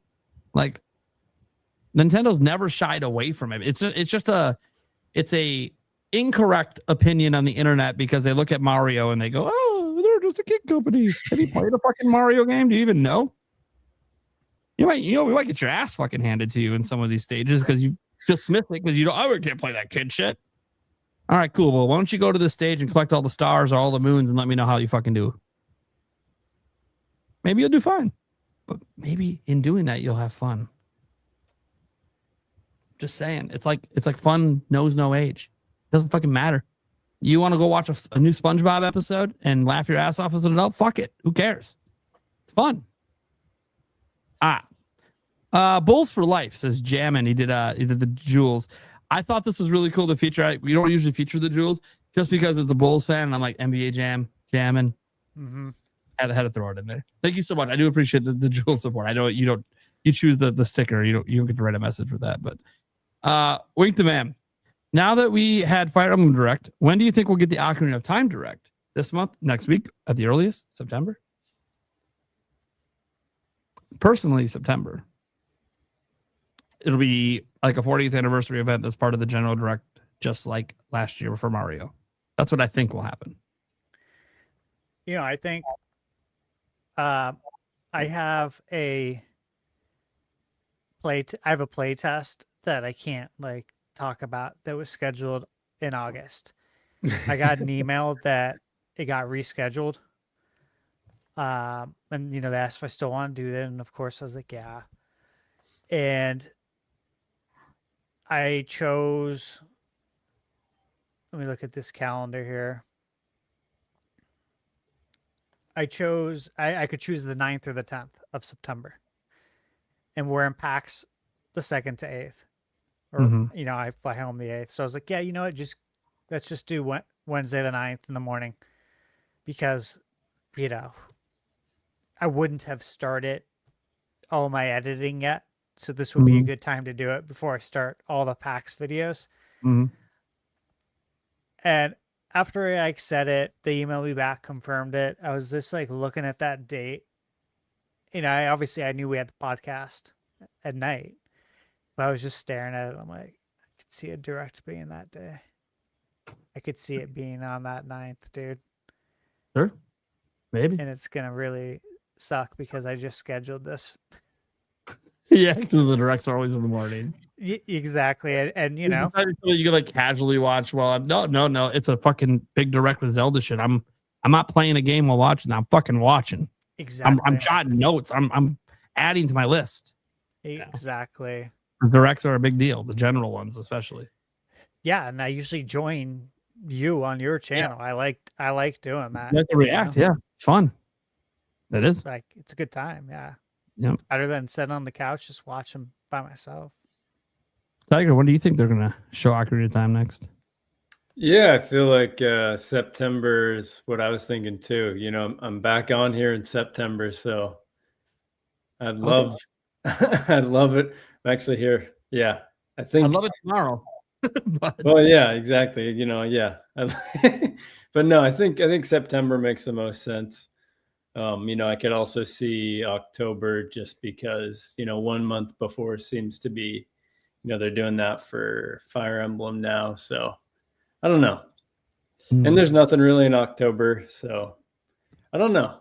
It could fill the space a little bit, but sure. Yeah.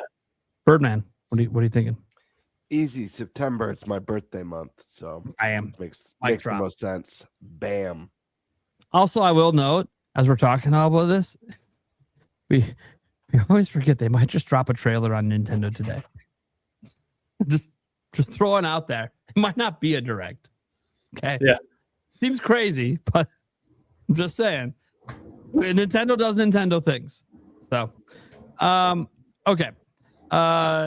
We got Liquored Up Live guy, Zoo over here saying, may ya beat on the length. Yeah. Sometimes he has shows that go like 6 to 8 hours. I don't know. Dude, they'll start at like 8 and like it's like fucking 4 a.m. And I'm like, why the fuck is your show still on? I woke up to check Nintendo's financial report and you guys are still fucking going. What is happening? I got 2 liquored up. Yeah, you got 2 liquored up. That's what it is.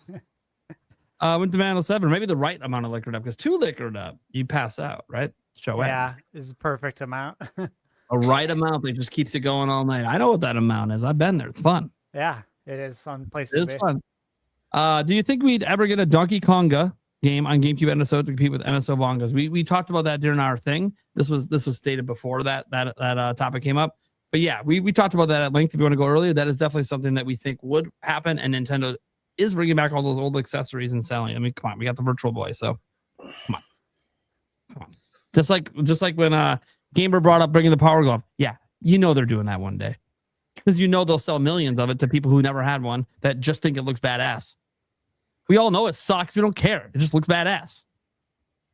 It's not comfortable either. That's the. Oh, well, I hope if they redo it, they had a little bit more. Put a little padding. Put a little padding there, please.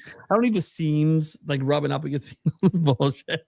I don't know who the fuck designed that and decided to put no padding on the inside. What the fuck? Okay. The Polito Dojo wanted to just point out, I can confirm I'm all in with the Polychode. That's funny. Awesome. Unk alert, apparently. You know, some jewels happening. I don't know if they're calling me an unk or if they're an unk, whatever. Kev's Retro Gaming. You think Zelda Ocarina of Time will release the same time as GTA 6? Same month, not same day. Yeah. That's what I think. Yeah. Will it go before or after that? I don't know.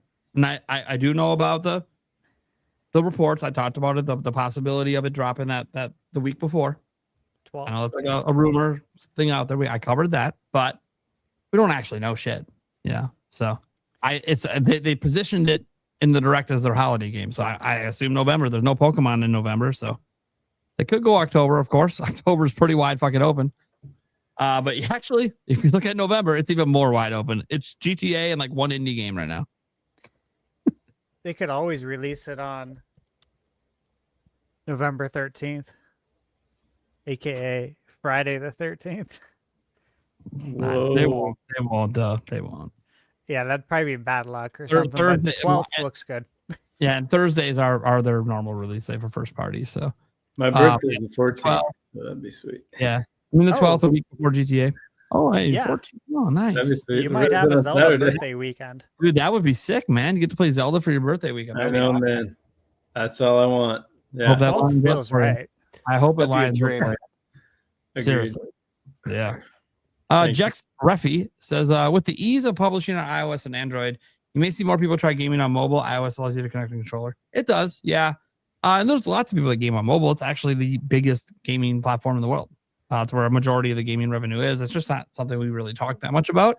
And no, I'm not someone who insults handheld mobile gaming, tablet gaming. Oh, I think there's legitimately good stuff on there. A lot of crap as well, of course. But yeah, I think there's legitimately decent games on mobile. Some of the games I've played on Switch and really enjoyed started off as phone games. So yeah, there's nothing wrong with it. You're just not gonna. The issue is going to obviously just be you're not getting to play a 300 gigabyte Call of Duty on your phone. It's just not going to happen. So the AAA games are only going to really be there streaming because they're not going to take up that much data on your phone to produce what they can do on console and PC.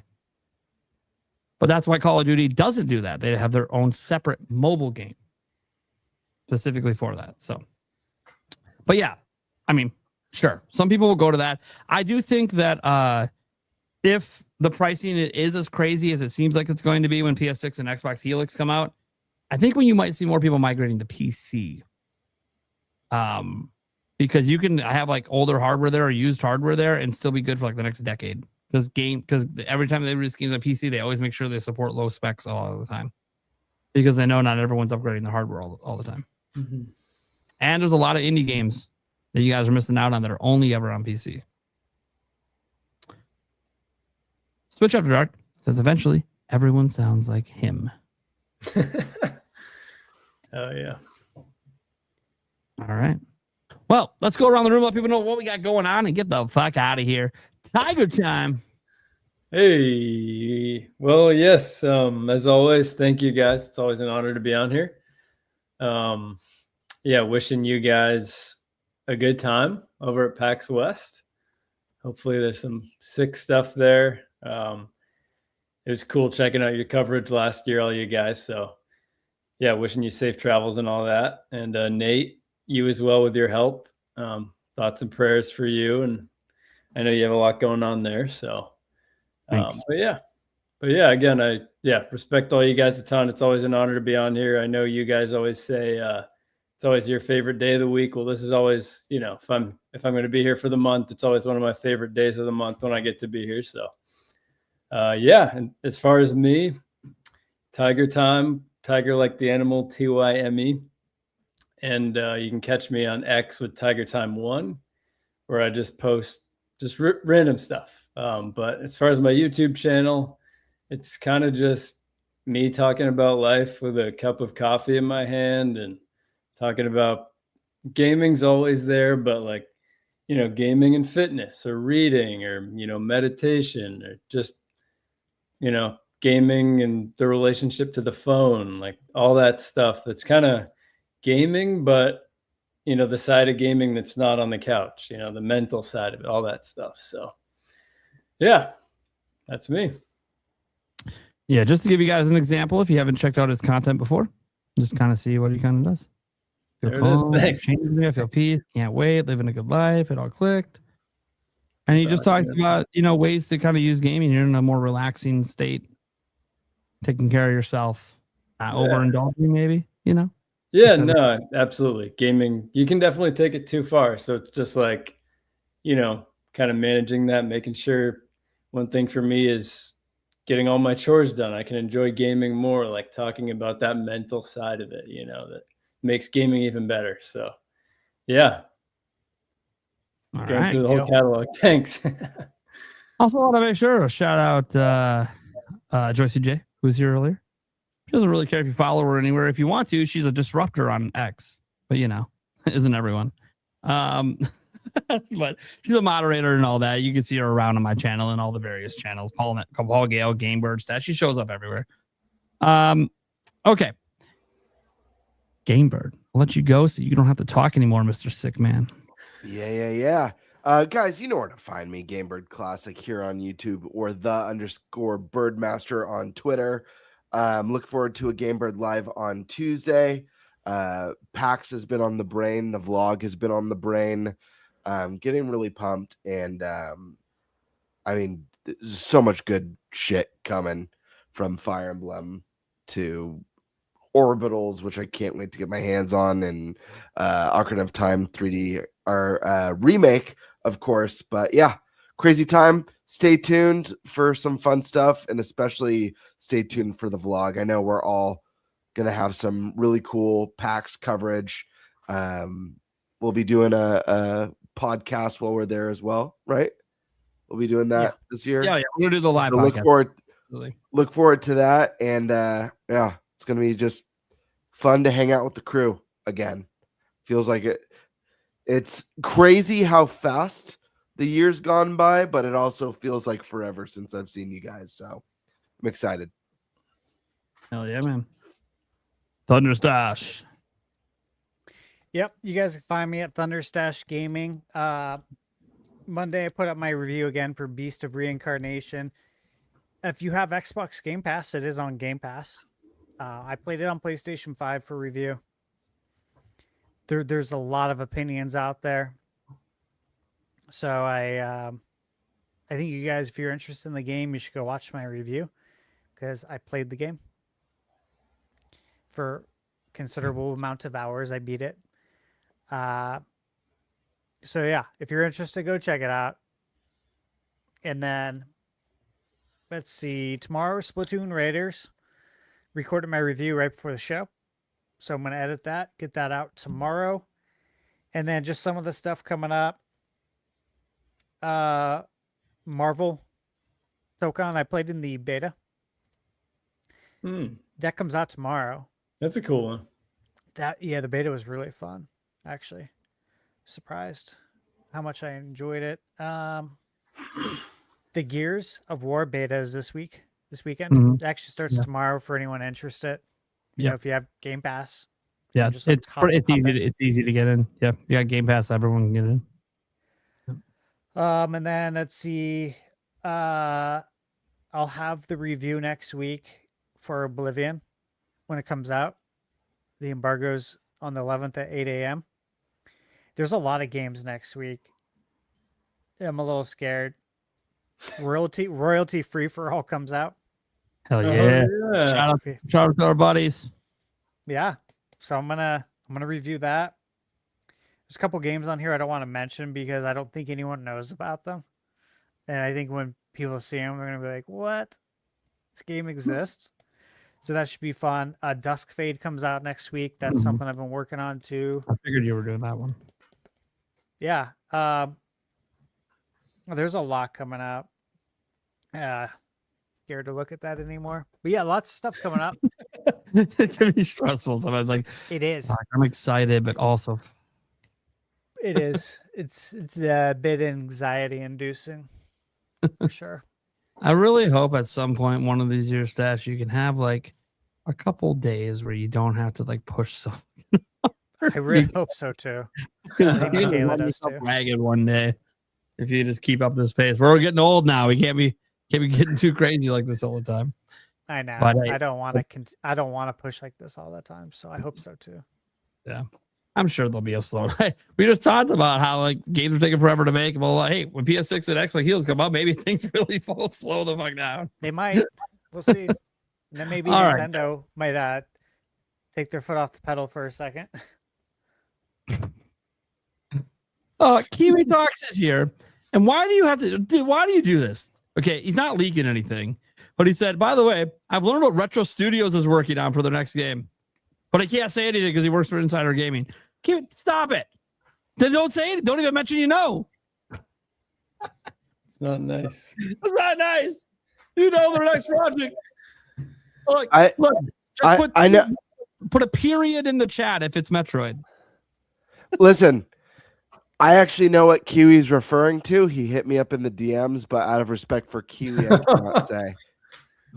Oh, you know too, GameBird, huh? Yeah. Oh, yeah. Absolutely. Right. I mean, Kiwi, you can pretty tell me I ain't gonna say shit. I don't want to get you only in one he trusts. Yeah, if you don't trust us at this point, Kiwi, I don't know what the fuck. Dude, some of the shit you've told us sometimes offline, I'm like, okay, what the fuck? All right, guys. You guys are awesome and amazing. GameBird's full of shit. I always know he is. Half the time he's full of shit. I should say half the time. He literally DM'd me right before the show and said, because I trust. He opened it with, because I trust you. That was the opening line. So you don't trust me, Kiwi? Some bullshit. Fucking bullshit. I even gave you a good word with Tom Henderson. No, I'm kidding.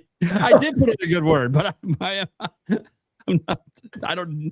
You got it there all on your own, man, because of the incredible work you do. All right, I'm Nintendo Prime. I talk shit, as you can tell. I like to have fun. I like to play games. Struggling a bit. It's well known publicly. I've made it known publicly some of the struggles I'm going through, whether it has to do financially, family, medical. It's been a rough year. But PAX is coming up, baby. Nothing's going to ruin that for me. I got all the babysitters set. Everything's paid for already. Just got to deal with whatever I want to spend when I'm there. Typically food. Maybe a couple things on the floor if I decide. Got to be a little careful because the finances are tight. But it's going to be a blast. I'm going to play a bunch of games. I'm probably going to play some games behind the scenes that aren't out for other people to play that I have to wait till certain dates to talk about. It's going to be a damn good time.